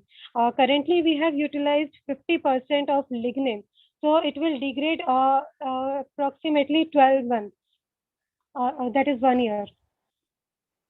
Great. Thank you to the team from India. Thank you so much. We have one more team left to pitch. This is our last pitch of the day. So that extra special coveted spot goes to the team from Kenya. So let's go to their 3-minute video. Leather shoes, bags, furniture. Beautiful, right? But do you know what goes into the tanning of leather and the making of this product? Africa is the leading supplier of skins and hides to produce leather. But the tanning process entails the use of a mineral, chromium, which is harmful both to the public and the environment. This process uses chromium to stabilize the leather, making it more durable and less susceptible to decomposition. During this process, however, only 60% of chromium is used and 40% goes into the waste streams. Ideally, this wastewater should be treated and the properly treated water discharged into aquatic environment. In Kenya, only 25% of the tanneries treat their water, and the rest, they carelessly dump their waste into drains and nearby water bodies. What is the effect of this, you may ask? Tannery effluent contains high levels of chromium, which is very toxic in its hexavalent form and is carcinogenic.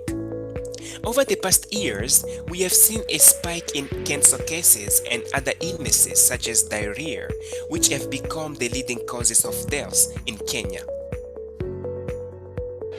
So there is a need for the treatment of tannery industry effluent and proper disposal practices.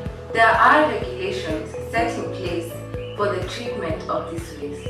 However, implementation costs have proven to be a limiting factor.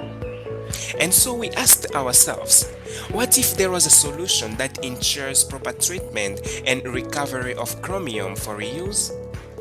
Our solution involves the treatment of wastewater by use of a nanocomposite adsorbent made from kaolinite and cellulose acetate polymer, which are cheap and environmentally friendly. Once the adsorption process has taken place, desorption through an electrolysis process that utilizes solar energy is done to obtain chromium-3. With our idea, we would like to call on local bodies such as NEMA to help facilitate in the proper treatment of tannery effluent waste and the removal and reuse of chromium in steel industry, paint industry, and tanning industries as well. Make us move a step closer to a circular economy. We believe there is value in wastewater.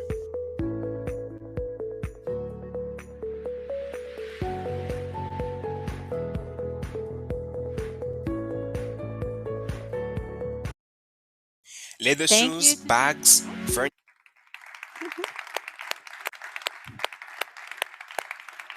Thank you to Team Kenya.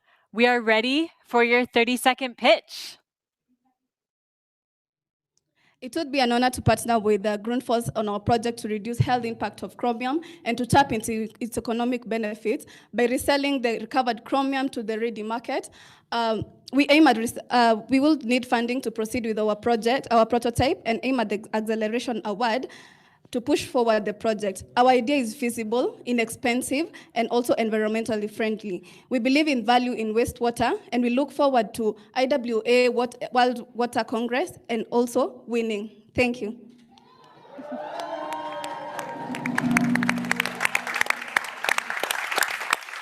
Thank you very much. Questions from our judges. Fleming. Yeah, how far have you taken this solution? Is it still on lab scale, or have you achieved concrete results from a pilot? Or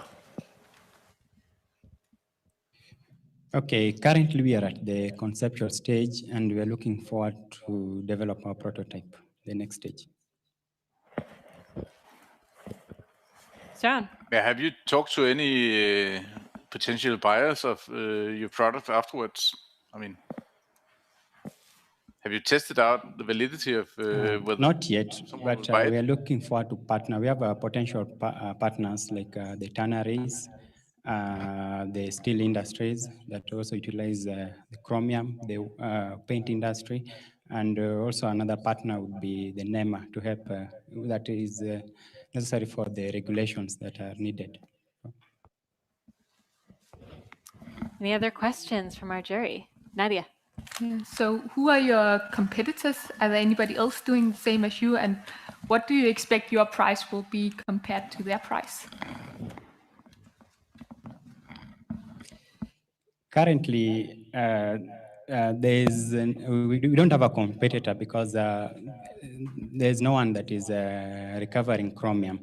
Most of the waste is just goes to the sewer system, and we hope the unit to be affordable, because even the raw materials that we expect to use are environmentally friendly, and because they're environmentally friendly, and the source of energy is also solar, which is sustainable. Great. Thank you to the team from Kenya.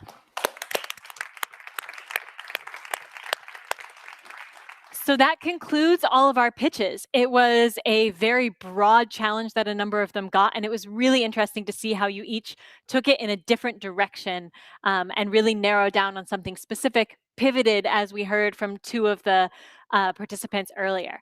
So thank you so much to our jury panel, to Søren, Helle, Fleming, Mads, Nadia, and Peter. And we will now calculate the scores, and we will see you in 10 minutes to announce some of the winners and some of the awards.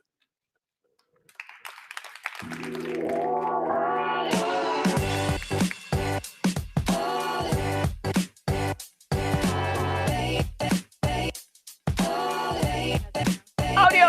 Oh, I'm here. Sorry. Just before we do the...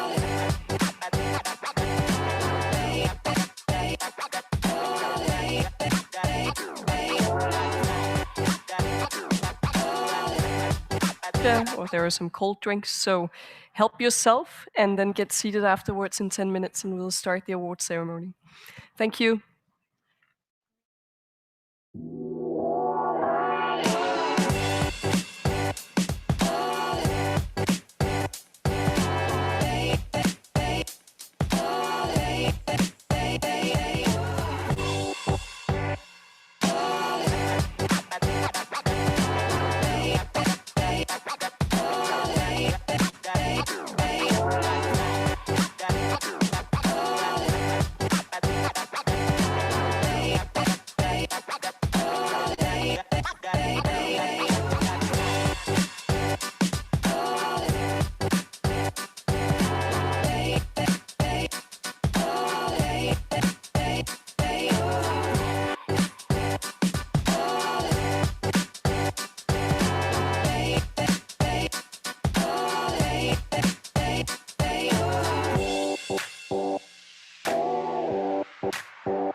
Hey everybody, we will soon be live, so remember to turn on your cameras so we can see you all.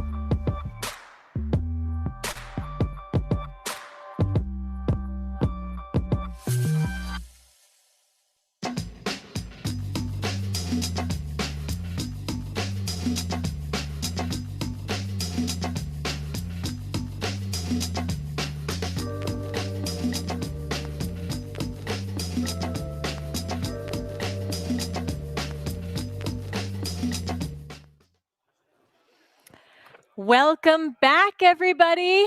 Welcome back. Please take your seats, settle down. We are now in the final leg of the event. So this is the last 45 minutes or so of the event. We are joined again from all of the live hubs, and we are excited that we have some guests coming up to the stage to make some exciting announcements. So the awards for the Next Generation Water Action seek to acknowledge the work and the ideas that have been brought forward that you saw today. And they're both to sort of help the ideas as they are now, but to help you on your journey and to take you forward. So it's to show, it's a recognition of both the journey that you've made as well as the state that you are at now. And we hope that this can help propel forward some of the ideas and the knowledge and the innovation within sustainable water. So I have been in your shoes before as a student. I started my social enterprise when I was a master's student. I entered competitions just like this, and the resources and the partners and the funding that we got as a result of being in these competitions, whether we won or whether we didn't win, was what actually propelled my company forward. I have 23 offices and 130 employees right now, and it's been about 10 years. So it is possible. You can move forward. And what it takes is really two things. One, be proactive. There are lots of people here that want to give out resources to you. Take advantage of that. Ask, ask, ask. The worst thing that will happen is someone will say no, and you never know what's going to happen if you don't ask. We ended up getting so much resources and so much help simply because we were the most persistent people in the room asking. The second piece that I'll leave you with is to be open and transparent and to share your idea as much as possible. Ideas are actually not worth that much. Execution is actually where the value is. And when you're working in sustainability, the real challenge is bringing people onto your team and executing on the ground. And so the more open you are, the more sharing you give or you do, the more likely you are to find people that can join you. I'm not a big believer in stealth mode, because for someone to do what you want to do as good as you're going to do it, they have to be as passionate as you are. And those people are few and far between, and they're much more likely to join your team than they are to try to compete with you. So be open, share what you're doing, and hopefully you'll find a number of great resources and partners and supporters who will help you along the journey. Because finding people that can support you and be your peers, that's also just as important as well. So I'm excited to see where all of your ideas can go, and I am excited for the next pitches that we have. Before we do that, what I would like to do is check in with each of our virtual hubs. And so we're going to go around the world to each of our virtual hubs. Maybe we can see all of them on the screen, perhaps. And what I'd like to do is I'll call out a hub, and we'll go and check in. And if you can give me a little bit of a shout or a cheer for audio, and maybe also a dance or a hand wave or whatever you want to give, that'd be great. We'd love to hear you. So Kenya, are you with us? Yeah. That worked. Hi, Kenya. Great to see you. All right. Next up, we're going to Ghana.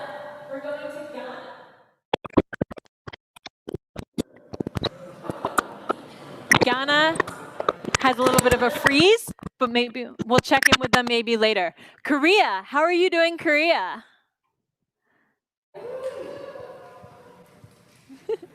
Great. Hello. Great to see you all standing. Excellent. And then it looks like we also have India is a little bit offline right now. So Kenya and Korea, great to see you. Ghana and India, we hope you can hear you. And we know you've been with us throughout because we've seen you throughout. So excellent. Well, how this is going to work for the awards. Oh, India, are you back online? Should we go to India quickly? Let's check out India. Hi, India. I hope you all are staying safe at home, healthy and isolated, and same with all your friends and family. Great. So, how the awards are going to work. We will have different representatives from each of our partners coming up to announce the awards. And we ask the teams that win, we ask you to please stay seated when we announce the awards. Same if you're at our virtual hub. Please stay seated. And after the ceremony, then we'll come up and we'll give you the winning certificates. You'll get them both here in Denmark if it's a Danish team, and also at your virtual hubs, we'll have certificates for you after the awards. Great. So our first award is the Best Pitch Award. And the Best Pitch Award will be given by Nadia Lund, who is an industrial postdoc Guys, from thank you very much for waving and saying hi. Envidan You can and a go board member back to at the live stream IWA to Young watch Water the final Professionals event in now. Denmark. So Nadia, please welcome to the stage to give the Best Pitch Award. Perfect. Thank you very much.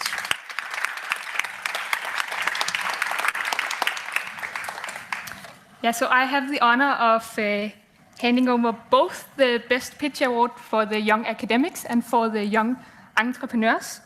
And coming up with a good solution or a good idea is only getting halfway there, right? You also have to be able to explain your idea to other people. And whether you sell Coca-Cola or drinking water, you have to make this story about your product or your idea that makes people want to buy it. You have to be able to say where the gap in the market is and why your product or your idea is the perfect way to close that gap. But it's not only if you're a startup that pitching is important. Pitching is communication, and you'll do that throughout your entire career, whether that is for your master thesis defense, or if you're a PhD student, maybe it's your PhD defense. It's for your first job interview, and well, you have to sell ideas to clients or persuade your boss that you should go along one line that you have in mind. So pitching is very important, and I'll just get straight to who won for the best pitch for the young academics. And the award, I should say, is support to boost your further communication efforts worth 400 euro. And the winner for the best academics pitch award is Team Denmark from Daegu City Challenge. So congratulations. And is it over here? Yes.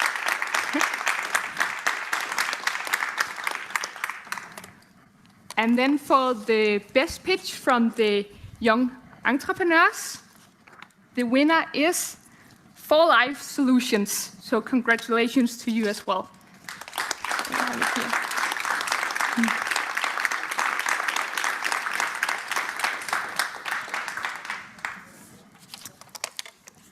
Yes. Thank you, Nadia, and congratulations to our Best Pitch Award winners. And as Nadia said, communication is hard and it's challenging, but it's a great skill and it can really help you throughout. So you'll keep practicing your various pitches, I'm sure. So for the young academic track, we have the 5 challenges, and there are 2 different awards for each of the challenges. The first is the most promising idea, and that is the challenge winner based on the highest overall score at the finals. This, from the 5 challenge winners, there will be 3 IWA World Water Congress scholarships that will be awarded and announced at the very end. So the most promising idea award is the first one. The second one is the acceleration scholarship. And this comes with an 1,000 euro monetary award. And this is based on the highest score in the evaluation criteria that was given during the semifinals, which means that not all of the acceleration award winners will be from the finals. You might have seen the acceleration scholarship award winners from earlier. So any team, it's up for grabs here. So that's how the awards are structured. So let's start off. So starting us off, for the challenge brought forward by Ramboll, I'd like to welcome one of our judges, Søren Vilsøy, who is the Global Division Director at Ramboll. Thank you very much. And I would say, as a judge here for this competition, it has been very challenging because there's been so many really great ideas coming up, all very sustainable. So when looking at this, it has been really challenging for us as judges. For the most promising solution on the Ramble Challenge, the team with the highest score across all parameters, novelty, future potential, sustainability, impact, live performance with the Q&As within the challenge track, and the award goes to Team India with Rishabh, Mihir, and Piyush. Congratulations.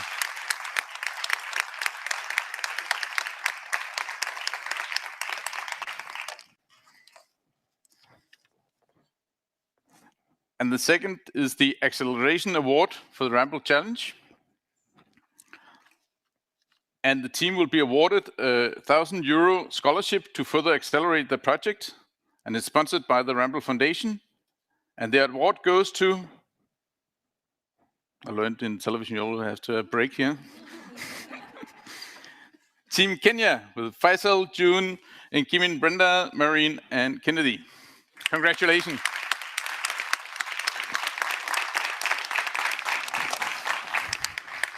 Great. Thank you. Congratulations to those team winners. So the next challenge was brought forward by LE34 and the Ghana Water Company Limited. And I'd like to welcome to the stage Torbjørn Mandel Pedersen, who is the co-founder and partner of LE34, to give out the awards. Yes, thank you. It had been very, very winning to be a part of this project and to hear about all those great fruitful ideas, which really sets our minds to work as well. So it has been very interesting to be a part of. And thank you to Ghana Water as well for the cooperation about this challenge. First, I have to give the prize for most promising solution. The team with the highest score in LE34, Ghana Water Company, track across all parameters: novelty, future potential, sustainability, impact, live performance with the challenge track. And the awards goes to Team Denmark with Marius, Anna, Dusan, Mohammed, Dennis, and Ralitza. Congratulations.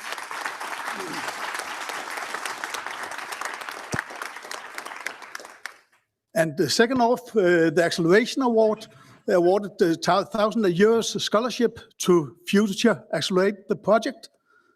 The award goes to Team Denmark, also with Marius, Anna, Dusan, Mohammed, Dennis, and Ralitza.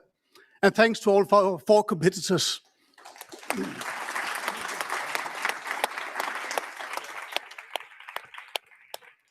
Thank you, Torbjørn. Congratulations to Team Denmark.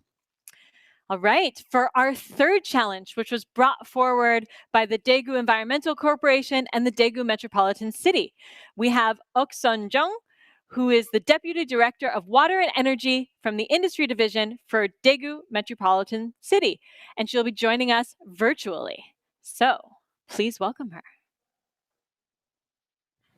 Hello, everyone. First things first, I extend my deepest gratitude to all the participating student teams for their efforts to tackle the Daegu City Challenge. So now let me announce the winner of the Acceleration Scholarship Award. The winner is Team Denmark. Congratulations.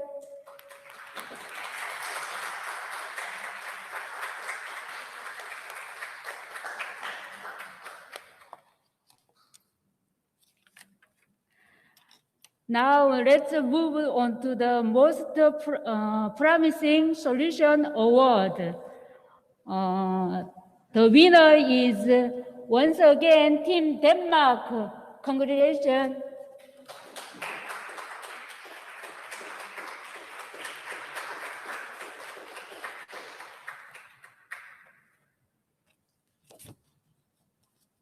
Great. Thank you so much. Thank you and congratulations again to the winning teams. So the fourth track was the track that was brought forward by Niti Aayog from the and the Atal Innovation Mission and the Innovation Center of Denmark in India. And to give out this award, joining us virtually will be Dr. Chintan Vaishnav from the mission. He is the mission director of Atal Innovation Mission, Niti Aayog, for the government of India. Hi, can you hear me okay? We can hear you. Okay, perfect. Well, so first of all, I want to congratulate all the teams because I saw how far they came from the point they started to today. So, and these journeys, of course, are going to continue. So no matter who wins, these journeys are going to continue. So let me announce the two awards that I have. First one, the Acceleration Award goes to Team India, the team that's working on colorimetric affordable test strip with Vaishali and Kaushalya, the all-women team. Congratulations.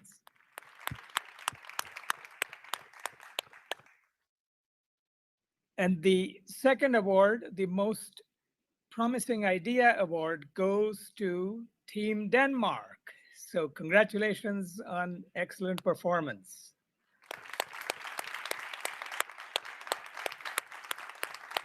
And thank you, Denmark and ICDK, for this wonderful partnership.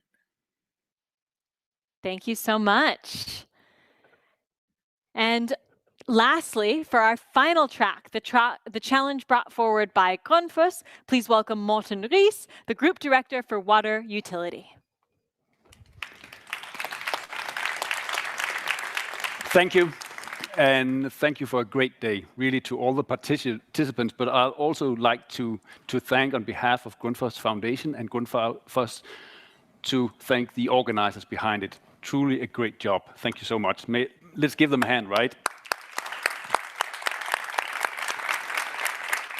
Then I will go to the part with the most promising solution, and for the Grundfos Challenge. And the winner is Team Kenya. It's Robert, Farida, Crispin, Angel, Louise, and Yannick. Give them a hand.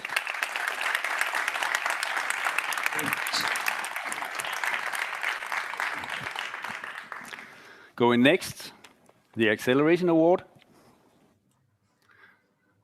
This goes to Team Ghana, Francis, Michelle, and Zenobia.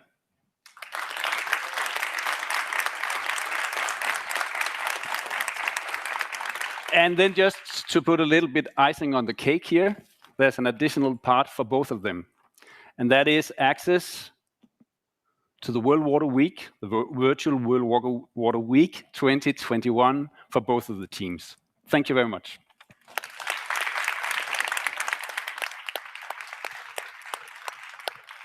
Thank you, Morten. All right, and so we have some final awards to give out, and this is that the IWA World Water Congress will be taking place next year in Copenhagen. And so from the most promising idea winners, there will be some tickets available. And so to tell you a little bit more and to give out these awards, please welcome to the stage Anders Bækgaard, the Congress President for IWA World Water Congress in 2022. Thank you.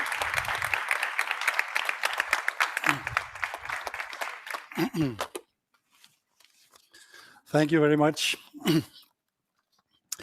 I have been looking forward to be together with you today, the young water professionals from around the world, and having the honor to presenting the main awards. I think it's the main award, 6 scholarships to travel to Copenhagen to visit Skylab here, DTU Skylab, and most importantly, to attend the IWA World Water Congress and Exhibition in 2022, in September 2022. Next Generation Water Action and IWA Denmark have jointly sponsored the scholarships. The IWA World Water Congress and Exhibition is one of the largest water events in the world, and certainly the largest in Denmark ever. As you may know, we have planned to run the Congress in October 2020, and we had expected more than 10,000 delegates to the event. But now we have maybe a little lower number in 2022, depending on the COVID-19 situation. We don't know yet. I'd like to say that you have all deserved to win today. It has been impressive to experience your work, your stories, your presentations, and hear about your innovative research, products, and services. I have looked at your achievements in the light of the UN 2030 Agenda for Sustainable Development, and of course, especially on the Sustainable Development Goal number 6. It is close to my heart. And it has been a pleasure to note that you are aware of the importance of the agenda for our planet and the life on it, and that you, all of you, are ready to work for the goals, leaving no one behind.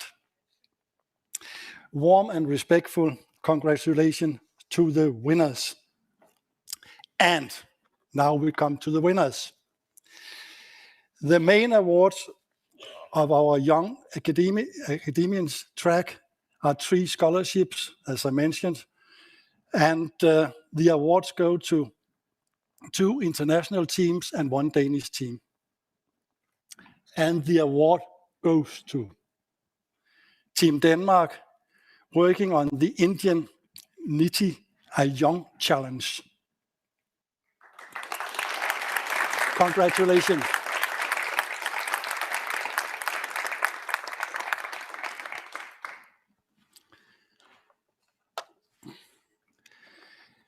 The young entrepreneurs, we have a recognition to the top 5 startups by the jury, performing well across the evaluation parameters. 3 of the teams will be awarded the IWA scholarships. The top 5 startups, and it's not in order of scoring, the five startups are Water Kiosk, Blue Sparks, For Life Solutions, Digital Eco-Innovation, and Agromorph Solutions. That is the top 5. Congratulations. And now the winners. The main award are the 3 scholarships, and the 3 scholarships could go to 2 international teams and 1 Danish team. And the awards go to For Life Solutions, Agromorph Solutions, and Water Kiosk. Congratulations. Let us make some noise.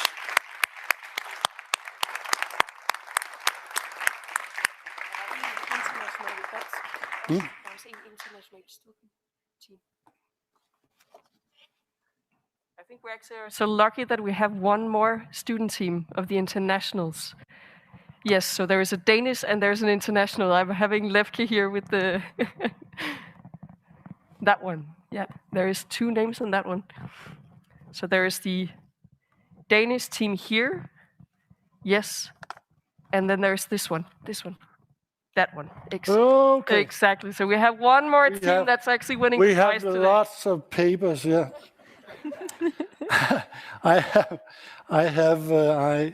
I'm sorry. I have 2. Yes, I have.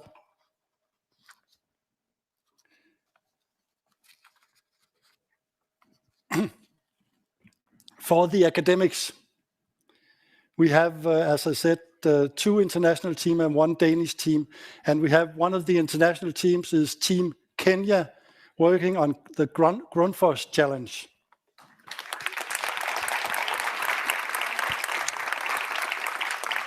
And we have the last one, Team India, working on the Bramble Challenge. Excuse me. Whoa.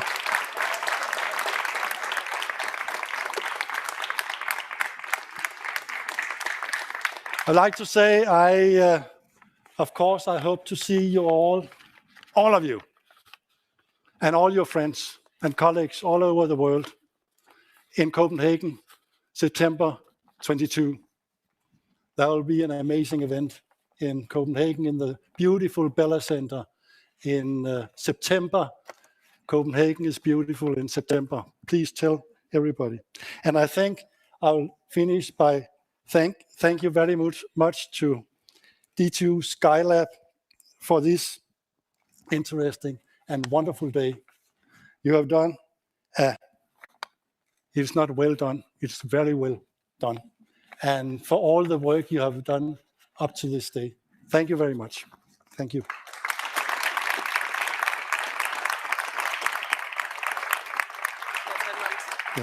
Thank you, Anas.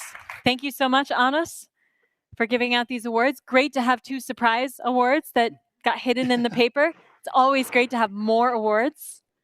So thank you all. Congratulations to all of the teams that won something today. Congratulations to all of the teams for participating and for being a part of this network. So if you won an award, we hope that you can take that and turn that into action. If you didn't win an award, we hope you can take that and turn that into action. It really doesn't matter. What we really want to see is that you can take your ideas and execute something and turn it into action, and that you can actually create change on the ground in the field of sustainable water. And we really, really look forward to following a lot of your progress throughout your journey. So thank you on behalf of myself for letting me facilitate this day's event. I'd like to, for final closing words, welcome Marie and Inez back to the stage to wrap everything up. Thank you. Oh, thank you so much. To close the session, I think that I would like to address, first of all, the DTU Skylab to allow us to be here and to promote, to be this driving force behind all of this motor. It has been quite exciting and inspiring. As soon as the session started, I wrote a message to Nadia, which is the other young water professional in this collaboration. I told her, this is amazing. I want to do this all my life. So I really go out of this day feeling much fuller, feeling, you know, like a glass full of water, let's say. I would like to let the senior professionals know that we as young water professionals and we students, we are ready to hear and to listen and to learn. And we want to have the skills to be leaders in the water sector, to create business in the water sector, and to be able to, so then we can create solutions and develop solutions that are based in financial models that actually accumulate all the values of water that the UN invites us all to recognize. And to the young water professionals and the students, I look forward to see you next year at the IWA World Water Congress and Exhibition. Don't be shy. As soon as you arrive, just send us a message, hit us on LinkedIn, and we'll be sure to connect in Denmark next year. Thank you.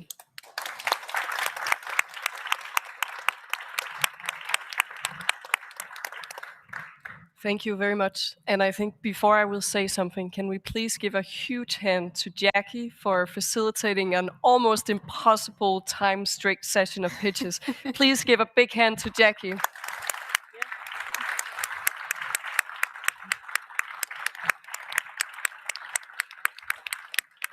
All right. It seems exciting, but it also seems a bit sad. We've been working on this for more than 1 year, and I'm the one a lot on stage today representing the team together with the partners. But for us, this has also been a huge journey, a huge learning. It's not something we've done before, but it's absolutely something that we hope that we're going to do together again, maybe already next year as part of the World Water Congress. For a lot of you again today, I mean, one thing is the award and getting the invitation to the World Water Week. Some of the things that I hope has also resonated from our talks today is that sometimes it's about connection and it's about networking and paving your way into this environment.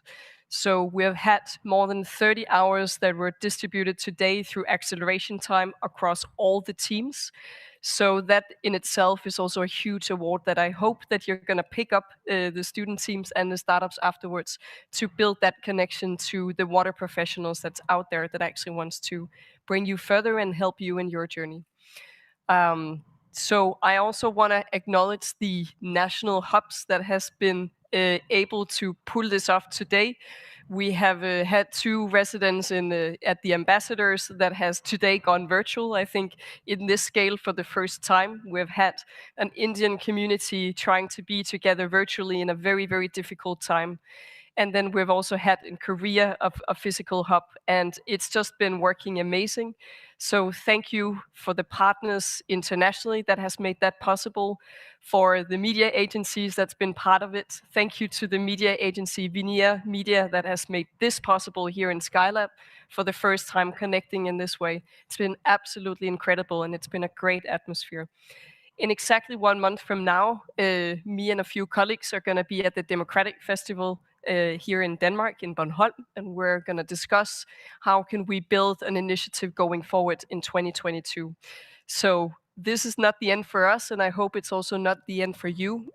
We hope you're going to stay around your national hubs or the virtual stream that you're joining right now to make the last connections of today. And then I just want to say thank you to all of you on behalf of DTU, DTU Skylab, and DTU Environment for joining us in this partnership and for a great finals event. So I hope you out there, but also here, are just going to give all of you a big applause. Thank you very much for today.